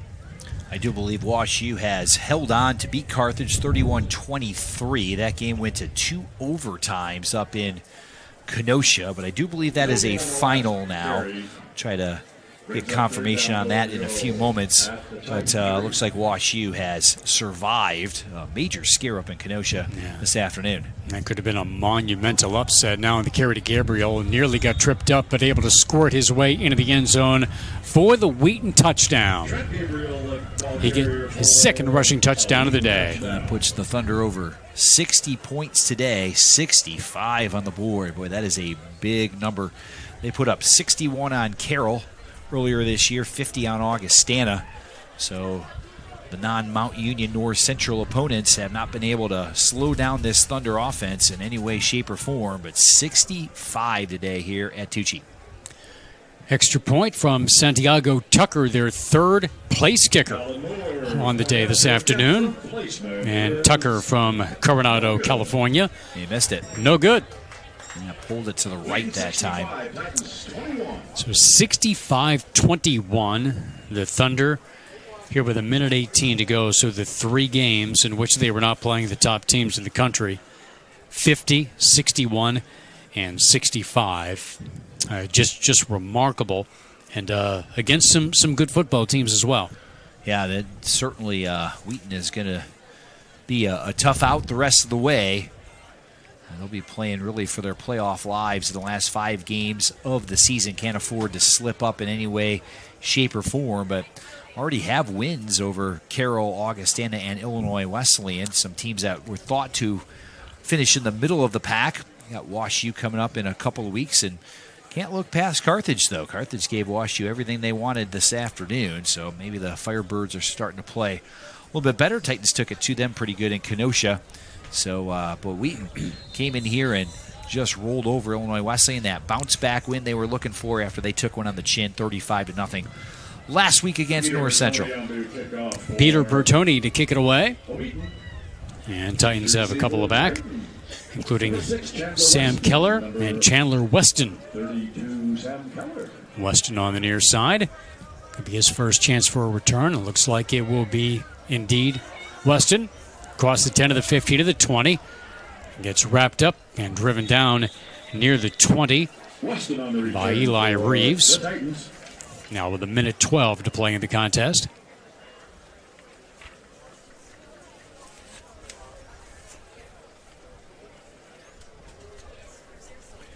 Carroll has added a field goal. They lead North Park 24-3, 2:55 to go in the third quarter. So the Pios with a comfortable lead right there. And again, Carroll coming up on the schedule in the future for Illinois Wesleyan, North Park as well.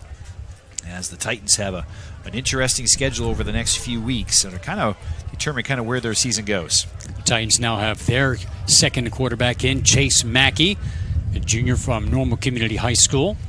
First down to the 21, and a delay of game. So that'll take it back to the 16.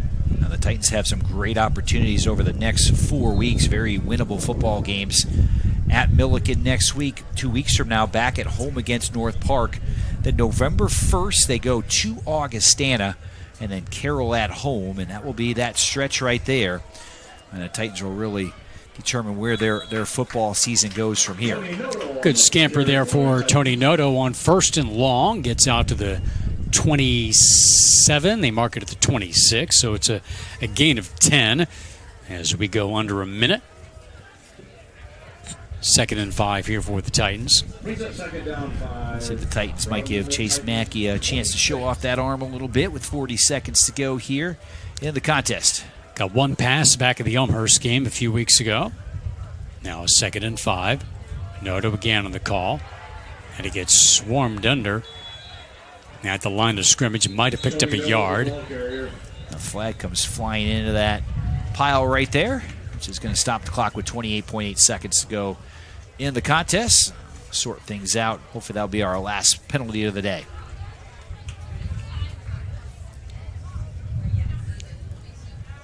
Came toward the end, just as Noto was getting wrapped up. It's a long conversation for a 65-21 contest here. 28.8 seconds left. So a face mask on the Thunder. So they'll tack on 15. And then bringing the ball out to the 42. The Titans were going to make this one a game today, really. And they got the touchdown at 21 to make it 21-7. The kick return from Wheaton on the next kickoff was certainly probably the play that put this one away here this afternoon. The Thunder had a comfortable lead, 36-7 at half, and really cruised in the second half. This is a really good football team from Wheaton College. Mackey from the 42 with a handoff to Noto, stretching it out to the near side to get tripped up in the backfield for a loss of 2. Good pursuit there by Eli Reeves. A really good job by the Thunder getting off their blocks, and Noto never could turn that north-south and had a significant loss there. So under 10 seconds, I'm not sure the Titans are going to run another play here, and that is going to do it. Boy, the Thunder really came in and dominated things this afternoon. Now, Illinois Wesleyan now will have some opportunities going forward, but that was an impressive win by Wheaton today. Yeah, certainly an impressive performance by the Thunder. 65-21 the final, as they go to 3-2 on the year and 3-1 at the College Conference of Illinois and Wisconsin, while the Titans dropped to 2-3 on the year and 2-2 in league play. Our post-game comes up next. We'll take a timeout, and we'll look at the final numbers in today's contest and hope to catch up with Coach Williamson here momentarily. 65-21, Wheaton wins it. We'll be back after this 2-minute timeout. This is Illinois Wesleyan Titan football on 88.1 FM, WESN, IWUsports.com, and the CCIW network.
Back here at Tucci Stadium in Bloomington, Eric Stock with Joel Swanson, as Illinois Wesleyan's homecoming football game does not go their way.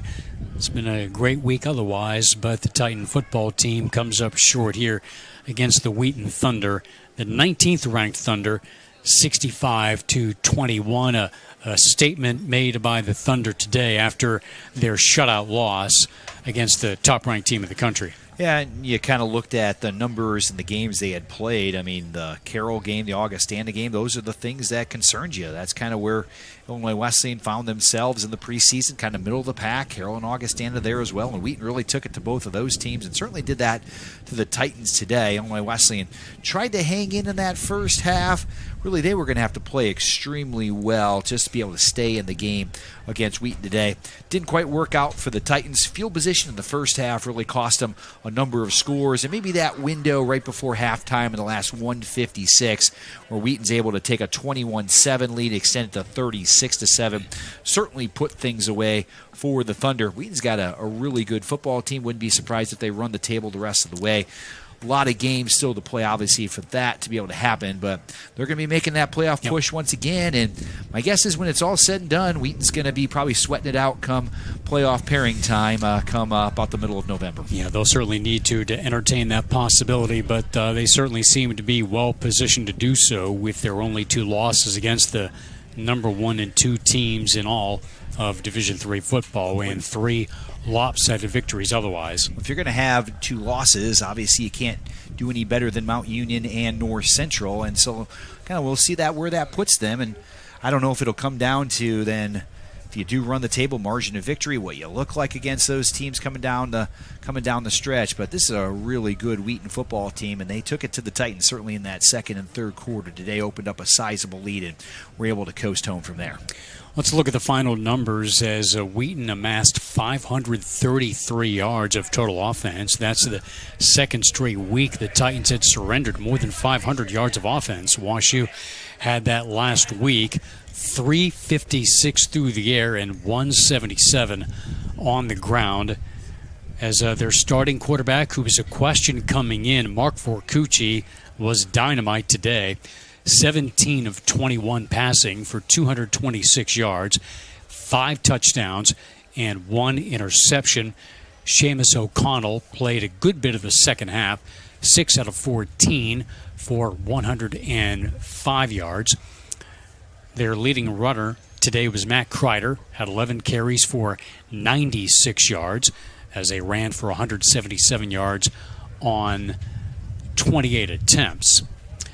Their top receiver, a lot of his work came late in the game, was Sam McFadden, had 5 receptions for 92 yards.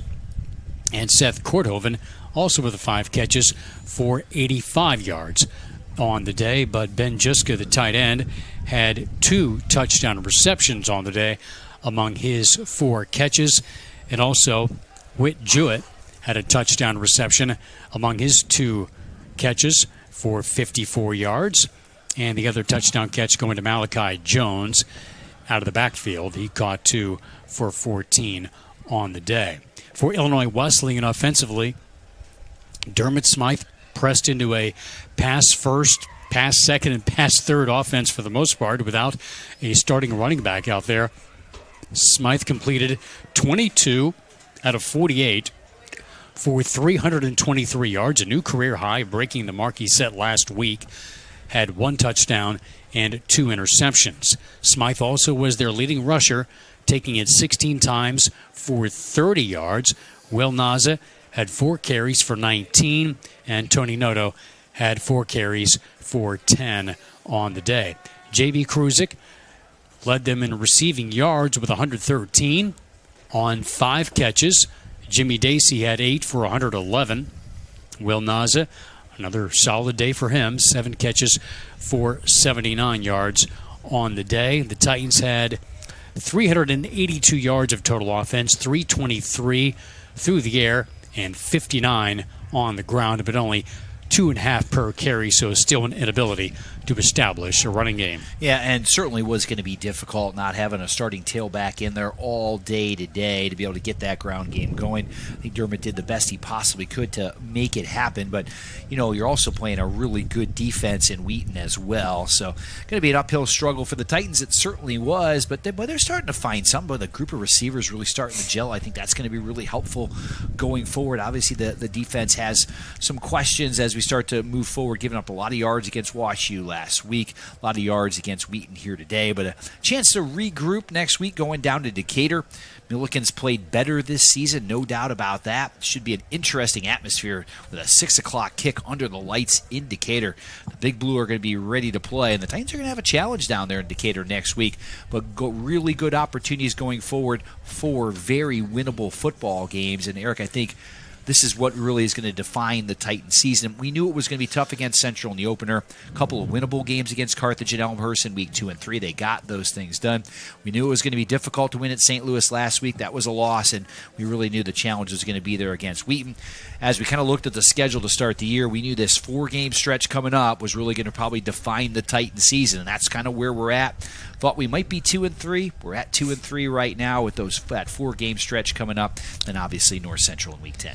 Another one of the big challenges that Coach Williamson has talked about is converting on third downs and also getting off the field on third downs, and they struggled in both of those areas today. Just 1 for 13 on offense on third down, while the Thunder converted 6 out of 11. One of the reasons the offense was able to stay on the field here and punch it in fairly consistently as they get the 65-21 win. Yeah, a lot of times third down comes down to what's your down in distance many times, and for Wheaton. They've been able to establish some sort of a ground attack, usually good down and distance conversions.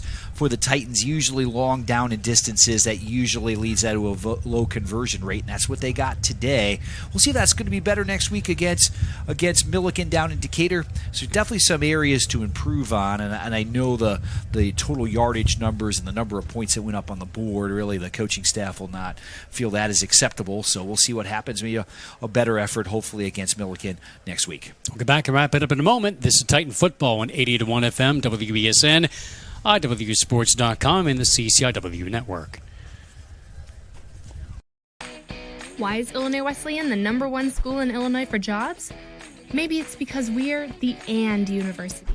That's right, A-N-D.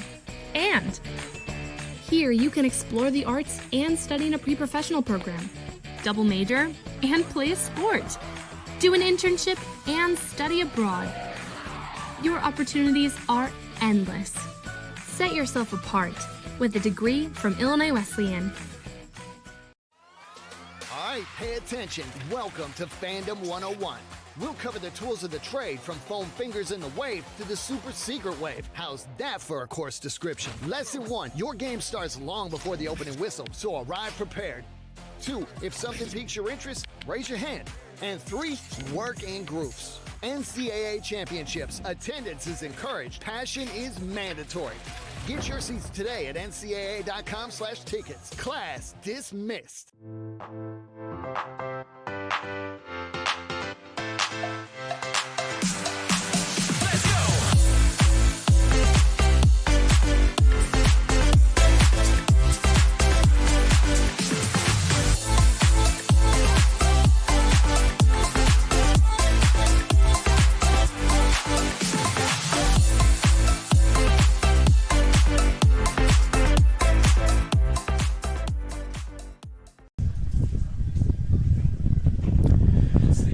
Welcome back to Illinois Wesleyan University. Our final score, Wheaton 65, Illinois Wesleyan 21. Other games around the conference today, Wash U ended up knocking off Carthage. 31-23 was the final. That game went to double overtime, but it does go to Wash U. That would have been a significant upset in the conference today, but Carthage had a 13-0 lead in the second quarter, 13-7 at half, but couldn't hold off Wash U in the second half. The Firebirds actually got a late touchdown to push that game into overtime, but Wash U was able to score a touchdown and a 2-point conversion in the second overtime, so they avoid the upset on the road in Kenosha today. Score from Waukesha right now. Carroll leads North Park 24-3 to score in that one, so the Pios have a comfortable lead right now in Waukesha. So Carroll trying to pick up their second win of the year. Loss there would drop North Park to 2-3 on the season. So a couple of CCIW scores right there. A couple of CCIW games actually going on this evening. So night games in the conference tonight. Milliken will go to North Central. That is a 6 o'clock kick there. And Augustana goes to Elmhurst, also a 6 o'clock kick as well. So a couple of road games, 6 o'clock kickoffs, North Central and Milliken, Elmhurst and Augustana. Taking a look again at the final numbers here in the game today, as a victory here for Wheaton over Illinois Wesleyan, 65-21, the final score in this contest, as the Thunder come up with a big victory. Scoring by quarter, Wheaton outscored Illinois Wesleyan 7-0 in the first quarter. Second quarter, Wheaton outscored Illinois Wesleyan 29-7 to take a 36-7 lead into the break. Thunder also outscoring the Titans in the third quarter 20-7, as they had a 56-14 lead going into the fourth quarter, and they settled for the 65-21 victory in the contest. Team stats look this way today. Wheaton had 28 rushing attempts for 177 yards. That is 6.3 yards per carry, so the second straight week that the Titans give up over 6 yards per carry in the contest. Illinois Wesleyan 24 rushing attempts for 59 yards, 2.5 yards per carry there. The big number, though, for the Thunder, 356 yards in the air, as Wheaton, the best passing team in the CCIW, do it once again here today. 356 yards in the air, and just the one interception for the Thunder. Total yardage for Wheaton, 533 yards on 66 plays. For the Titans, they had 323 yards in the air. Dermot Smythe threw a couple of interceptions, was just 22 out of 48. The Titans had 72 plays today, and 48 of them were passing the football. So I'd like to see a better ratio next week, getting that run game going when they take on Milliken a week from today. Individual numbers look like this, as Matt Kreider just under 100 yards for Wheaton on the afternoon, 11 carries for 96 yards, had that big 49-yard touchdown, 8.7 yards per carry right there. Trent Gabriel had 5 carries for 12 yards, and Mark Furcucci had 3 carries for 18 yards. So the Thunder racking up 177 rushing yards on the day, and a nice day running the football for Wheaton. Mark Furcucci was 17 for 21 for 226 yards and 5 touchdowns. That is now 9 touchdowns for the quarterback for the Thunder in 2 games. Last year at Wheaton, 4 touchdown passes. This year, 5 touchdown passes here at Illinois Wesleyan. Sam McFadden actually was the leading receiver for Wheaton. He didn't really come in until the third quarter. He had 5 catches for 92 yards. Seth Kortenhover had 5 catches for 85 yards. Then Jessica, the tight end, 4 catches for 42, and Whit Jewett had 2 catches for 54 yards. So a number of guys stepping in for Wheaton, and a total for the Thunder today, 356 passing yards. Dermot Smythe had 323 yards, but as we mentioned, just 22 for 48, so under 50% completion percentage. Jimmy Dacey had a nice day, 8 catches for 111. G.B. Kruzik had 5 catches for 113, and Will Naza 7 catches for 79. So the big three, it's been there all year. They were there today as well. But Wheaton gets the win today. Final score 65-21.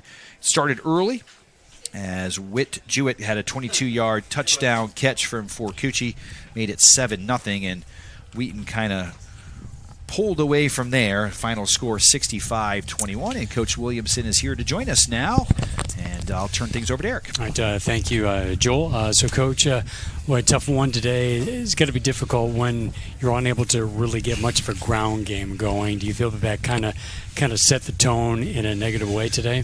Well, just really get anything going. First of all, it's just bad playing by me. I didn't do a good job this week getting the guys ready. Came off a disappointing loss, and maybe a little carryover, right, in terms of the demeanor and the thought process. Could have showed the same fight I thought we had last week. I told the boys that was the only thing I was disappointed in, is I know there's more fight in us, but in terms of the run game and other things, it's just a bad plan by me. Bad job today by me. Do you feel that there was still a lot of positives you saw last week, the fight you saw on the team last week?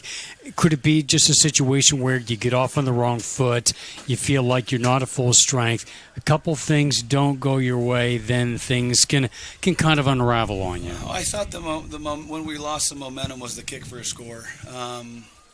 Not that was the end of the game, but you go into half down 21-7, you're getting the ball coming out, you can go score and make it a one-score game in the third quarter, which was my mindset. Sure.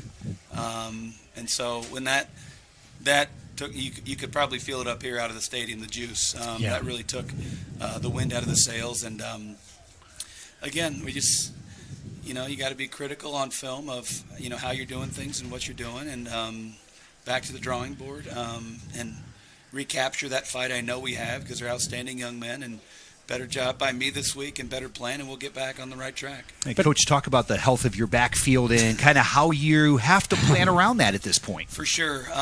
It is a long season, and not that some of the other guys aren't very capable, but we thought our best option today, with a couple of those backs being down, and I'm referring to Danny and Malik, Well, and they did give us some throwing possibilities. You guys saw how many man coverage opportunities there were. Sure. Was to use Dermot's legs a little bit and then try to take advantage of some of those opportunities. And again, if we can learn from those and guys can build confidence, that'll be great.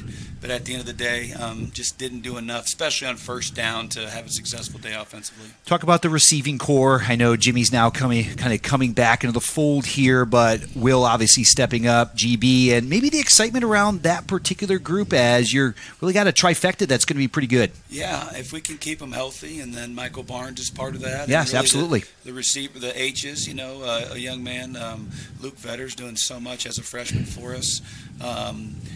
Cooper is just doing an unbelievable job at tight end and they're doing a lot of things for us: blocking, pass protecting, receiving. So I do like that group. And again, it's not that we don't have the ability to succeed, just about the execution. And again, it's you're looking right at the issue right now. I got to figure out how to get it fixed, and we'll go hard at work. And we'll go after it. What was the conversation like after the WashU game, obviously giving up a number of yards on the ground? Maybe some of the transitions that you made there during the week to try to slow Wheaton down a little bit. Well, we knew, we knew that to be successful, obviously we couldn't have a run defense performance like that again. So I know we worked hard all week on making sure that if they were going to beat us, it was through the air. I thought we started off pretty good. Again, that Frank interception was unbelievable. Mm-hmm. And I thought the plan was okay. I just think you kind of saw a snowball again once that kickoff happened. And then they started, when you get confidence like that and the game's not really at hand, you can throw the ball into traffic and guys can go make plays. And so you kind of saw a little bit of a snowball there. So as you saw WashU and Wheaton on film, maybe kind of give us an idea, what were the differences between what you saw between the Thunder and the Bears? That's what's disappointing. Not a whole lot. Not a whole lot. Mm-hmm. Yeah, not a whole lot. I thought Wheaton was a very good team. I thought WashU was a good team, though. And the disappointing part was we couldn't string together a performance like we did versus WashU because I did not, and I told the coaches that the more you watch during the week, I didn't see a great difference. So I thought, hey, you know what? If we can play our game again, give us a shot here and try to make it a fourth quarter game. And that's why it was so exciting to drive it down and score there. Again, get the ball coming out and say, hey, let's give ourselves a shot. Even if we're down a score, let's give ourselves a shot in the fourth. I really thought we were going to do that. Mm-hmm. Well, it's also homecoming weekend. It's a wonderful thing, and there's so many great things about it. But football coaches sometimes have mixed feelings about that because you've got divided attention for a lot of the guys, and they're trying to coordinate so much. There's so much on your mind, and for coaches too. So, how do you feel that impacted things? I didn't think that affected our preparation at all. I'm embarrassed. Obviously, I'm sorry for our alumni, especially our legacy group and all the supporters that came out, because that's not a performance you want to see on homecoming. But that had nothing to do with the players.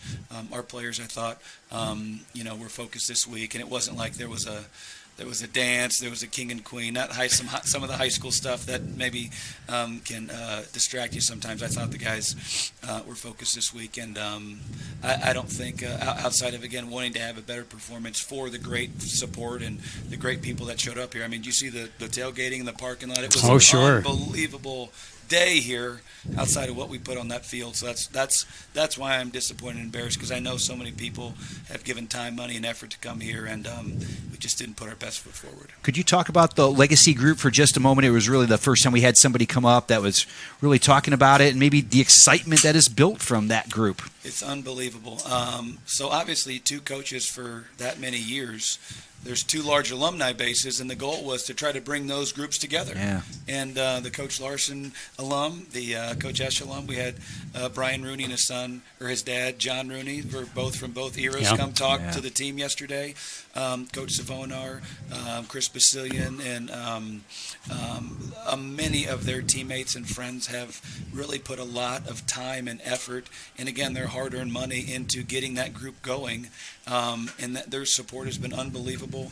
We've already, obviously, in a short amount of time, got to see some of that support and use it immediately, whether that's in the coaching staff in terms of hiring some coaches, whether that's some of the equipment, whatever it is. They've been unbelievable. And I'm hoping that we we lit a match and just ignited a big, excited group that can continue to do that and help support, because that always matters. Well, we talked to Coach Zavonar at halftime, and Eric and I were ready to put on a helmet after that and ready to get out on the field and tackle somebody. He has tremendous energy, and I know that's just great for the program and kind of where it's going. Big time. It's not hard to see how he's got 250 wins. Absolutely. Right? Yep.